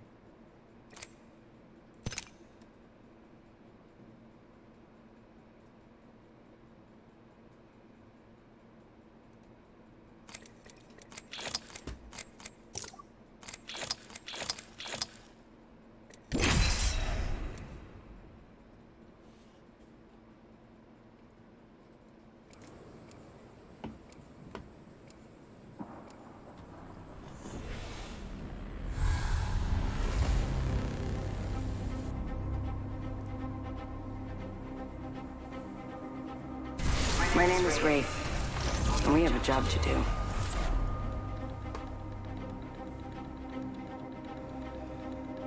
I haven't found my limit. Come on, we've got work to do.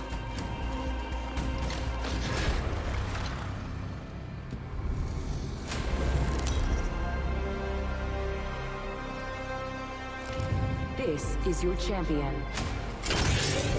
They say death catches up to everyone.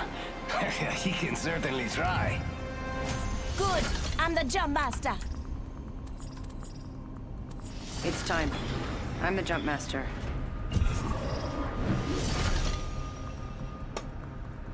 Good, Bloody I'm the hell, jump master. you look like bloody hell. Down low, too slow.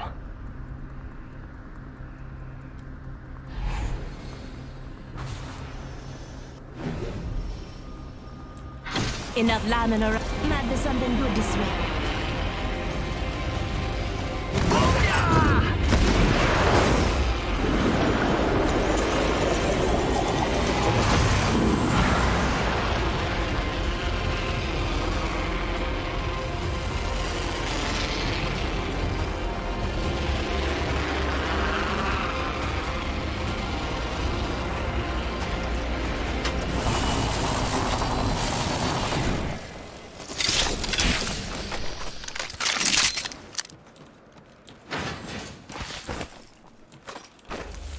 We're not all in the ring. Check your position. First blood. First fatality. Let the games begin.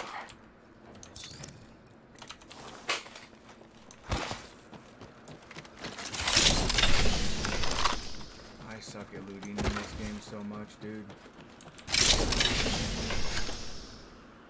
Extended light mag here. Leather 2. I need it.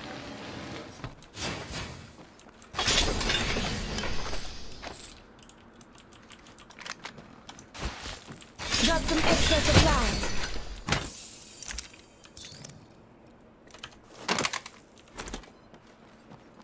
Cancel that.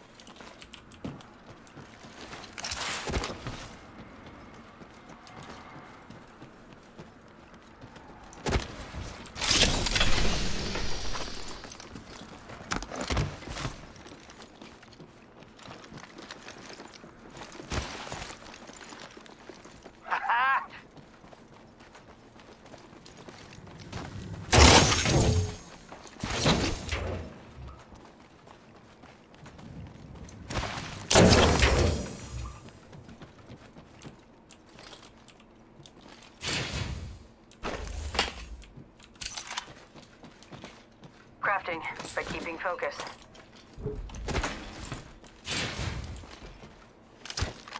Extended heavy mag here. Level 2.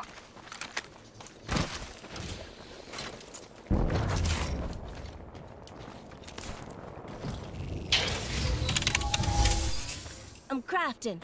Hold up now.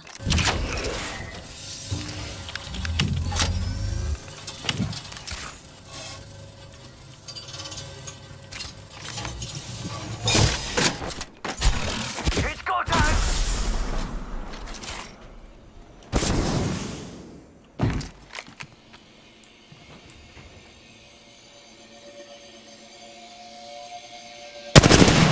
Took out a cargo.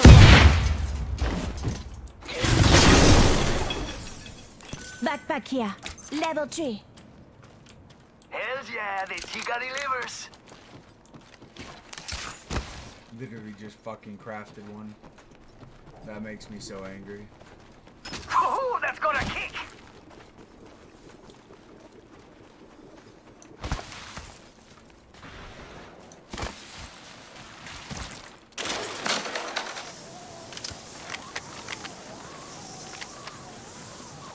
Evo shield here.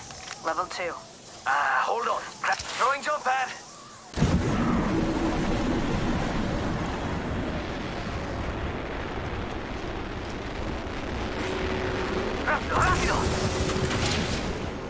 Say what? We're all inside this ring. New kill leader appointed. Assault rifle. The champion has been eliminated. The champion fell.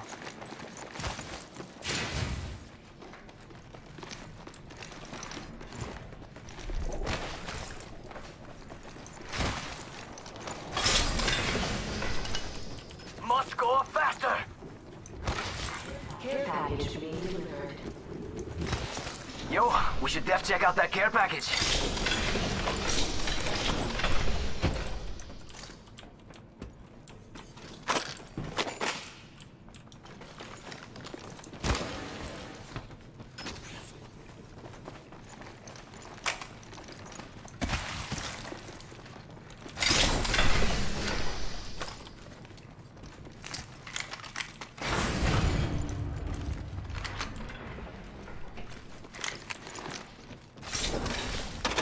Got some extra supplies. Must go faster. I haven't seen a single fucking person.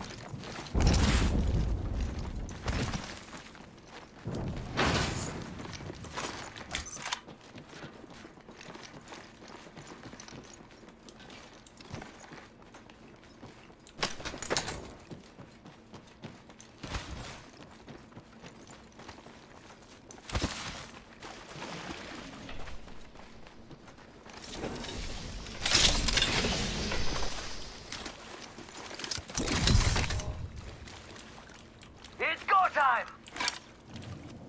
If you see an even Here's your birthday present.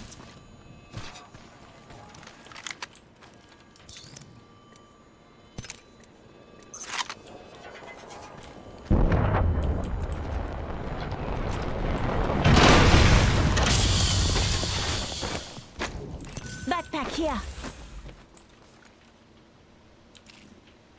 Shotgun bolt here. Level 3.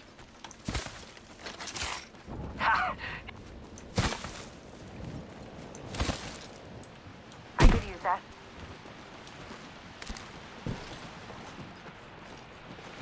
Did you find it? Is there that you? You said you needed an EVA, and then I found a shotgun bolt out of my care package, so I'm going to work this perfect. Absolutely perfect. I also have a gold bag, so if when you do go down, you'll at least have that. It's so nice everywhere. I'll make sure to go down then so you get use out of it. I mean, Ready, I set, prefer go! not to, but I mean, shit does happen in this game. Eva shotgun here.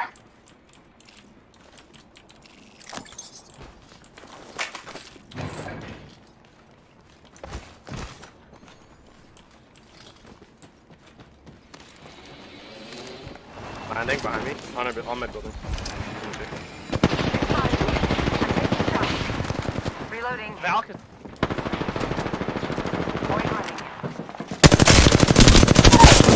I'm spotted. Taking fire.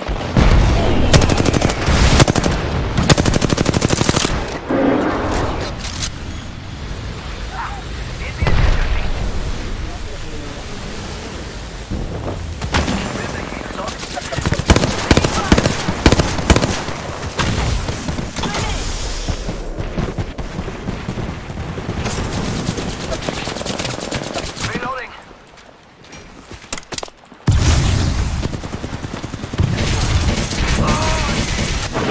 Charging up my shields. I'm down. No bueno. I got some bad guys here.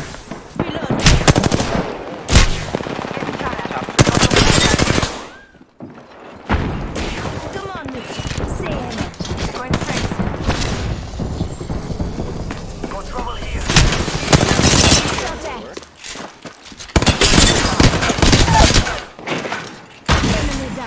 front us. Reload him. Need to Oh recharge. my god, you're insane. Very good. We finish off the whole squad. Half the squad's left. This won't hurt. Hold on. No, let me do it. Let me do it. Let me do it. I gotta get used out of this thing. So you got to break the rest of your team? Come on now. Thermite bounced off my fucking forehead. Hey, someone was aiming at me. I just got noticed. I'm down. Oh, fuck. Yep. Got a fucking rampage. Oh my god.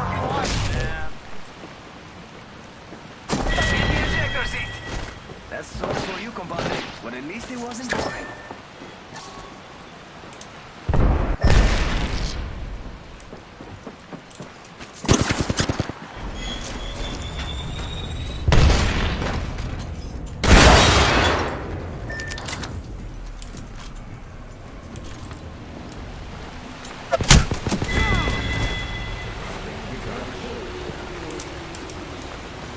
Extended light mag here. Level 4. Unfortunate timing.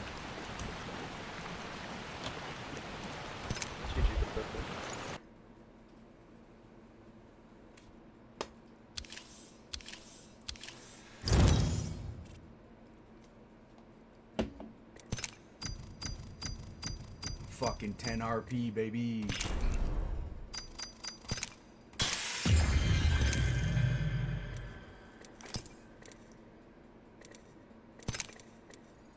Oh, that's tough, dude.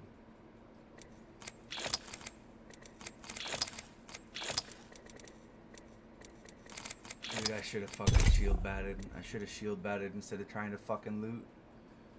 Oh, fucking two tapped.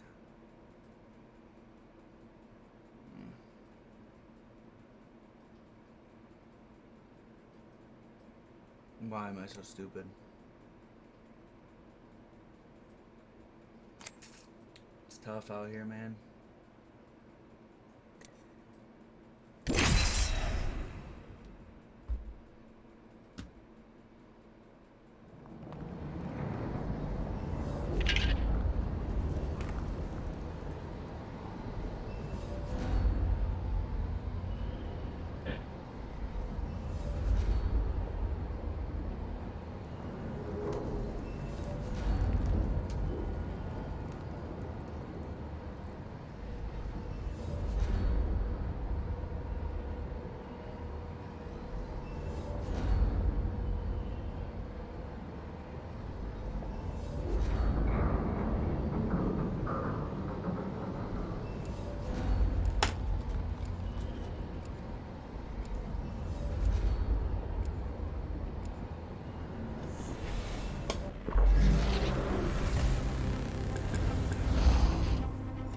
Oh, steamed up and ready to burn.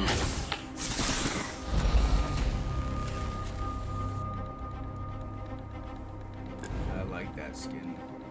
That's a cool skin. Ready to go. I've got everything you need.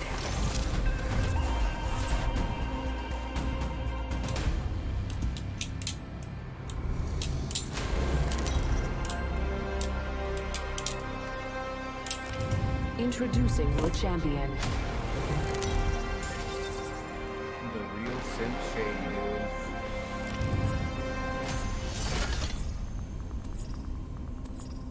Hope you're not afraid to get your hands dirty. Got a good feeling about this area.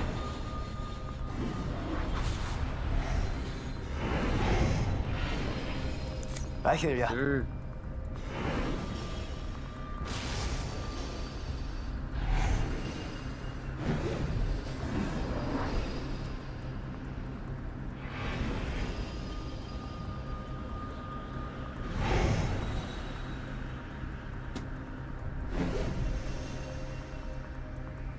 Here we go. Ready up.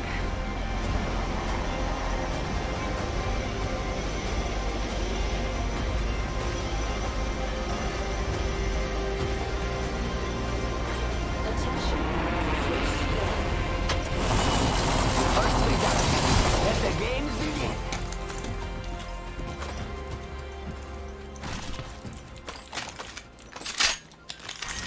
Round 1.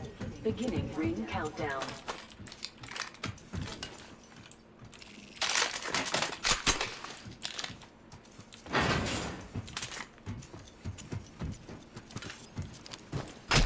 go time!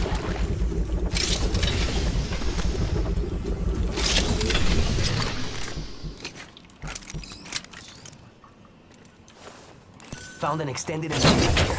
Level 4.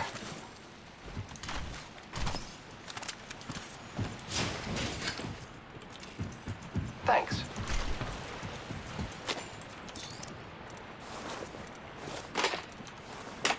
Extended heavy mag here. Level 2.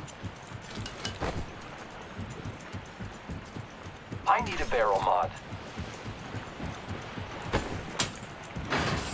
Rápido, rápido!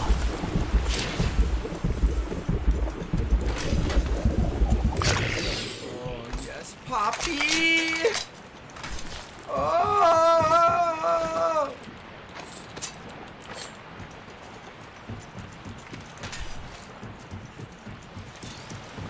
I need an extended light mag. I'll keep my eye out for you. Extended light mag here. Level 2. Dibs. Got an Evo shield here. Level 2. Flatline here. I can use that.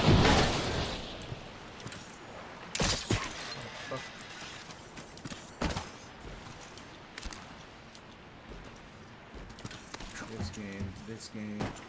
It's fucking me. Crafting. Give me a sec.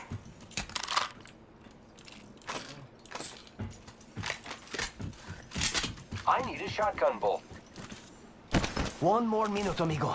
Rings ready, set, go!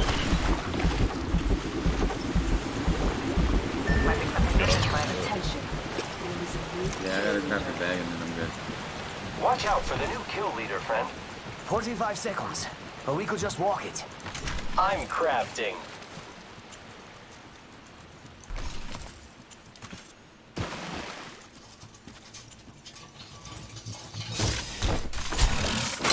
We're close to the ring. 30 seconds left.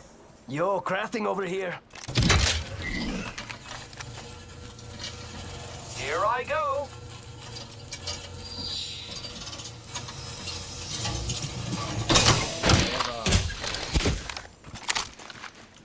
It's go time. 10 seconds. The ring is fairly close.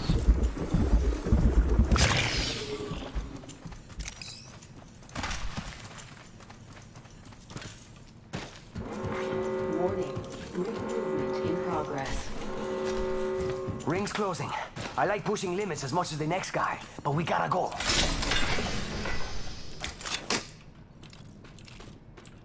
Optics. Mira, light up. Shotgun bolt here. Level 1.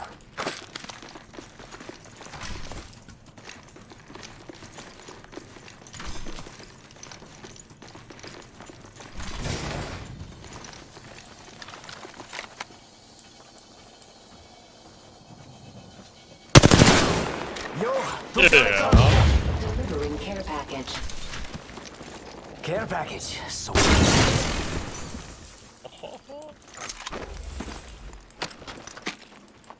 Oh, there's a vault key. Nice. Got a vault key, compadres. Faster, faster, faster!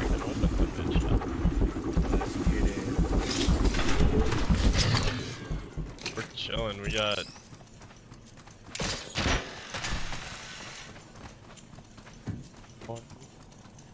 Zero damage on.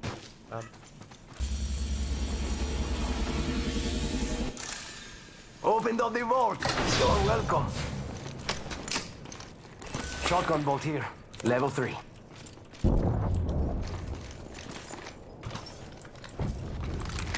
Dope. Yo, did you want purple armor instead of that gold armor? I don't have many batteries, so I might rock with the gold. Okay. Unless you want it. No, I mean I have 2 bats, but I have 6 cells. I was just gonna see if you wanted the purple instead. I'll rock with this for a while. I'll switch to a red or a purple if we find one, but. Alright. I just know a lot of my Half friends I gone, play with don't half like left. using the gold armor. They always give it to me. Actually, it is good for an octane. You want it? I'll trade you. Yeah, because then you can fast you. Or not fast heal, but I'll get drop more my out of a my syringe. 2 bats for you. Care package up here. Dang it. I can just rock with him. I don't see it on the ground. Got me. Okay. Let's explore this way. One over this hill. Oh yeah. Hostile over there.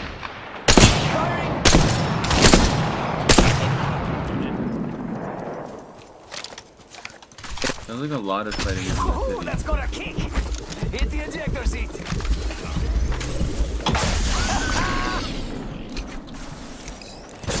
Over here.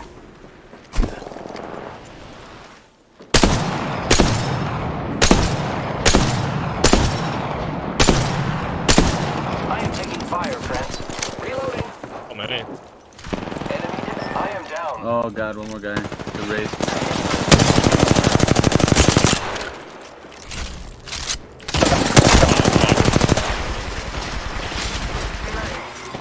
Charging shield. Down that one.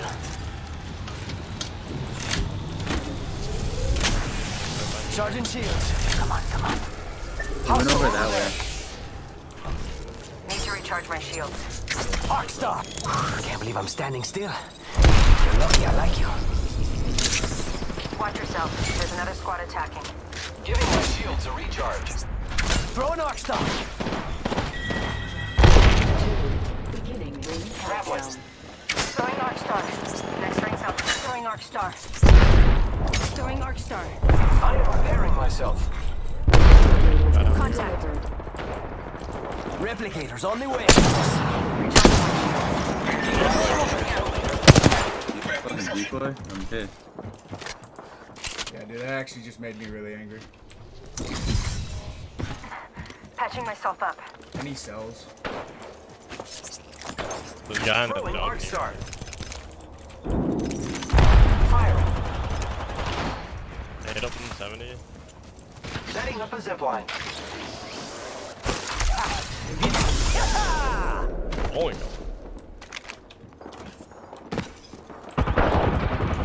More friends are coming. Reloading. Down that one. Throwing arc star. He just lied my shit.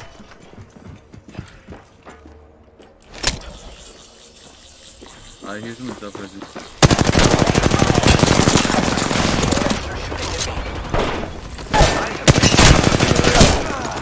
I'm down. No bueno. Enemies right here.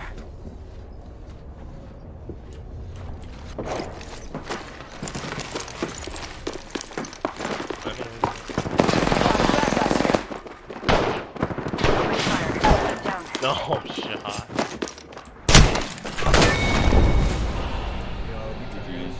That was tough.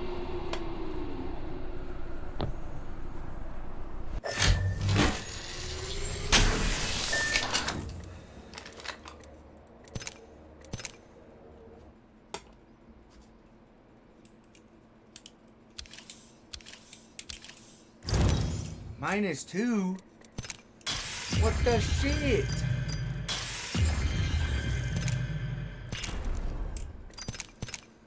That's annoying.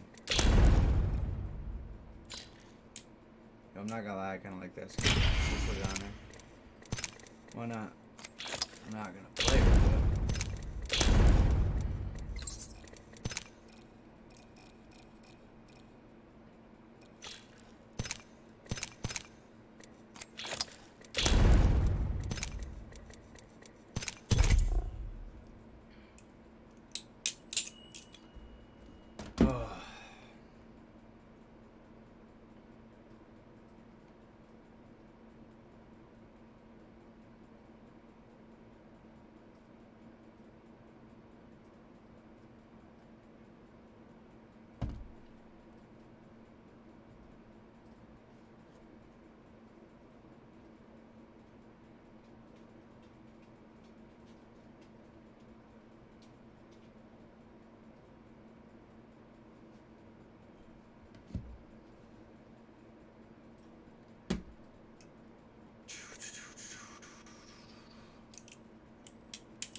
wouldn't have spent so fucking long messing around, dude. Like, shit.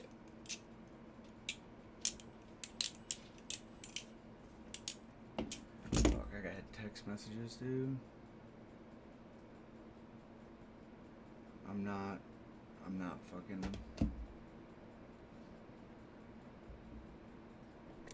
Why is my fucking little banner thing, bar overlay, so fucking fucked right now? Like...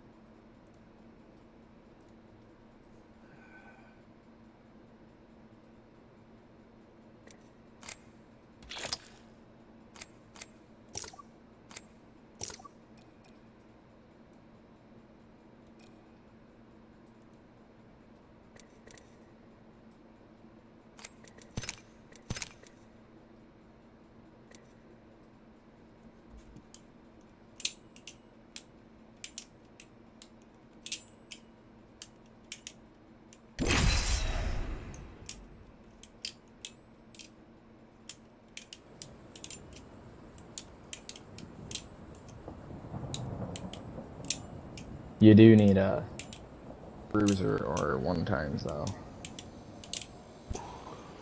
You're gonna have a teammate.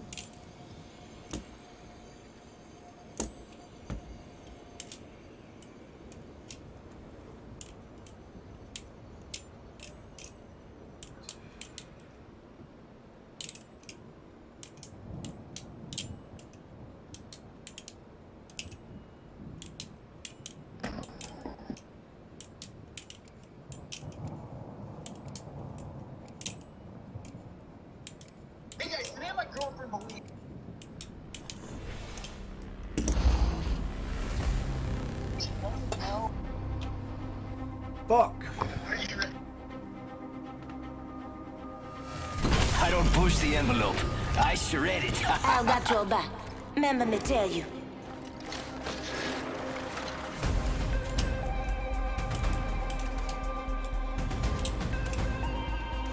Excellent. Time to destroy more opponents.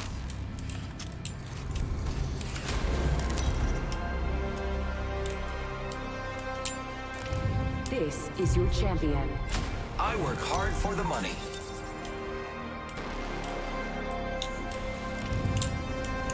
Good, I'm the jump master. They say death catches up to everyone, which should go without saying. Certainly try.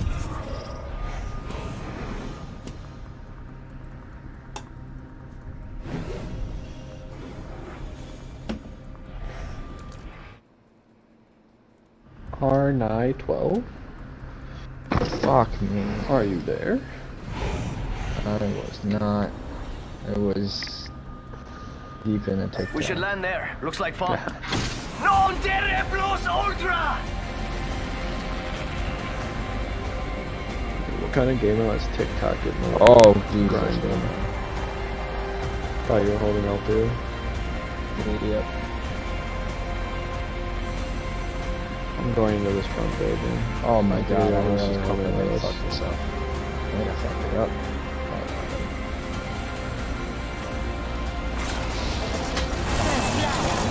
That was such a bad drop. Probably a good thing he didn't. Yeah, good thing he didn't stick it to the turbo charger.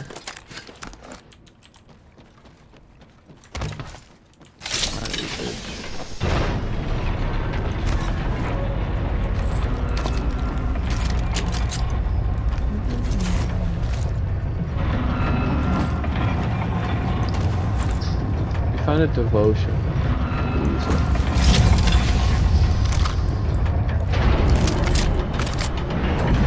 Alright.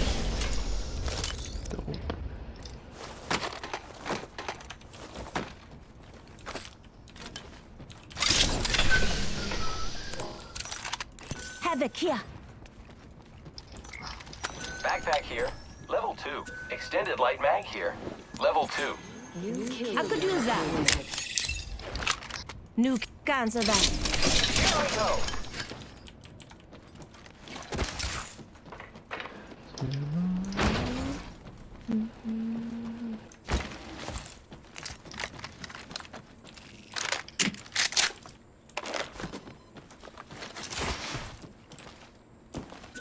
back here. Level 2. Let's go R301 here. I got my L-Star. Aight. Optics here. Close range. I could use that. Jump pad out. Oh fuck, I didn't. Did you think you were gonna ult?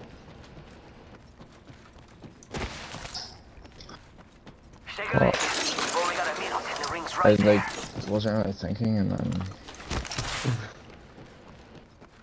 Right, you get. yeah, I just oh wasn't my really god. thinking. Really glad you didn't see that. Attention, the kill leader has been. We've got 45 seconds. If you don't got He robotic whipped on legs, that jump you need pad to so move. hard.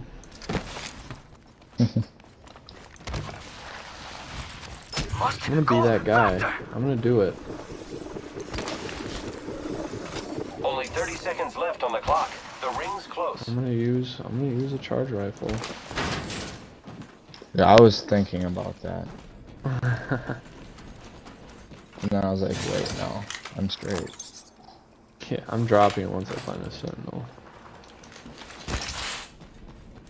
10 seconds, the ring's just ahead.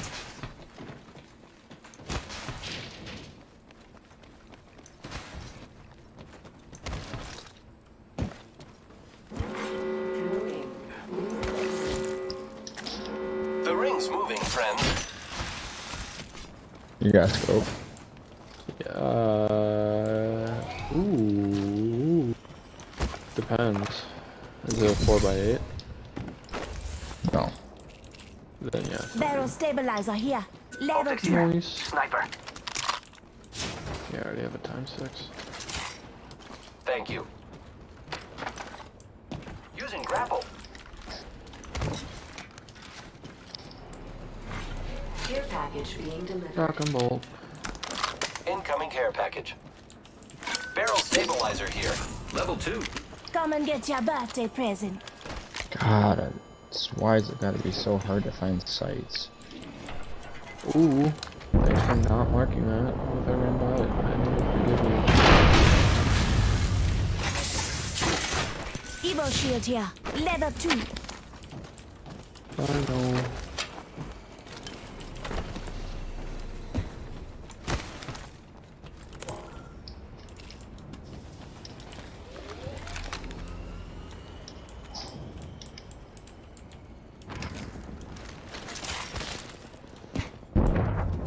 Helmet here. Level 2.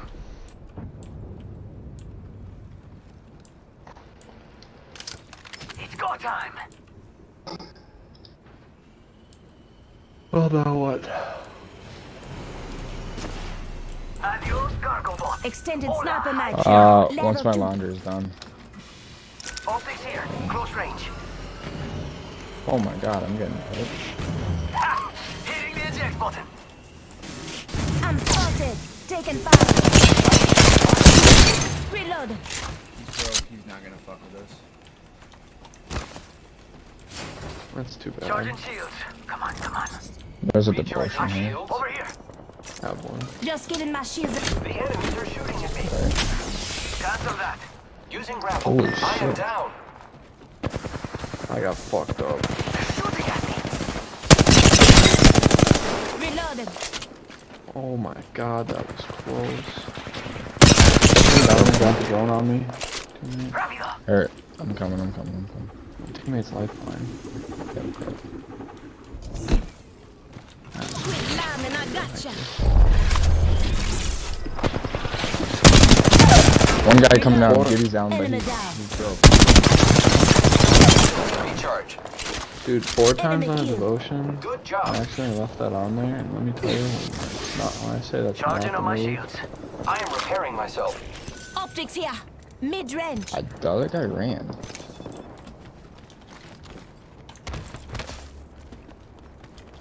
Pretty sure he ran towards. Health drone if you need it.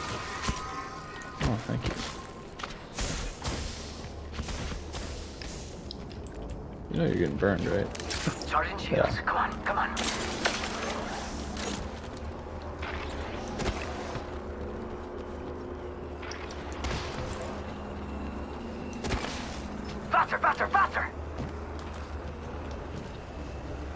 tried using 4 times. I took 1 shot with the devotion and my sight went. Okay, whatever. I didn't need that ammo anymore.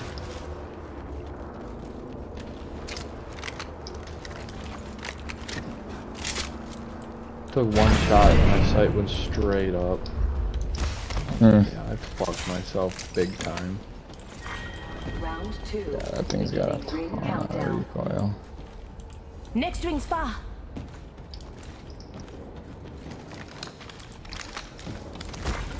I didn't realize I had it on there. I had it on my sniper and it automatically transferred. Replicators coming in for a landing.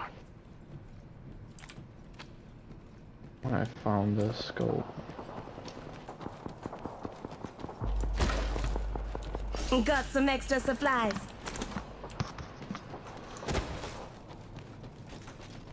Yeah, sorry about not dropping it resin you right away. I was trying to make sure they had enough damage on them to where they wouldn't peek me.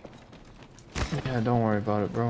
And then that Gibby got ballsy and I fucking lasered him right after you broke him. Yeah, that Gibby was an idiot. That was such a bad push. Buddy was thirsty, what can you say? Can't blame him, man. New kill leader. Eyes out No, for but him. then he got thirsted, so... Oh, yeah. Don't fuck with my team. Where are we going? Faster, faster, faster. Honestly, I'm just kind of running around. If you guys have an idea of where you want to go, just let me know. Well, I'd rather go staging than the tunnel, because the tunnel's fucked up. Syringe here.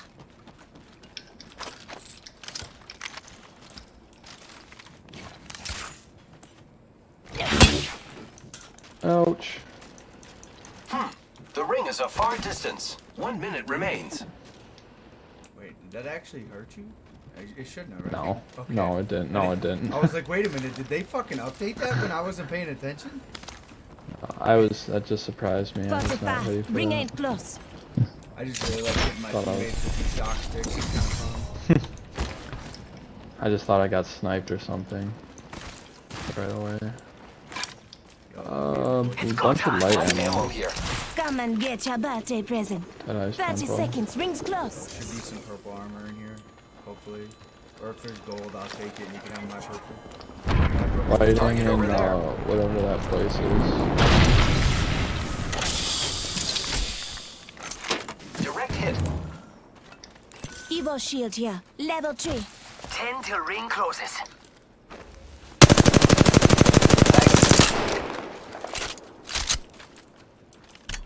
Got them. Nailed them. Ring movement in progress. Give I can see ammo. that the ring's moving on the map. Yeah. Thanks.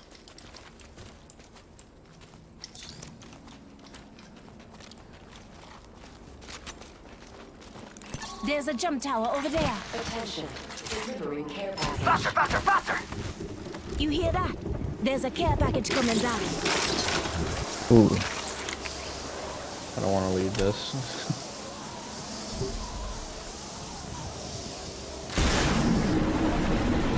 Enemy over there.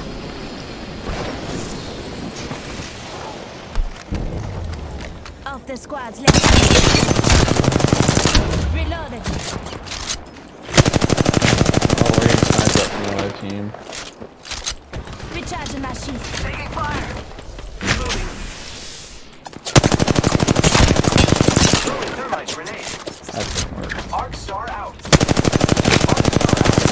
Nope, I'm getting shot at. Got another squad. I'm up. Just giving. Oh, dude.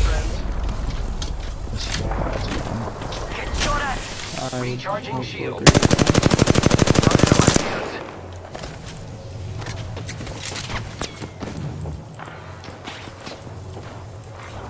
That was 101.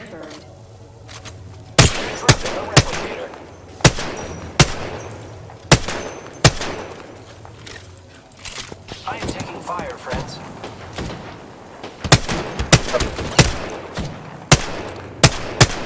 Recharging shields. I'm fucking low on light ammo. I'm just watching to this left because I saw one of them run this way. Yep, saw that coming.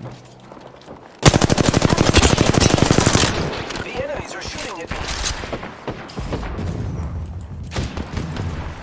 Alright, I need 5.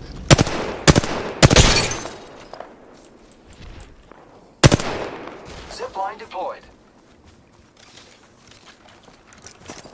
Recharging my shields.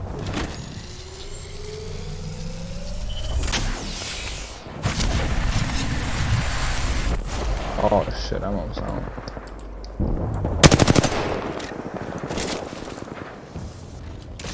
Reloading. Enemy taken out.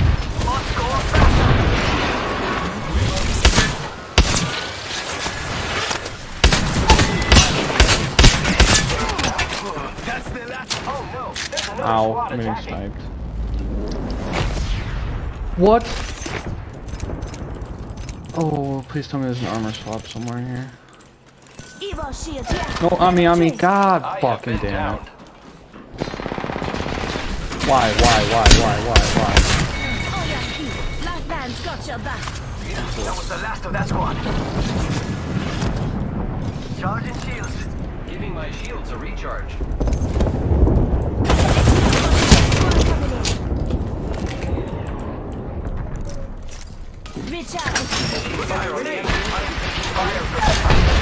God, I can't catch a fucking break.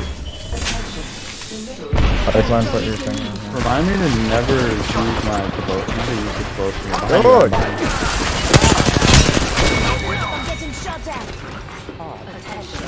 Yo, what up, Fireball Blaster? Just lurking today? Alright. I mean, I'm gonna be on a little bit later. Contact. They fucking already. They said, fuck on me! Like, shit, at least I got 2 KP, so I went positive. But, fuck, man.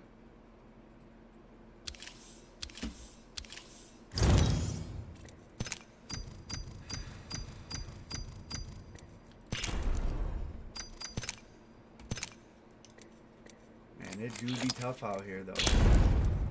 I really want his fucking butterfly knife. I might have to get off here in a bit because I know wifey's gonna wanna go to the store, but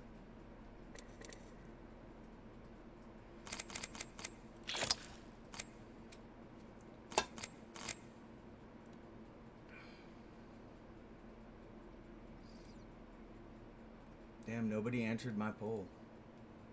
Alright, well, fuck 'em. I'll end it.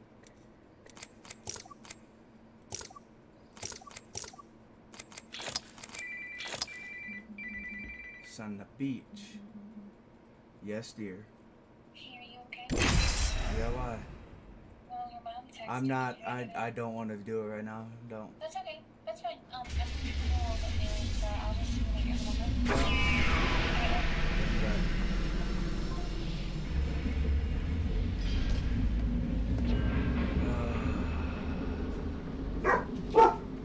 Cairo, knock it off.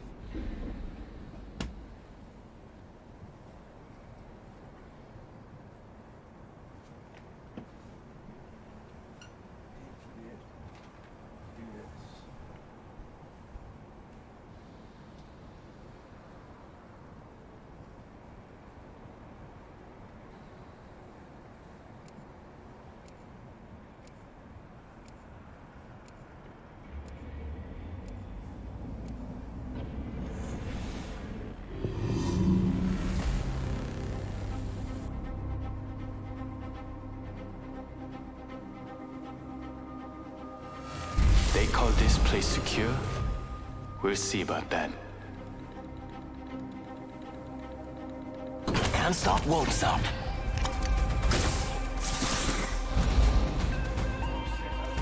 Time to see if all those drills have paid off.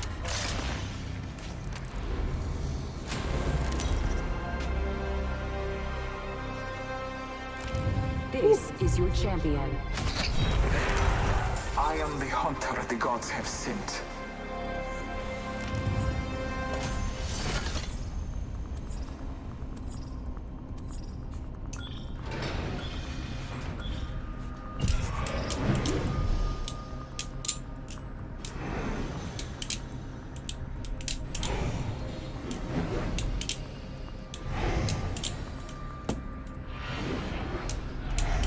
Touchdown here.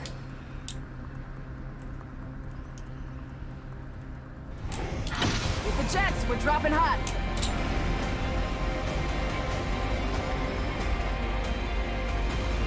Looks like you got 2 spots left there.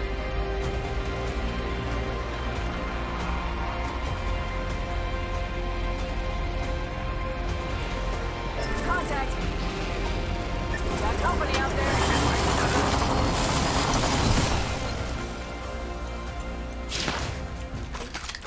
Taking fire. Yeah, I put one down. Reloading. Killed one.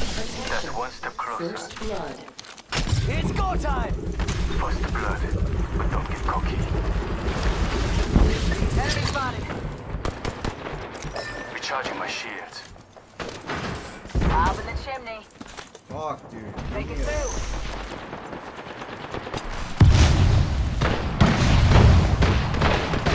Firing. Check the sector. Another squad is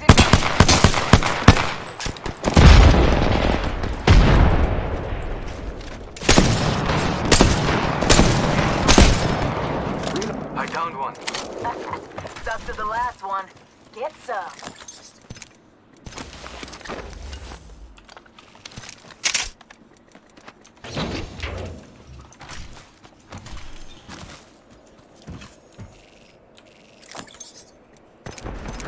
I need heavy ammo. Let me just get res right. Dropship incoming.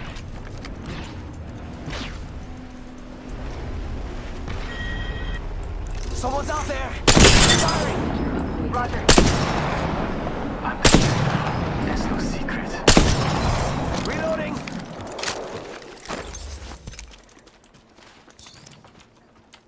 Must go faster! Hitting the eject button. Copy.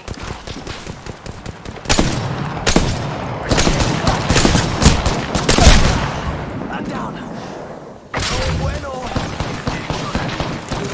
I gotcha. Yeah, I put one down. Yeah, Hold on, shields recharging. Gotta use a Phoenix kit. These take forever. Shake a leg. We've only got a... Taking fire. Tango near me. Off the mic. Give me a sec. Recharging shield. I'm not getting back up from that. Frag out. Recharging my shields. I'm fine.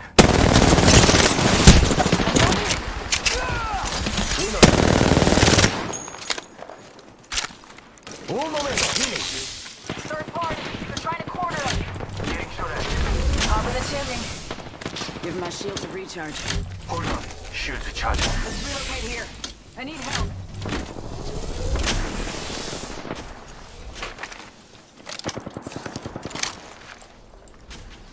Second. Give me a second. Fixing up.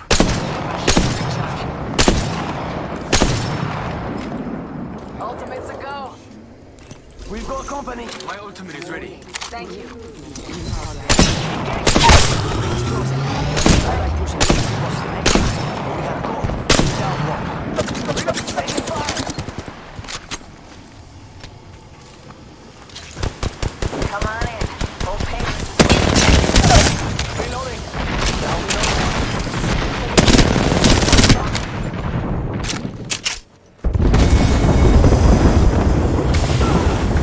That hurt.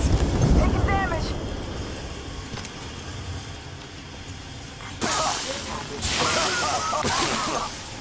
Care package incoming. Let's get to the LZ. Reloading. Healing. Watch my back. Charging on my shields. Evo shield here. Level 2. Enemy over there. Copy. Faster, faster, faster. Pop and smoke. Throwing jump pad. Got one of them. Solid copy.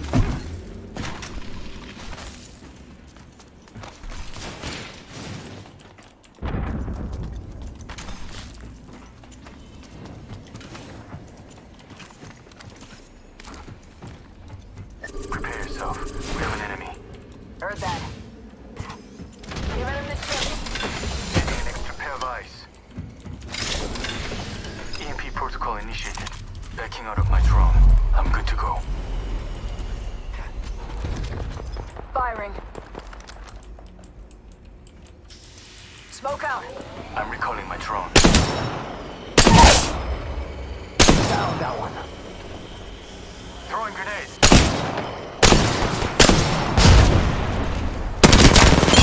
Reloading. That one's out for the count. Good job.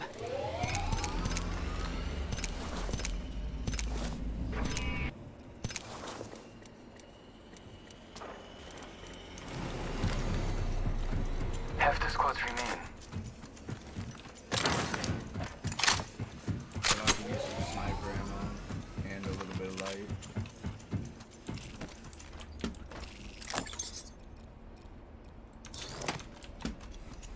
Light ammo here.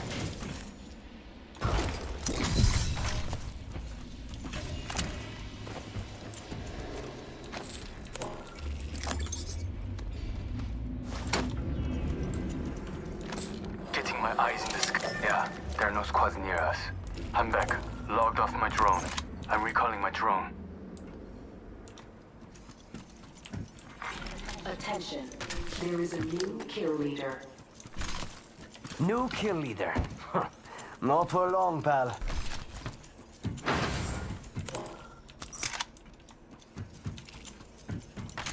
I need a better fucking backpack. Like, shit.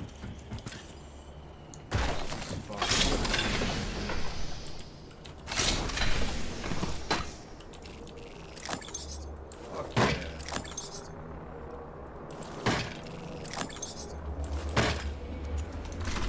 It's go time. Gotta be. Yeah, I'm talking. Can you not hear me? Oh, without cooldown. Who wants to save rain?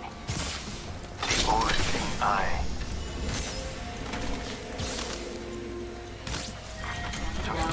Check your map. One squad nearby. Let's relocate here. I died. Because I can't fucking fly. I'm an idiot. This jump pad can help. Roger. Replicator touching down. Yo, can you not hear me, Delvecchio? Oh, a little quiet compared to game. Okay, give me a sec, give me a sec. Boom. How about that? This should be a little bit louder and a little bit quieter on the game volume. Let's try that.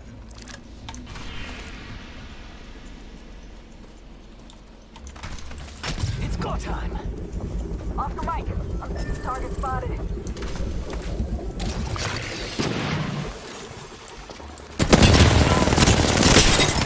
Reloading.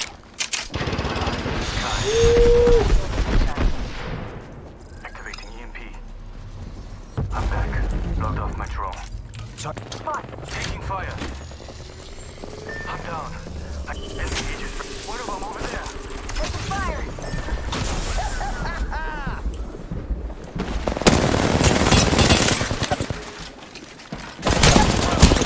I'm down.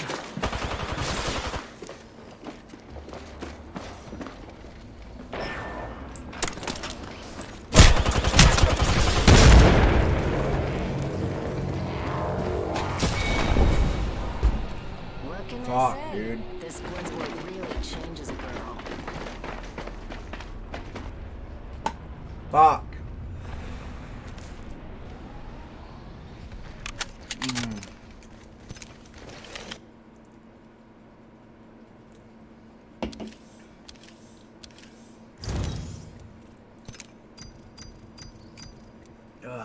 You trying to get in this, Delvecchio?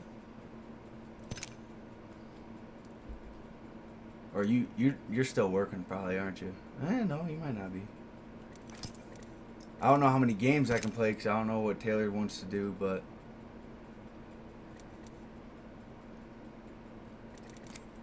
Taylor's not out of work for like another, I don't know, 15 minutes. Dude, Squeed eliminated for sure.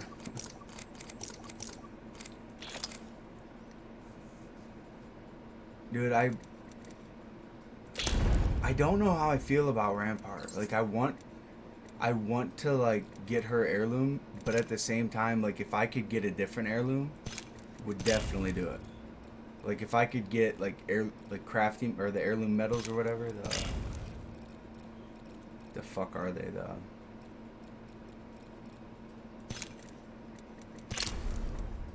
like heirloom shards. That's what I'd rather use. Oh, gotta lift and shit. Yeah, I got out of work early today, so I worked out earlier, but I'm probably, I don't know. I hope it gives me shards. If it gives me shards, I'm getting fucking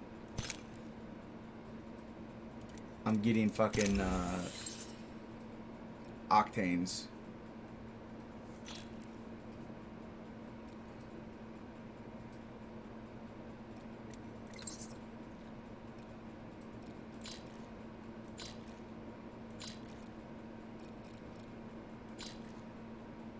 That's a goofy one. But if it doesn't give me shards, you know, it is what it is.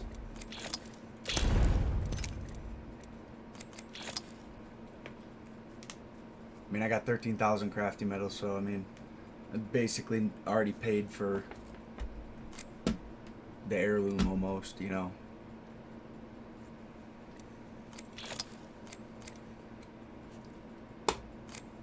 Plus the skins look pretty sick. I'm not gonna lie, I'm actually kind of happy with the skins. But I'm gonna play this. I think my next stream is gonna be Valorant because we did a watch party for Valorant earlier. I'm gonna wanna play. But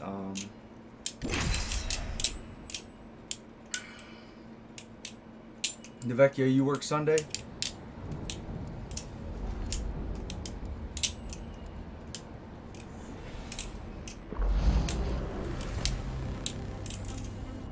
Yo, man, don't take my octane, man. Come on. Get ready. Today is not gonna be easy. Yeah, they already, like you already can like look at run-throughs of the trailer. Pick me, I'm so bored. And it like Alright, shows let's go, like most boys. of the skins. And or girls. Hell yeah, let's get it, dude. Let's game tomorrow night. This is your champion. Trust just your eyes and you'll lose. Sorry, I play Octane and Lifeline, so. Well, I appreciate you making the swap. Yeah, not a problem, not a problem. I sometimes dabble in a little caustic too. I respect. Especially if you're in show mode, you know. Drop there. Forget Yes, sir. And then sometimes I let my chat choose. But they're just lurking today is what it looks like. Well, type out your stream. I'll take it away. It's my name. I stream on YouTube and Twitch. But it's for Twitch my name lowercase, the O is a 0 at the end, and then for YouTube it's exactly like my name.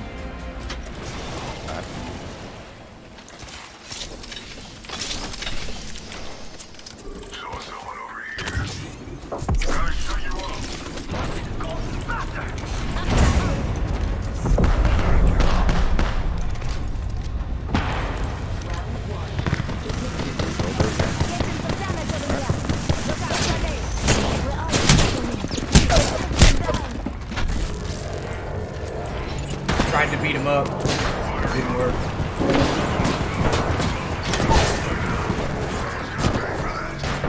Yo, they landed on all the fucking good guns. That's so stupid. Yo, GG's. Seriously, mate, the word game is literally in the title.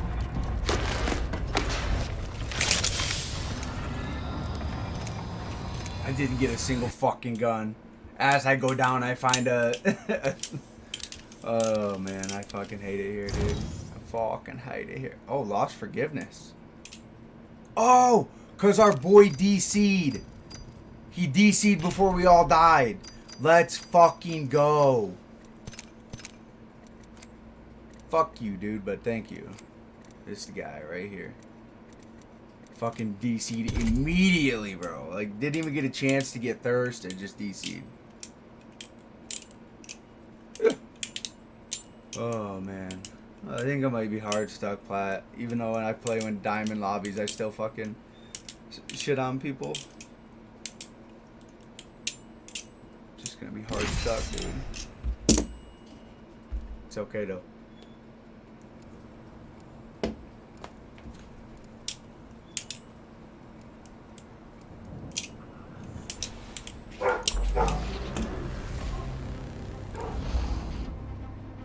Reckless and full of wrecks. Let's go. Yo, you live right now, dude? Oh, damn, I am. On Twitch and If you can't YouTube. keep up, you're straight out of luck. Let us make something that cannot be ignored.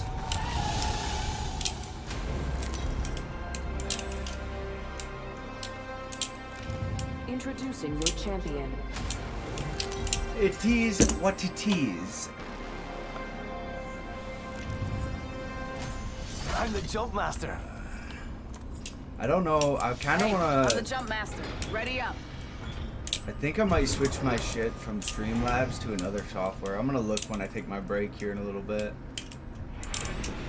Hold on tight. Let's go this way. Oh shit.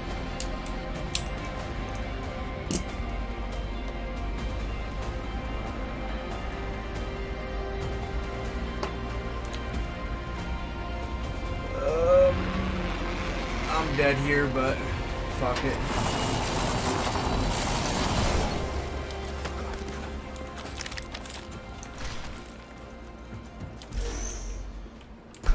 Ready, set, go.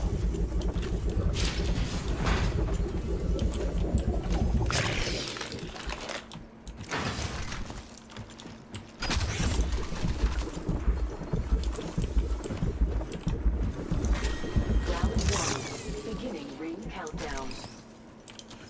We are already enemy spot. What do you think is over here?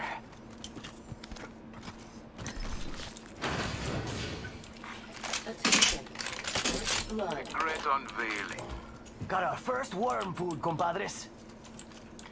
What the? Come on, game. Enemy in sight. Extended light mag here. Level 2. Eating lead. Oh fuck. Fighting. Give me a Quit second. fighting. Recharge your shield. It's go time. Oh shit.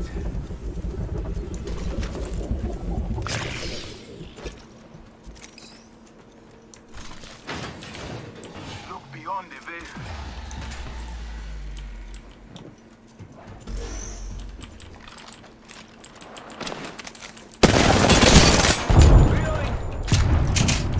Grenade. Spotted. Opening my house.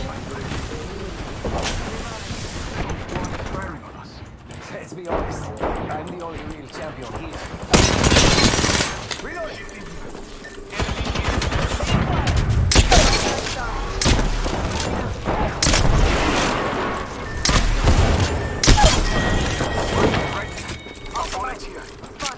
That's the last of them, amigos. Booyah!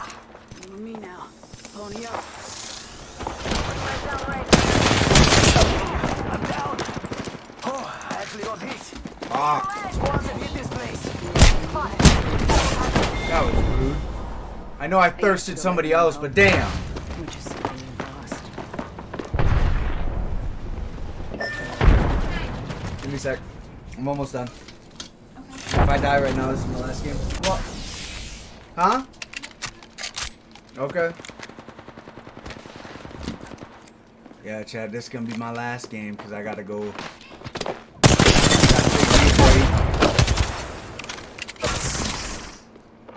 our boy.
Just ride it out. You got this.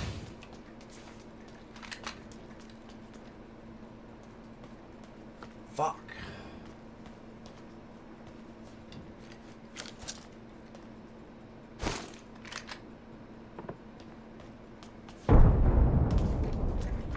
Attention.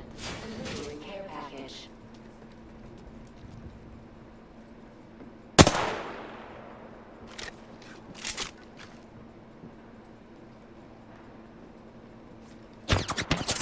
Yo, what's up? What's going on? How you doing, man?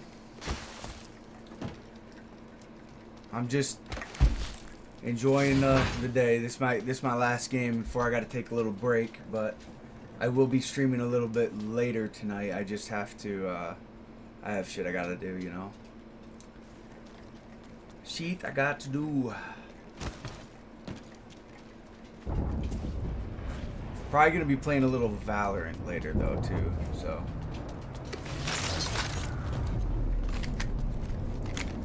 Yo, what's up, bud?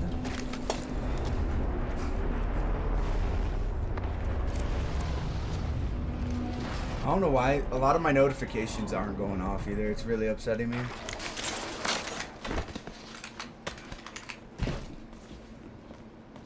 It's been a day for me, you know. It's I mean, been good and, you know, just kind of Gotta work early today, so I mean, can't really complain with that. And now we're just hitting the grind. You hit Plat 2, almost Plat 1? Shit. Oh. Yeah, I'm kind of hard stuck fucking Plat 4 right now. I play with my buddies that are diamonds, and you know, I do pretty good with them, but I've just been like, I'll go up almost to Plat 3, then all the way back down to base Plat 4, like start. So it's just, it is what it is. But I got a kill, so I'm just trying to wait to see if our boy can make it through. And then I gotta hit the hay, or, well, not hit the hay, I'm not going to bed, but... But for some reason, when I dual stream like this, I never, none of my stuff,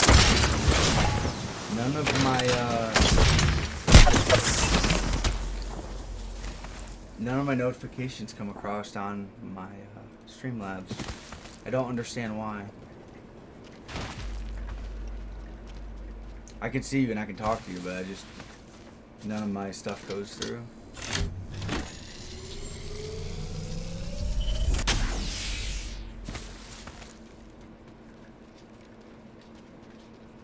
So I'll have to check that out here in a bit.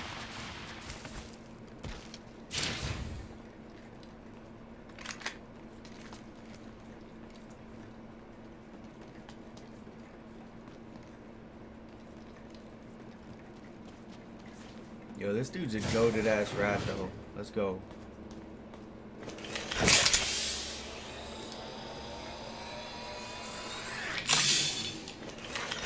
Round 2, beginning ring countdown. Yo, if this wasn't my last game, bro, I'd just leave, but I kind of want to get the positive points. I don't want to lose. Eyes up. Incoming replicator. Holy cow. Yeah, this is my solo queue. So I duo queued a lot of my games to get to Plat. But now I just kind of I play. I'm not taking it super serious. I'm just playing until the event. I'm a grind. But I also been playing a lot of Valorant too since the new act came out. So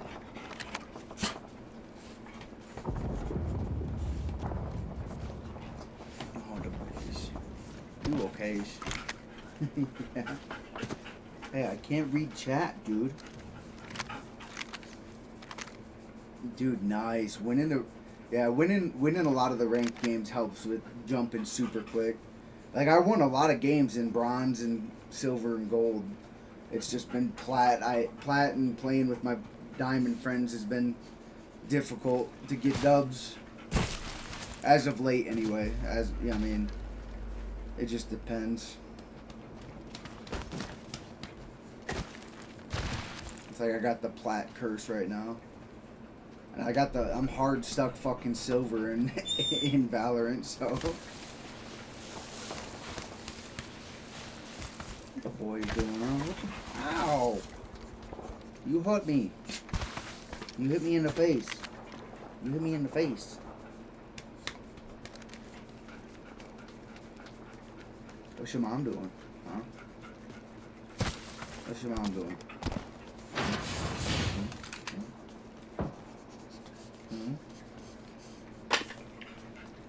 What's your mom doing? Quit it. None of that.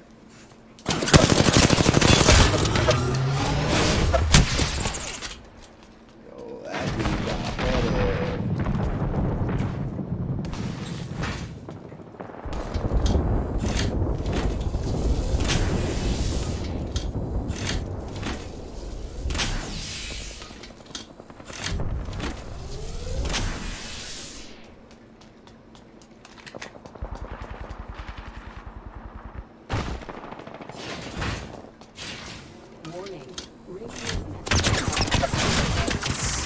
Inside the next ring.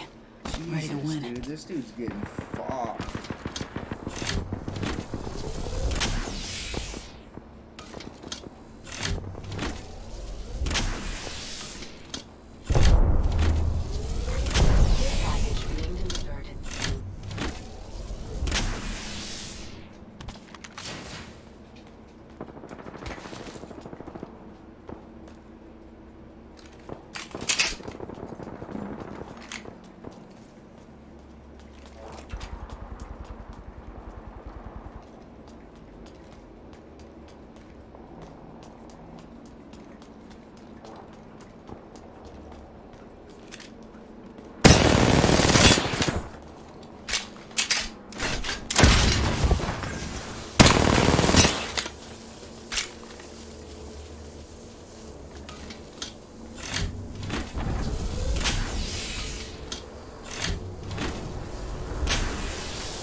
Round 3, beginning ring countdown. Good. Inside this next ring. Replicator being delivered. Replicator touching down.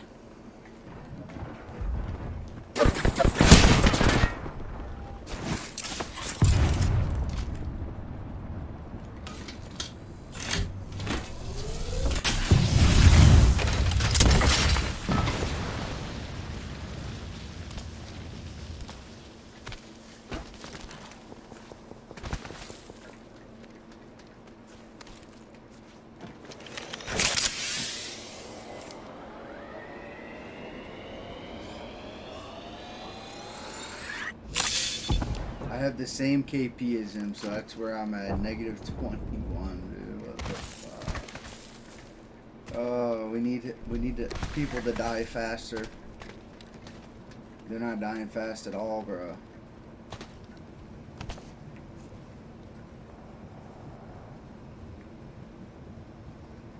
Now that is a rat spot.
Inside this next ring.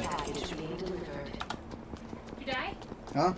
You die? Yeah, I've been dead, but I'm not backing out because I lose points.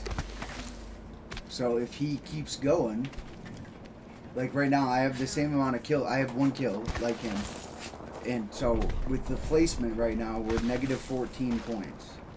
But if he gets going, and it gets further on, then I'll get more, you know. So I'm just waiting. Just because I'm positive like 20 or something like that today, or 28 or 30 something. So I don't want to lose the points. Oh, there's a dude right next to him. Round 4. They just running away. Countdown.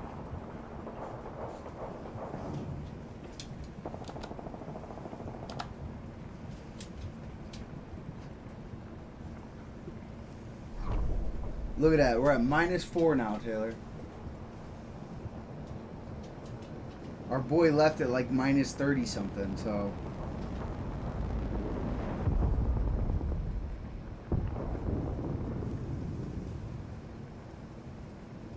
Big chillin'.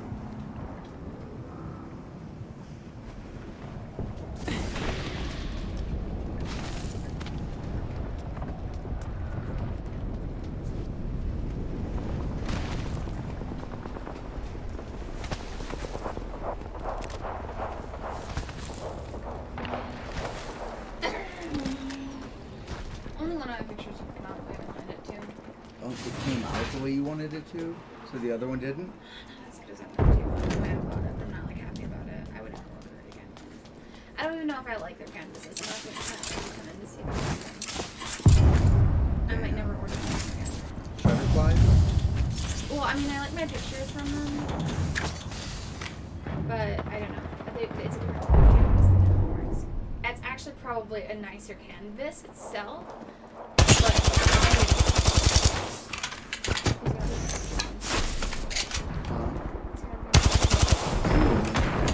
Only 8 spots left in that fucking area, so.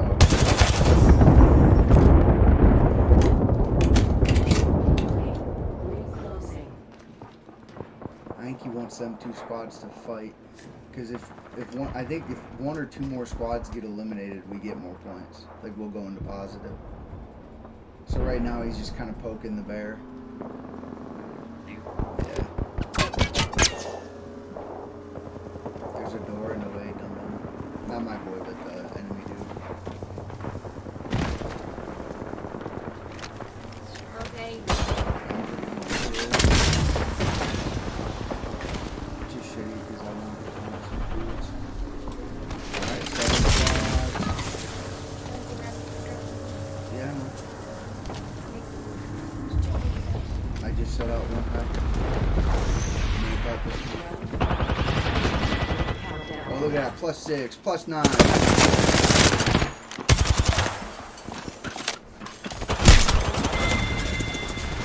Yo, GG's, man. Whew. Yo, listen, I'll take it. I think we went into positive for that one.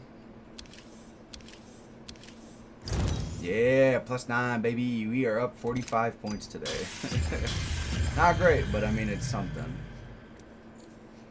But, alright, chat. I'm gonna take my break. I'll be back on here in like probably an hour or so. Probably longer than that, but I hope you guys enjoyed the stream and we'll catch you here in a little bit, alright?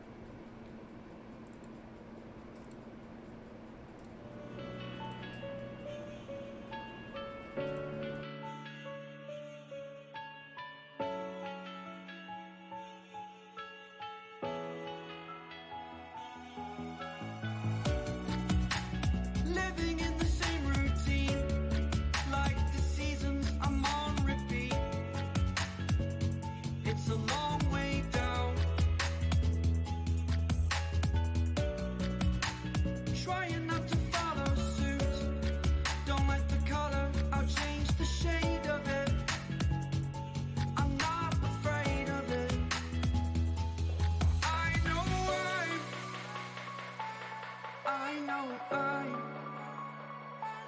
Holding on to this. Holding on.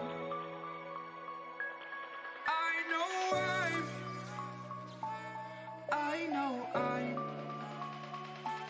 holding on to this.